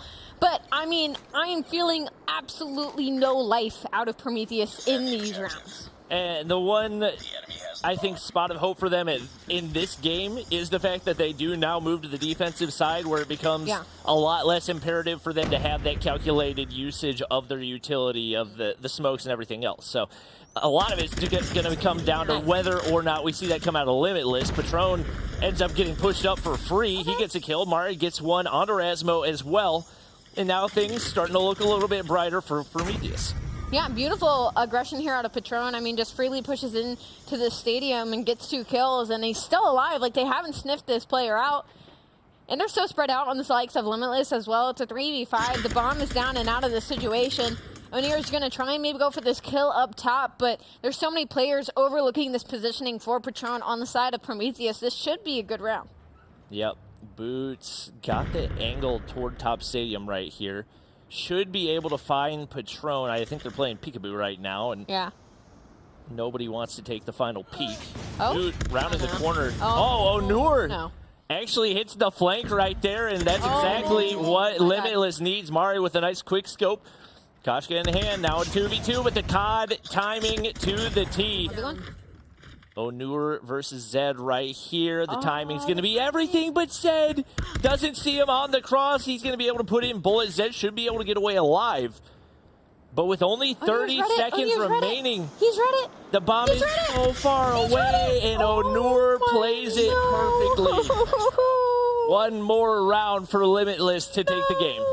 Oh no, that was painful to watch. Once I saw Onur making that route through mid to try to pinch the guy inside of their stadium to try and free up the map, I was like, there's no way. There's got to be players looking over this entrance for Patron. He does get one kill, but the information is still there. But Onur then helps the trade out. The guy in the back. I mean, Prometheus, you cannot let that happen. And now First Blood is going to go on the likes of Limitless here in this attacking round. It does get traded out, but it's Onur once again. 10 kills to his name. Bomb looking to make its way over towards the A site, but little do they know, all of B is free. Hisoka finds another. This might be the end. This might be the 2-0 lead for Limitless for a spot for tomorrow. Yeah, and right now you don't have Exabyte that you've got to go up against on Control either. So, I mean, right now, man, it's a tough spot for Prometheus. We knew Limitless was good coming into this. They're very talented, despite the fact that a lot of these players are relatively new to the competitive scene, especially as far as Major, Stage 4, and Stage 5 go. The fact that they've been able to be this level of dominance is absolutely insane. So they are one game away from moving on to the playoffs, where they'll have an opportunity to qualify for Stage 5, the COD Mobile World Championships. Taking a look at the stats, no surprise, Onur, top frag in the Hardpoint, keeps it coming here in the Search and Destroy as well. I have to speak to my disappointment with the likes of Prometheus. I mean, there were so many situations where they had the man advantage, they had the map control, and just somehow, some way managed to fumble the bag, managed to be picked apart time and time again, not only here in the Search and Destroy, but in the Hardpoint as well from the likes of Limitless. I mean, it's just looking like a very large skill gap here now, Bobby. I mean, you want to see a better matchup between these two teams, but Prometheus, it just feels like there's no energy there. It feels like there's no drive behind some of these plays that they are making. And, you know, heading into this, I was looking at those KDs and I was like, they're 0.97 overall, 1 point versus a 1.04 team. Like, maybe their Search and Destroy is what has been edging them out in the rest of this competition. But after that, like, I don't know how they got here. Yeah, I mean, sometimes you just get lucky in your matchups, and that may very well have been the case. But they took down... Did they take down Light? Is that who they took down? Oh, God. Oh, God. I'll be able to tell you in just a second. Let's see. Prometheus and Limitless. Limitless lost to Zidium. Oh, so Prometheus played Limitless already. Yeah. Gotcha. But Prometheus won. Wait, no. Prometheus played Limitless Stage 3. This is a rematch. Limitless already beat Prometheus before. So this was supposed to be like a redemption match for Prometheus. Yeah. And, it's not looking like a redemption match. Not terribly redeeming in that one, but it's not looking very redeeming, to be honest. We're getting ready to hop into the standoff control. This is, I would say, more of a traditional control map in that it doesn't necessarily always turn into a TDM. So yeah, I'm curious to see what these teams bring out. I don't think that we've seen a control on broadcast or a standoff control on broadcast today either. So. Should be exciting to watch right now. Should be. Prometheus back against the walls. Yeah. This is usually the time that teams turn things up if they've got anything to turn up, because so far they have looked super flat and they are on the brink of being knocked out of the competition. Definitely very super flat indeed. And, you know, I like to say in the CDL of woes, control is the flip. It's the flip game mode. You go down 0-2, you head into the control. Usually that's where you see teams kind of flip that switch, where that's where you see teams try to flip the momentum into their favor and pull off that reverse sweep. And man, do Prometheus need it right now. Like, usually you'd expect these scores to be a lot closer than they are. So I want to see some life out of them. Like, I know we're being hard on Prometheus right now, but you're playing for a spot for tomorrow. You know, like, there is so much pressure onto this. Even if they just start making some rogue plays, I want to see something. I want to see something exciting from, like, Prometheus.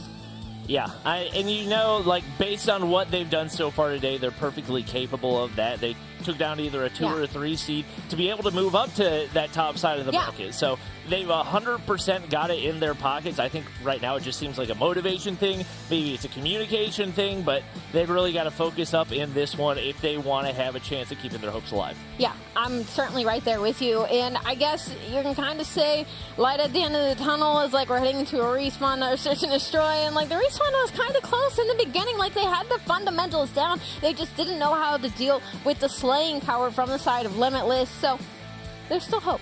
And to be fair, this is similar to what we saw where Exabyte went down to Limitless and then came back and smoked him in the control. So they didn't do anything after that, but it could be a turning point because, like you said, this can be the flip mode. Quick, Bobby, cast his curse. Say that Limitless is going to win 3-0. Limitless is going to win 3-0. We're testing it if it's real. And now as we load into the game, well, we're going to see if it reigns true or not.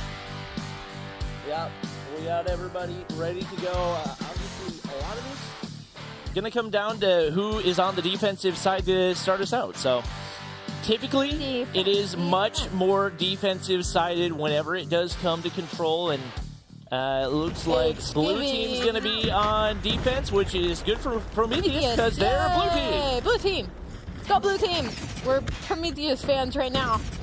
And currently, they are absolutely world-starring Limitless. Let's go. Your kill feed's going to light up blue for just a moment there. That's all 4 players dead. That is a 3-4 now life lead in the likes of Prometheus. This is what we wanted to see. This is the aggression that we needed and the slaying that we needed. Let's just hope they can keep it up as all of the map control put into an absolute spawn trap blender is going to be Prometheus right now. I mean, wow, they are pushed up astronomically deep into the spawn of Limitless right now. Kills all going their way.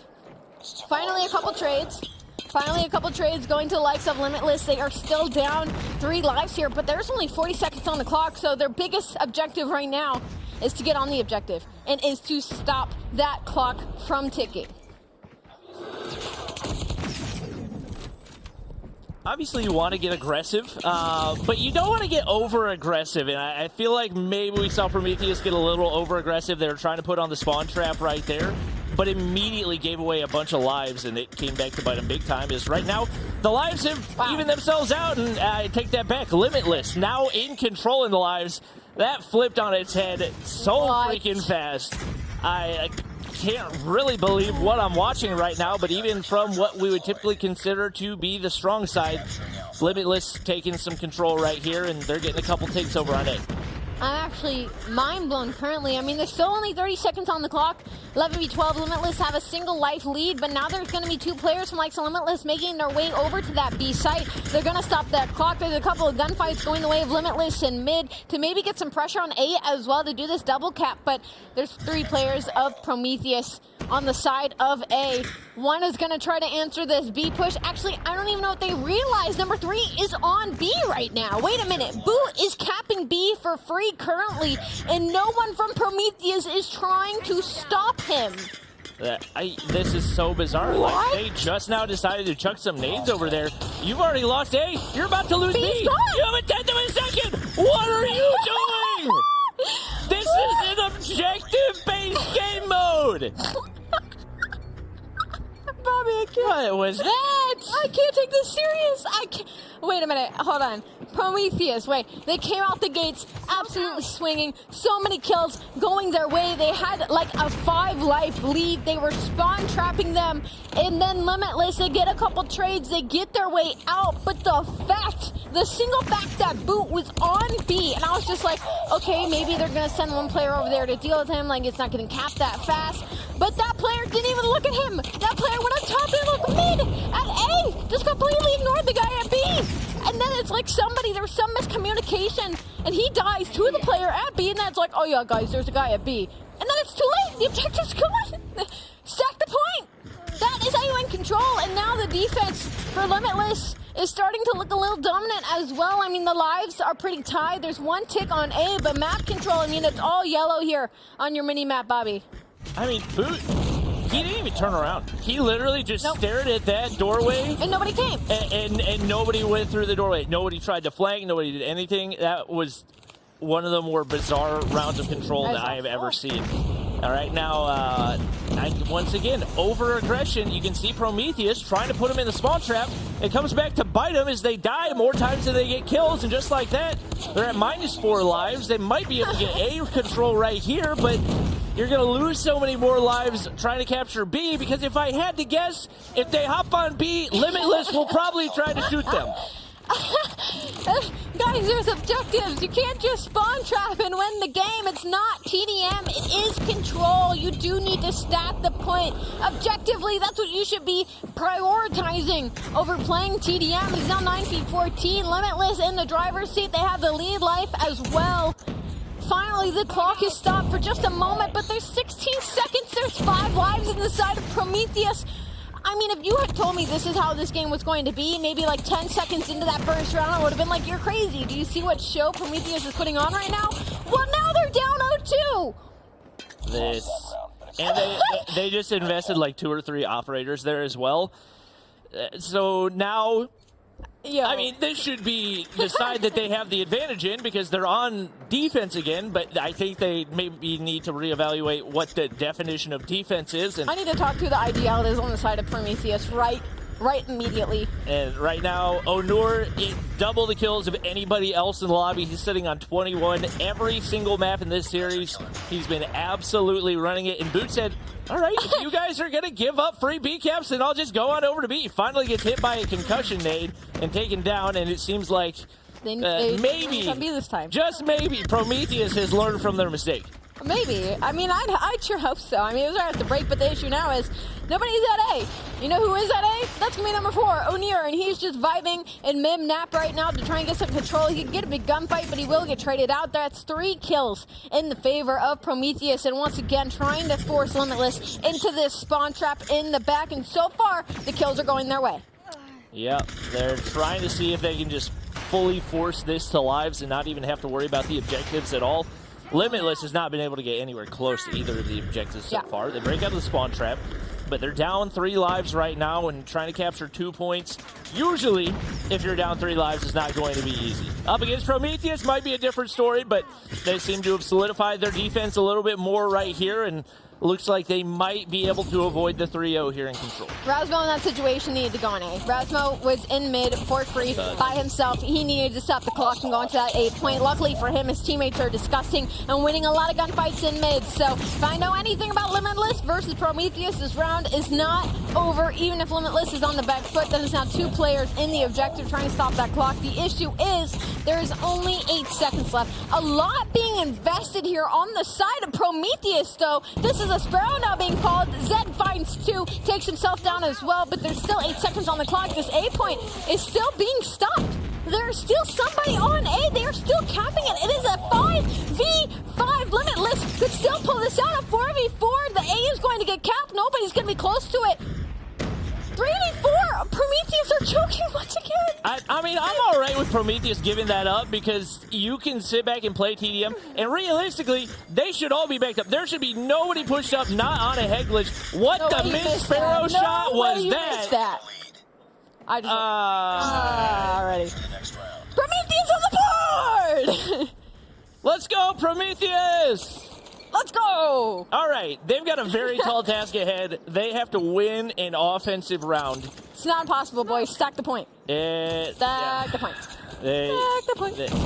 I mean, it's all going to be about the start right here. And you look, they have 1 operator, but compared to the other side, they have 0 operators. But they lose 4 players off the start. Brixton finally gets a kill, but another player drops right there. And As expected, Limitless retaking the lead and looking pretty dominant in doing so. It's not the worst. It's not in the worst spawn trap right now. Map control still in the hands of Limitless, but there's some wiggle room for Prometheus to work with. And as soon as I say that, 3 players go down. Number 5, Bricksta, she's probably in the best position to try and make a move, try to maybe make their way down the left side of the map. She does get taken down, and unfortunately, her teammate does not get the trade either. So 12-27, Limitless with about over a 10+ life lead. 17? 25-6. Oh. Yeah, this one's not very close. I think I have a pretty good idea of who's going to get the win. SKS on a head glitch is not fun to try to counter. And for all intents and purposes, it just kind of seems like Prometheus has given up. Okay. Yeah, we know her. Congratulations, Limitless. You make it to tomorrow. In convincing fashion. I would be terrified to face you. You are not fun to go up against. I think I would be shaking in my boots if I had to load up against New York, to be honest. That's terrifying. I mean, the whole team. Yeah. But that guy specifically. And I feel like part of that was probably Prometheus just not really being there for the control, not really bringing their A game. But yeah, Limitless definitely shaped up since that round 1 loss. They do make their way to the playoffs, and they will have an opportunity to make it to stage 5 depending on how things go tomorrow. Taking a look at the stat line. Look on the left side. We don't. Look on the right side. Oh no, 34-18. Love that for you. Left side. 25-18. I'm Mojito, looking fantastic. Heading into tomorrow, we will bid adieu to Prometheus. It was an incredible showing. I think maybe their communication just went a little sideways at some point. Maybe their confidence went a little sideways since the beginning of the series, and they go down 0-2. But congratulations, Limitless. We'll see you tomorrow. Onur is definitely the MVP of the series. Oh, yeah. There is no question about that one. Definitely gassed his respawn KD up a little bit, and if he wasn't on the leaderboards already, I would guess he's probably on there now. Hey, Bobby. We broke your caster's curse. Yeah! No longer cursed. Let's go. You love to see it. Everybody type W in the stream chat. W, Bobby. And yeah, that's gonna wrap things up for today. Man, oh man, what a series, what a day. EU Stage 4 did not disappoint. It didn't. I thought last series disappointed me at least a little bit. I'm just going to be honest to the people. But the series beforehand was really exciting, to be honest. But congratulations, Limitless. I'm sure the desk has a few choice words to say about how the day rounded out. We'll see you guys tomorrow. Pass it back to them. Nice toss right here. What a fantastic throw. As you can see, when teams lose full, our casters lose full as well sometimes, especially these matches. We want to see the best matches ever. And, you know, when it came down to it, Limitless absolutely did put on a show. They are a fearsome opponent. Owner was in the top 3 when it came down to KDA on Respawn, KD on Respawn, and I'm pretty sure he padded his stats a little bit more, Chef, after that last performance. Yeah, he's definitely the player to watch without question when it comes to upside to this Limitless team. It's just the day that Limitless has had, they've improved in every single form of the word. From the opening they played versus Zidium, to then moving on, taking a tough series versus Axibite, and then to clean this one up. That's exactly what the doctor ordered after a really tough opening series. I know that a lot of people are going to look at this and be like, oh, easy win versus the 7th seed. Who knows?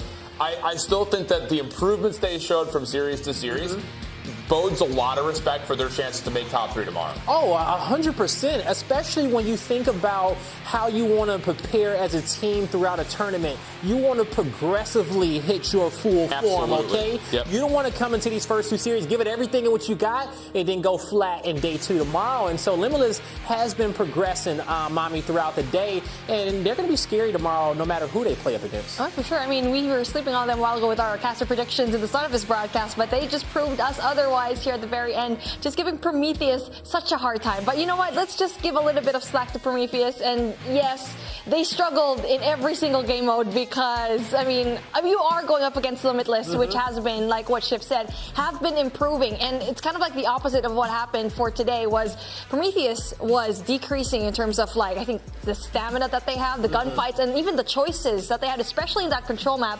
just forgetting about the objective. And that's one thing that you shouldn't really forget. It can be tough, I think, to bounce back after getting absolutely handled by Nova Esports. To come out after you had a swift 3-0 series and then have to play for qualifying into tomorrow, that's a tall ask to do. And it just never really felt like Prometheus could catch stride throughout that series. And you would have thought maybe going up against the 1 seed that in that series you could learn a lot, give it everything what you got, and then correct that going into your next series, especially playing a team like Nova. You guys, they play at a different pace, so they should get you ready for a matchup like Limitless. But at the end of the day, Limitless just showed that it's levels to this in these matchups. Now let's take a look at our bracket and see how things have stacked up so far. If you didn't catch our other matches, well, don't worry. You can go back and watch the rebroadcast. Nova Esports, Animus, Limitless Esports, and Zidium made it through the day. It just took Nova and Animus just 2 matches, and they came out clean to start. The only surprise that we really see from this one was Light not making it in. Now we look at our bracket for tomorrow. Nova Esports versus Zidium, Animus versus Limitless. It's gonna be a bloodbath. And Shift, I heard you say damn first. What did you look at? Zidium versus Nova. We saw 0 Nova today because they cleaned up both of the matches as expected. But Zidium came to play against Cold Esports, which I really still hold in high regard. The thing about this bracket you have to keep in mind, since we're taking 3 squads, if I'm not mistaken, you win 1 game, you're in. That's it. So these opening matchups are so key. I'm just really curious to see if Zidium's going to have what it takes to square off versus Nova. Like you said, didn't see it all today. You win 1 game, you're in for 5. You are in. Now, we still going to have to play for who gets first place because we got a lot of prize money in this tournament. But, yo, it's going to be a wild one. I'm curious because one of the wildest things I saw today, and we saw a lot of crazy plays, but is Creed going to be playing tomorrow with that leg kicked up on the couch, relaxing on his phone? Because I ain't never seen such a comfortable gaming position when you are battling for your life here in Stage 4. Can y'all agree? Yeah, I mean, definitely. We've seen it already before in other regions. There's such a thing as a gaming bed, a gaming couch, and now for him, I mean, it's a very comfortable position. And now going into our grand finals, they need to pull up all of the spots here, all the stops to try and stop at least that one top team, right? I mean, tomorrow is going to be absolutely lit. I'm old. I don't have the flexibility of putting my leg on top of my knee anymore, right? So that's already out of the question for me. Yeah, I'm with you there. Even regardless of all the yoga that I may do, I don't know if I got the flexibility to get around these teams. But I'll tell you one thing. Tomorrow, make sure that you tune in at 1400 BST. We'll be starting around the same time. Don't miss out on the action because I'm telling you one thing. It will not be comfortable, okay? That's going to do it from us here today in day 1 of the Call of Duty Mobile Regional Playoffs, and we hope to see you all tomorrow to see who's going to make it to Stage 5 and battle for that title of World Champion.